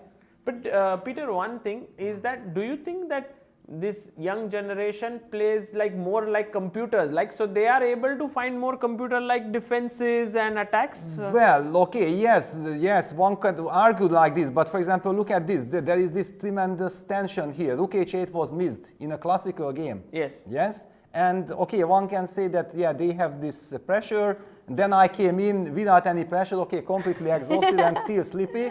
I was not able, but you know, it's also kind of, you don't expect that there is an easy solution, because if it's easy solution, the players will find it. Yeah, okay. It's, this is also some assumption, yeah, that you just cannot even imagine that something like this can happen. And my brain was already like shut down that, okay, if they cannot find, then okay, how I will find it. And I started speculating about other scenarios. Yeah, it's Right. Right. It's normal, but of course, in general, the modern generation thinks differently. Yeah, they are much more concrete. Yeah, but okay, it does not mean that they cannot make mistakes. Yeah, they also don't see everything. It's clear. So okay, h5 check. Now Parham is he takes taking and his time. and maybe this will end in a draw, most likely. We can come, like, we'll check this in a bit, but just wanted to get your thoughts on another game which is going on. Wow, this is a very tricky situation because Prague already had this Yes. against Gukesh. Yeah, then without the black pawn on a3, and Gukesh went on to comfortably draw the game, knowing relying on the classical defense that f and h pawns are actually theoretical draws. But now there's this a3 pawn which black wants to hang on to, of course, yeah, because you just don't want to give it. But it doesn't really do so much to the position. But the good news is that whenever white plays king g5, then he has rook g3 check. This is very important to highlight. And based on this, then probably David is saying that you don't have a way to, but it's very tricky because the third rank rook is still kind of not able to give checks from behind to white's king. Yeah. But I would even like say take the pawn and get rid of it because this is a draw. I mean, Okay. David would know it that this is a draw, but now he's just clinging on to it because he wants it. Like Yes, because you know exactly that if you give the pawn, it's a draw probably. Yes, I mean with the king on g7, it's a draw. But for example, if black's king is forced to the back rank, then Yes. it's lost. Yes. Yeah. So and the king is, for example, in the Gukesh game against Prague, the black's king was on g6. It was actually ideally placed, and David says, no, I have the h3 pawn. I want to keep it. He plays the move rook h3. And I don't see, I really don't see How any to way progress. for white to progress. Yeah, because king g4 would be natural. Of course, king g4 is natural, but actually what is really threatening? Nothing is threatening. h6 check, we go king h7. f6 check, we go king f7. I think this is where you have to at some point get your king in, right? And like let's say king g5. Yeah, check, but then rook king g3 check, king f6. f6. This is even a draw without the pawn on a3. But Yes. with the pawn on a3, thank you very Yeah. much. Yeah, then of course David will rely on this defense. Okay. So how many games are going on? Only 2 or any more? Yeah, just 2 games are going So what on. were the results? As I said, I missed out on every. So what happened? So Vincent Bartel drew. Nodirbek, Rapport, they did fight quite a lot, even though Nodirbek had won the tournament, but Rapport kept playing and they played till almost the end game. Yes. And Vidit was completely worse against Thaidaiwan. He was suffering. Yeah. He was suffering, and there was this nice moment here. Queen e4, h6, take, bishop a2, which was the critical one, where white had this some winning moves, but the nice one that was pointed out by Tadiash was b3 here. Wow. Okay. Yeah. This is when the game starts 11 in the morning. Then things are not as natural and logical as they are when you start at 3 in your usual bar rhythm. So basically, you have to make sure that no real adventure happens to you in those early games. Yeah. Yes. That's because whenever things like this happen, you can just miss the simplest things. But he went here, and then I think he missed queen c5. And so Wow. Okay. So then it equalized. yes. So this is how it got over, and that was a draw. But here we see And this has challengers happened. also. Oh, By the challengers. way,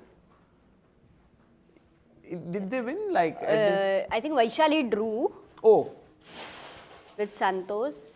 so Santos and Vaishali have drawn. So if Edis Gurel now wins, he's the champion. And what is his position? He's 2 pawns up. Oh, Okay, then he wins. Yeah, there is no. And way. then he gets into Masters. Then wow, Wow. he became a that's- GM yesterday, Edis, and he became Turkey's 15th GM, youngest ever.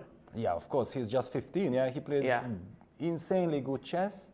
He's 2570 right now. Okay, yeah, forget about this rating. He's clearly stronger. If you are 2570, you don't win the challengers. Yeah, it's kind of, he just needs a little bit some more tournaments to get his rating right. He told us that he works only 2 hours on chess every day. It's insane, yeah? Like goes Okay. to school every day, and But it seems then he's effective, yeah? Yes.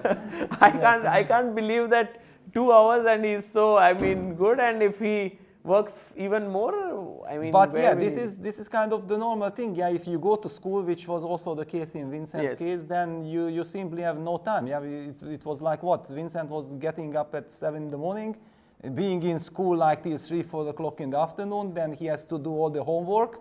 Yeah, and then finally maybe at in the night or late night when you are completely exhausted, then you can do some little chess. Yeah, it's completely insane. But yeah, there you have to. It's compulsory to Yes. continue the school, right? Yes. So that's how it is. But finally, I think he's done with his school now.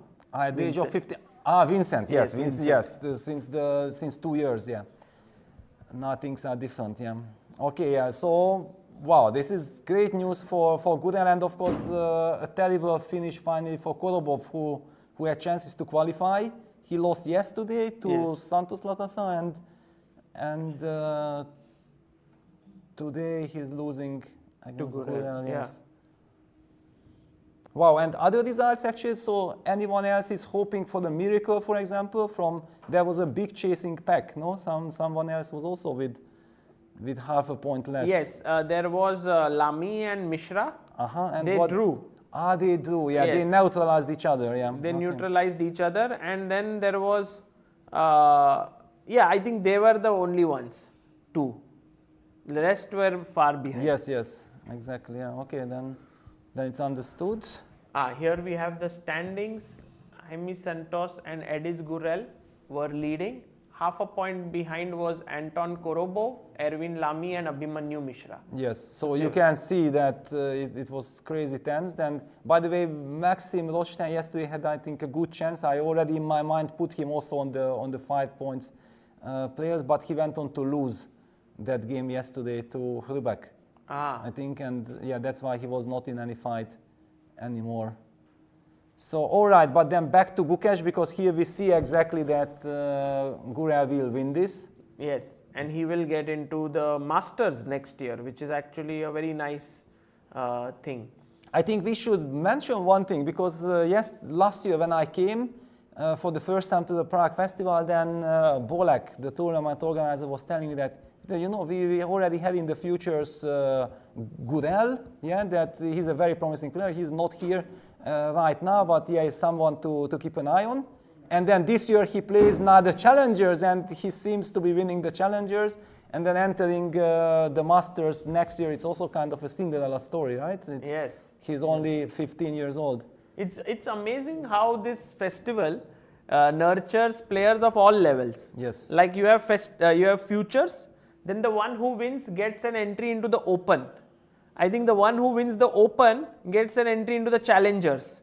Yes. And the one who wins Challengers gets entry into the Masters. So it's like a nice funnel there. Yeah, and I think also any of the young players who were here in the future, so like this, they make tremendous progress, for example, then the organizer is happy to give him a chance in the Challengers. Yeah, so this is also kind of connect, like Gudel got into the Challengers, yeah, and we see that what a wonderful idea it was to include him in the tournament, yeah, because he seems to be winning it, and it was a quite tough Challengers, extremely strong Challengers. Actually, Turkey is having quite some talents now in chess, right? There is this boy, of course, Edis Gurel, but also Yagis Khan Erdogmus. He's just 12 and some 25-50. Oh wow! Okay, Yes. okay. So, you know it better. Yeah. What? Now, Gudel, I have witnessed myself. You know, and I'm someone who tries to be always little bit careful with ratings. Yeah, I don't judge based on ratings. I like to judge what I see with my own eyes. Yes. And what I have seen from with my eyes from Gudel, that was very impressive. Yeah. So really, I don't care about his rating. I care about his performance and quality, and he has also shown some very mature play already. Right. It's not like, okay, tactically he is a wizard and then he always checkmates the opponents or whatever, and then my question would be, okay, nice, but what about the strategy, what about the deepness and everything? And we have already seen it in his games. True. What are your feelings for Nadirbek Abdusatarov's performance here? Well, yeah, by the way, the Pragnanda game with David Navarra has Just ended, in a yes. draw, no surprise there. So the pawn on a3 actually made all the difference, so White was not even able to torture Black. Yeah, thank you very much. Well, coming back to Abdusatov, I feel like he has played a wonderful event. He was extremely efficient. He was in incredible fighting mood, and knowing also that what crazy schedule he had. He was playing everything, yeah, that he has this amazing physical stamina and everything to withstand this and show this kind of performance. He was very efficient, and he was always ready to, for example, yesterday, I would not call it a perfect game. By very far means not. Yeah, it was a very ups and down game. But the will to fight was there for both players. Also Parham, of course, did fantastically. He was very close to winning. He even had the fourth win. But then later on, when Nodiebek got a chance, then he was able to capitalize on it. Super impressive. Yeah. Very, very impressive. He was just, and also when he lost one game, I thought it might slow him down, but then he was managed to come back and score 2 back-to-back wins. Yeah, unfortunately, with the help of Vincent. Vincent, yeah, this was actually it was not won by Abdusatov. It was lost by Vincent. Yeah, it was just incredible. No, some total blackout. Instead of going for a slightly better endgame with no chances of losing, yeah, he wanted more because he was burning to try to Queen's win. Gambit accepted Yes, line. and then he suddenly made an emotional decision that no, I will not change queens, but you don't have any other choice. And then he just played the move, after which he strategically lost after 10 moves with white, and clearly in perfect shape Abdusatov that was already enough for Nodiebek to win the game. Right. I knew already back then that no, there is no way back. So no, of course, yeah, Nodiebek is just was super sharp in the whole tournament.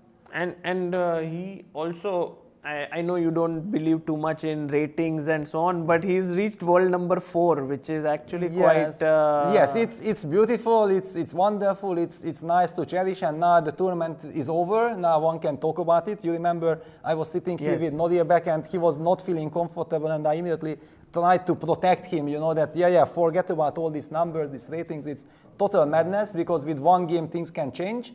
But okay, after the tournament you can cherish the moment, yeah, which is only a moment, and we see exactly that everything is so close to each other, yeah, just a couple of points between the players. So I would not say that this is so important. What is important, the direction, and also the fact that he was like some 27, 45 or 50 last year, and then he had some couple of bad events. His rating dropped down to, I don't know, 27-10, something like this. And then half a year later, he's back to, or even overpasses the previous rating, what he had, yeah? And this is the one that impresses me, yeah? Because it's so, I know that how difficult it is after you have a rough period of time to suddenly make this incredible jump and then to come back. And this shows some tremendous character, and we have seen some incredible also super confidence, yeah, what he has. Yes, absolutely. Yeah, this is very nicely said by you that sometimes you come back to your same rating, but you come with lot more strength and maturity. Yeah, actually the same applies to Gukesh also. Yeah, he also had the same terrible Qatar Masters and terrible Grand Swiss. He was unrecognizable, the same way like Vincent in this tournament. When you see him, then you think like, okay, what happens? Well, nothing happens. It's just a terrible bad tournament, and it's more about psychology and this total tiredness and everything together rather than your chess skills.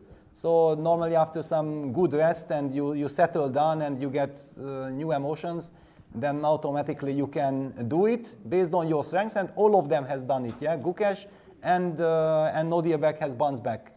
Amazing, amazing. Yeah, this is very motivating in a way for also youngsters who have lost some rating and who are struggling, that it's possible to just make a comeback with the right approach.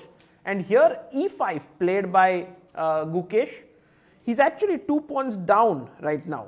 Well, yes, but his forcing rook takes f3, e5 was of course the right move. Yeah, you force it. By the way, Parham is down to his 30 seconds. Yes. Yeah, yes. Okay, he knows exactly that he can always agree to a perpetual check. Yeah, so he's not running a risk. But But yeah, knowing how the game went, he's definitely very disappointed that, okay, there was this chance. And if somebody will tell him after the game, if he haven't noticed yet himself about Rook H8, then he will really feel very, very upset, ashamed, and so on. Yeah, because these are the things that you feel that, okay, come on, I have seen millions of things during the tournament, and the simplest of them all, I failed to notice. I already feel for him. Yeah, true. I think this is not going to be easy for him, because yesterday also he got a small chance to win. Well, it was a big chance. Yes. It was I a mean, big it chance. was just for a move in a way. Yes, but he also beautifully outplayed Nodia back in the beginning of the game. Yeah, with the black pieces, he got the upper hand, and he had all chances to play for a win. Then later the game got quite dramatic and full of mistakes because of the tension and everything.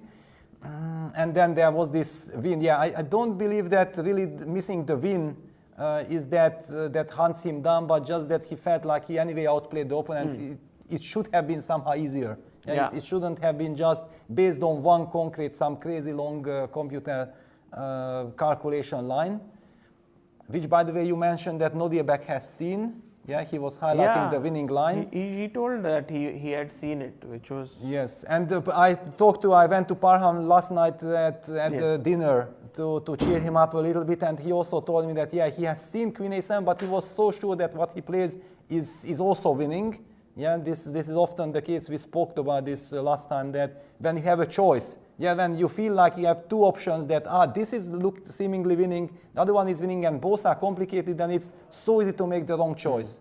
Yeah, we have all been there. But now I don't see Gukesh not drawing this, but how simple is this after all? Because queen takes easily check would be the natural move, but Gukesh is taking his time, he's not taking it yet, because then white plays king f5, and you feel like even if I give this up, yes, exactly. and then try to perpetual check. Okay, but if you don't perpetual, then you lose, right? Because you are 2 pawns down and you have given up the pawn. So for us, it's very easy to speculate, okay, we give up the e5 pawn, we start checking, and finally the king gets to c8, for example, and if it's a win, it's a win. It's lost, yeah, now. Probably it's lost. So yeah. King b7, so, okay, computer always finds the right miracle check that saves the game, but over the board it's not so easy. Maybe here it's already not so simple on how to hold this to a draw. Well, which means that probably it wasn't easy from the beginning. Yeah, it's all connected with, and we see how tricky is this evolution bar. Yeah, because when we think like, okay, it's draw, but the position is not equal. Yeah, the position might be draw by force with perfect play. Otherwise, white is pawn up, or at the moment still 2 pawns up. And one important thing to highlight is if black would love to play e5, e4 to keep that pawn first alive, but then white gets the chance to play queen d4, beautifully protecting the e3 pawn, also targeting the e4 pawn, and there are no checks against white's king on g5. Isn't it some incredible scenario? And black is kind of even zugzwanged. Yeah, because the queen on f3 is beautiful. If you play king g8, then queen d5 check comes, and the white might be even able to force a trade of queens, so queen c4 check, and then queen c8 check, queen f5. There's also this zigzag way of winning the game. So be careful. Black probably has to take on e3, and then this king f5 line is very tricky. So let's just try to calculate. Yeah, king f5. Okay, the point is we cannot push the pawn because e4 is met by queen h4 check and queen takes e4. And if white picks up the pawn by centralizing the queen, that's very bad news. So yeah, that's why it's correct that we start hunting the king with queen f3 check. King takes e5. I was just wondering if g6 makes any sense, but... Oh, but it weakens the king, yes, yeah? It So looks terrible. eventually white, when the king goes to c8, somewhere the white queen will intercept something, yeah? This weakening the 7th rank is just too dangerous. Okay. So, okay, we have to give this queen f3 check. King takes e5. This looks actually tough because the thing is you have this one pawn stopping these 2 pawns. Yes. And these 2 pawns are not going to be able to create a passer very soon.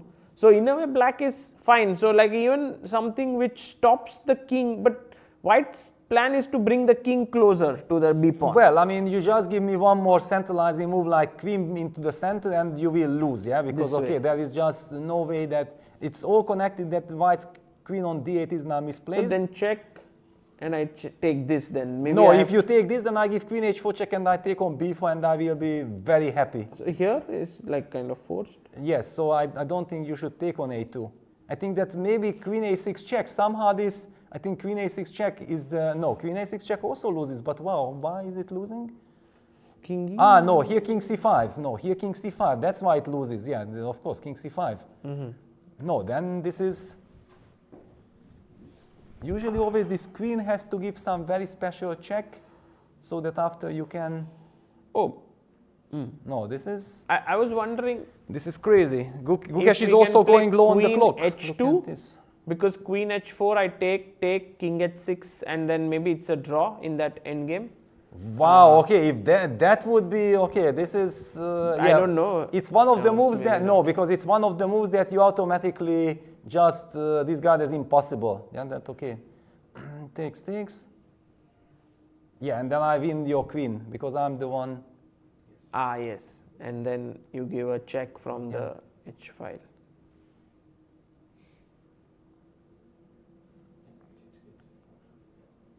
Check and take and then b. Yeah, no, this, okay, but then this, forget about the draw, yeah, so queen takes easily check, all eyes on Gukesh, will he be able to find the computer defense? Yeah, king f5. It's not trivial at all. Because pawn push doesn't work. Maybe we keep our queen centralized like queen d4. Oh no, that's a No, loss. you Sorry. cannot. I wanted to somehow. No, you have to, I mean, probably there is only this one miracle way, yeah, or maybe it's not Queen miracle. e1 maybe. Keeping No. this pawn controlled. No, then queen h4 check and I play queen e4 and I think it's finished, yeah. I mean, whenever I bring back my queen, it's over, yeah. It's, you cannot rely on holding this endgame because you have too So many a move weaknesses. like queen c3 will not be good. No. So then we need some very concrete Yes, yes, and we know that we need a concrete way, but still it's impossible, I mean, not impossible, but not automatic. Yeah, he will play queen f3 check, of course, yeah, he has to. There is no other move, but the question remains, yeah, that after king takes e5, where is this shocking perpetual, yeah, because computer always... I have one idea, which is to check, take on a2, you check and take on b4, then I take on h2, then you have b pawn and yes. g and computer thinks maybe it's a No, draw. no, computer does not think of the draw. But I mean, humanly, the natural move would be queen e3 check, yeah, because I'm also, Yes, yeah, but queen here- e3, king d6, and then queen d4 check would be natural, yeah, to force, but it's bad. But let me highlight king c7, queen a7 check. This would be like the logical, but then white comes back with king c6 and then king c5. So queen e2 check played by Gukesh, okay, all eyes on queen e2. This still, we also gave this check. But after king d6 is the crucial moment that what is the move here? Till here it was absolutely obvious that we play like this. Okay, if you take on a2, I don't believe in this. This should be just, first of all, it's a total torture. Yeah, this is... This and this should be lost. This should be lost, yeah. This Okay. is hopelessly lost, yeah. So king d6. Parham is actually thinking for king d6. Maybe he has some other, but what else? Like you can't go on the king side. So I wonder why is he thinking here? And he also has less time. Yeah, it's less time, but yeah, it's... Wow. Yeah, it just shows, yeah, these queen endgames are the total nightmare of chess players, yeah, especially when you are exhausted and... but even if you are fresh, I don't think that for a queen endgame you can be fresh enough. It's never enough, yeah. You have to have this engine motor, yeah. That. He goes king f5. He goes king f5. Okay, so he's trying to zigzag his way somehow.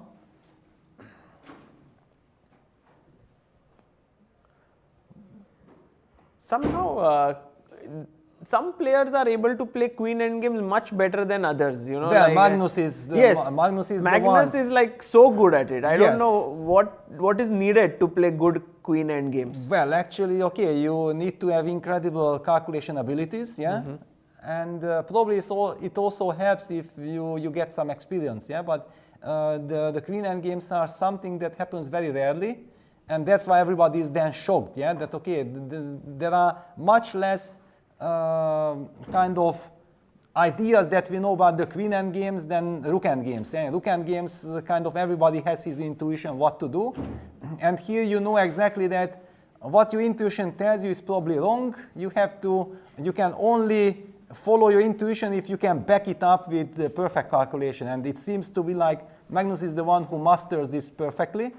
During the Champion Chess Tour, I've been commentating so many of Magnus's games, and with this little amount of time, what he was doing, he was finding the perfect harmony, Yes. he was finding this computer moves, I couldn't believe my eyes. Well, basically because I have seen him do a couple of times, I already knew that it's gonna happen, but it was all the time very impressive. Yeah, it's amazing how he never falls in for some trick or trap or something. He's always finding those key moves, and I also observed this a lot about him. But yeah, here for Gukesh, I think he's already running down on time. He's come down to 2 minutes. Yes. And maybe practically it seems like this is a lost endgame in a practical game. It's a very tough endgame, yeah. This is because, okay, unless you have a very clear vision that this is a perpetual check, if you just have to play it, this is not a playable endgame, yeah, because you are 2 pawns done. Yeah. And also the b4 pawn is weak, and white has no weaknesses because a2 and h2 pawns are no weaknesses because they are not important pawns, yeah. It's we can just give them up in order to collect the b4 pawn. So yeah, black goes queen f2 check. Look at this. We see kind of quite some nervousness in Gukesh's case. He knows exactly that, yes, I have to be super precise. Yeah, king e6, and this is the annoying stuff from black side, yeah, that you have to calculate millions of directions. But the good news is that probably after king e6, the lines that he have calculated before come into play. Yeah, queen e2 check. Yeah, he keeps on. So But he has king d7 spotted. now. This will happen. Well, we were even speculating, we didn't know what to do after king d6. Yes, exactly. But it seems like the players have already figured it out. Yeah, so that's why Parham is trying to Not get his go king there. to d7. But I'm not sure if king d7 really helps. I'm more worried of king d6, to be honest.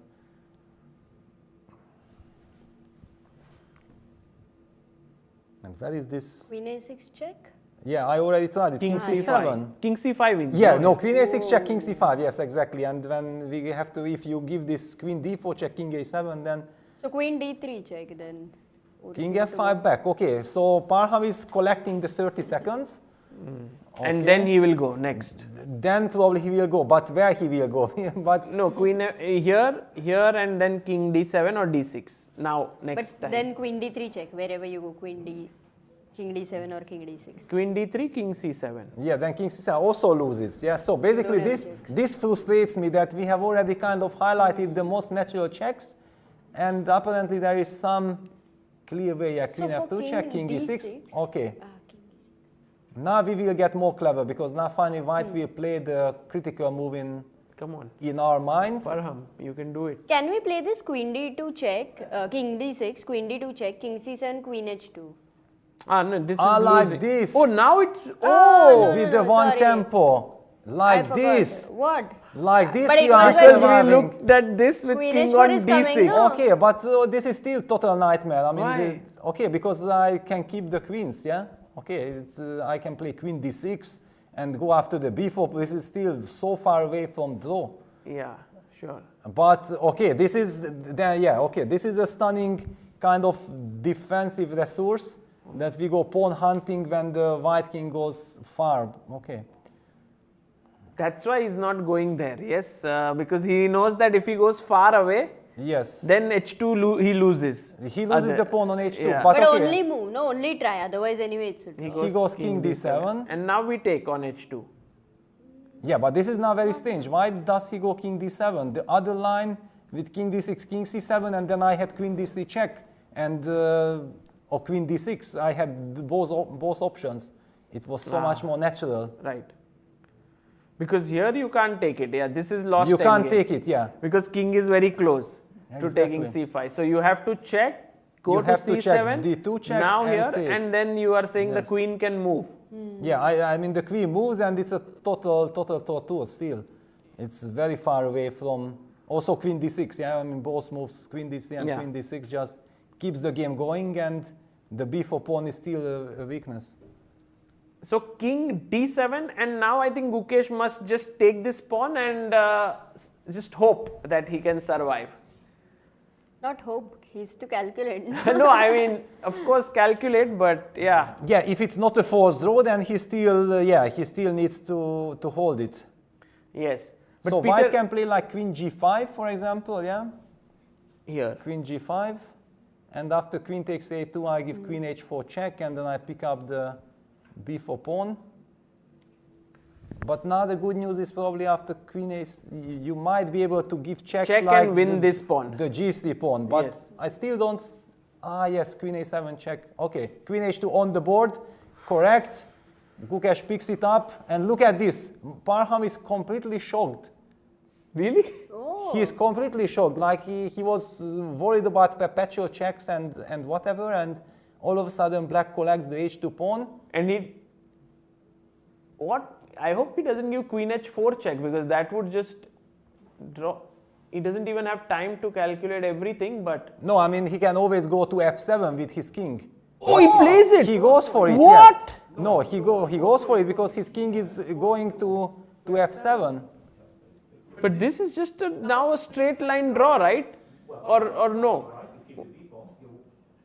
You keep the b pawn He'll in go this in the endgame. queen endgame, yeah, Yes. without any. So king c, what? King e6. King g6, king e6. Yeah, he's going after the f7 pawn. Oh, I thought he will go here. No. No. 1 second, just to. No, you No, cannot go we'll there. first finish. Yes, king f7. Yeah, this is what he is going for.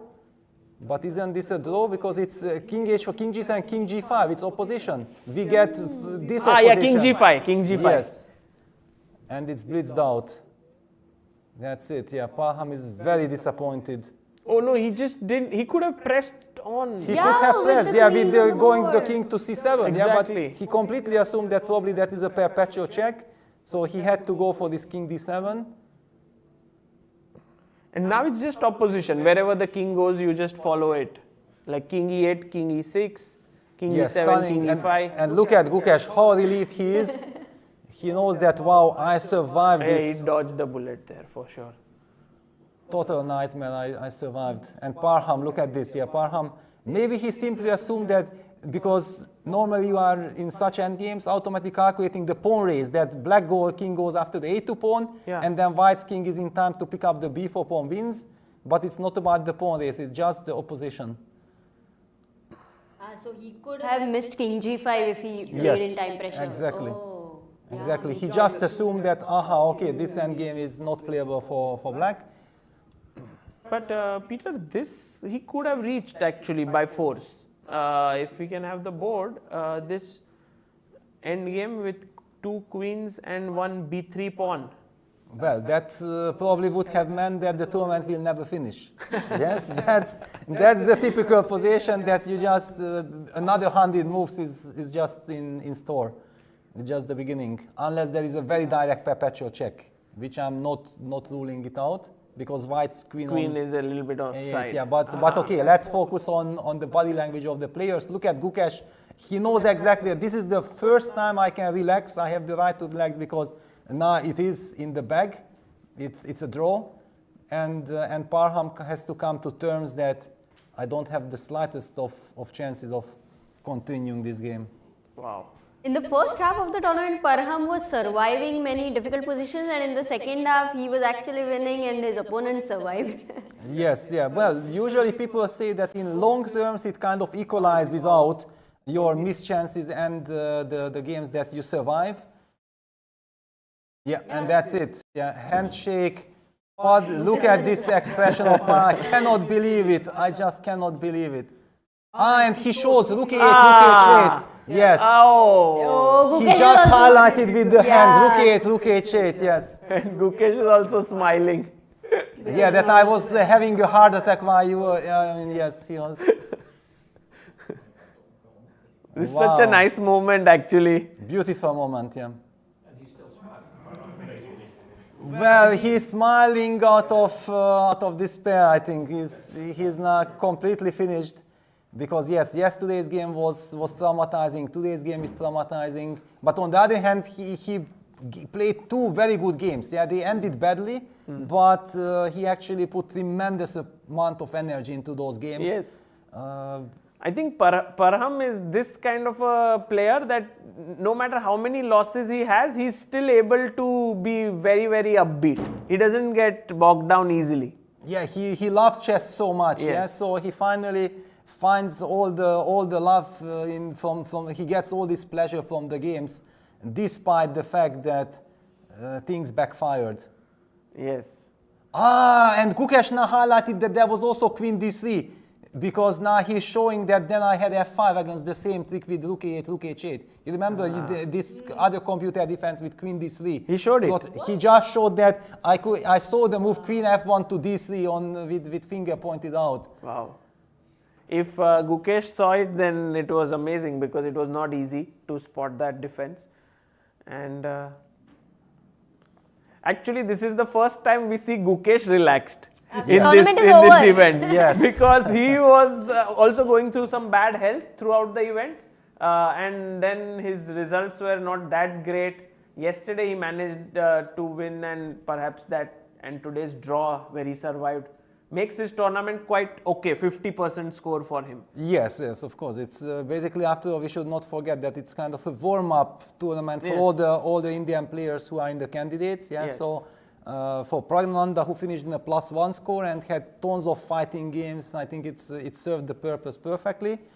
Gukesh had a very rough schedule as well. He played millions of tournaments. Now he will have time to chill a little bit. At least that's how I feel, and also focus on preparation and get ready for the candidates. And Vidit, I would say that, you know what, we have witnessed this with Vaikanze. Yeah? In 2016, Karyakin with -3 then went on to win the candidates.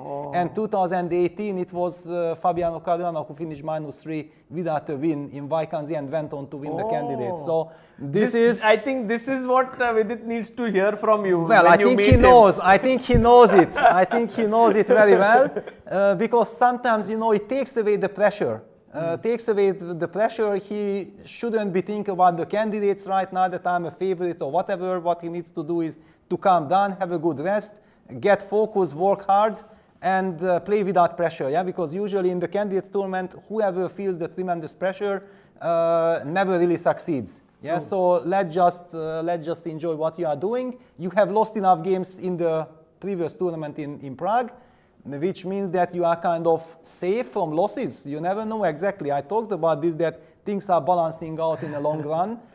You never know. For example, if Abdusatulov would be now in the candidates, people would be thinking like, wow, he just crushed Prague and he's like this. I would immediately caution that no. There is absolutely no guarantee that this can continue. Yeah, because after such success, sometimes also things settle down. Yeah, it's a little bit like the stock market. Yeah, when there is it gets too hot. Yeah, then there is also that it's never so easy to really rely on any statistics or like this. But second place for Thaidai is amazing. Like Nodirbek wins by 1.5 points, which is already phenomenal in this field. But Thaidai, who's the last seed, finishing second, I think maybe a very big boost for his chess career. Well, he already was second here a couple of years, 2 years ago or something. He has the capability. I told you, he has very good openings. He has understanding. He's excellent. Wow! Congratulations by the arbiter to Parham. Pavel Votruba. Yes, and okay, for the stellar performance. I mean, he really played some incredibly insane chess with a lot of ups and downs, but finally a very good score for Parham anyway. Yeah, he's in a plus score in such a strong tournament. Yeah, there we see Abdusatulov scoring 6.5 points, and then Guan with 5, Max Todlu and Pragnananda with 5, sharing second place with +1 score, 5 points each. Amazing. Well, Peter, it couldn't have been a better end for us that with you joining in. We enjoyed it so much, and this endgame itself was so exciting. Where will we see you next? What is on your schedule? Well, I have quite a busy schedule. I don't know if I'm supposed to talk about it or not yet, but definitely things are coming. Wow. So people will be hearing about. But as a commentator, yes? Also as a commentator, but also some other projects Whoa. are coming. Yes, Wow. I think okay, maybe I can reveal that my first chessable course is on its way. Wow. And yes, I'm very much looking forward to it. I think I'm so everyone will excited. be looking forward to it. But the subject cannot be revealed. No, not yet. Not yet. Absolutely not yet. Okay, so we'll wait for it, Peter, and thank you so much for joining in, and to all the viewers who followed us from all across the globe over the last 10 days. Thank you so much. Amruta, any final words? No, I'm so glad that he was here and he shared the insights, and I'm sure that now he goes back and tells Vincent while Vincent is preparing. Right now, as a trainer, I tell you to sleep. Close everything. You must sleep. I think he's already sleeping. Yes, I think so. Yes. No, wonderful. Thank you, Sagar, and thank you, Peter. Yeah, and thank you, Amruta. Tanya. Thank you, Sagar.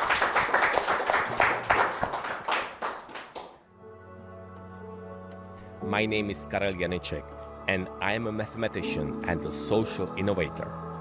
When I was a kid, I played chess competitively and loved strategic card games. I may have been a mathematician since birth, at least as far as I can remember. For more than 12 years, I have been investing my energy to help society in various areas such as education, the science, art, sports, the fight against corruption, increasing public participation, as well as improving democratic processes. We are now at the crossroads of history, and my aim is to help our society to successfully face the critical challenges of our civilization. In 2013, I invented a revolutionary voting system D21 to bring consensus to our decisions. With the D21 system, we will have the opportunity to elect better politicians and prevent the polarization of society. D21 is the key to saving democracy, and its implementation for political elections is absolutely crucial. Another innovative product we developed together with scientists from the Science 21 Foundation is the revolutionary mathematic game Mateso. I believe that Mateso will enable children from all over the world to learn mathematics in a fun way and help them develop critical thinking, a crucial skill in today's turbulent times of omnipresent information and misinformation. That is why we came up with the innovative board game Mateso, which brings mathematics closer to all age groups in a fun way. By playing Mateso, preschool children subconsciously gain knowledge of key information about the structure of the number system without having to know any number or perform a single calculation. Namely, the game includes a multiplication table, prime numbers, factorials, Fibonacci numbers, and the concept of zero. By playing this game, a so-called backbone algorithmic system is created in a very entertaining way. It is a natural consequence of certainty in all basic mathematical operations. With Mateso, starting primary school mathematics would no longer be scary. It will change into a fun subject. For school-age children and teenagers, this game has a similar effect. However, the activation rate of the backbone algorithmic system is inversely proportional to the age and the level of dislike of mathematics that individuals acquired during the classical educational process. For adults, this game is not only a way to teach their children the necessary basics in mathematics, but also an opportunity to find their own acquired blockages in this field and gradually get rid of them. Mathematics is all around us, and it is beautiful. However, its beauty is easy to overlook if we don't know how to look. Mateso is the way to learn it. Karel Janicek, proud partner of Prague International Chess Festival.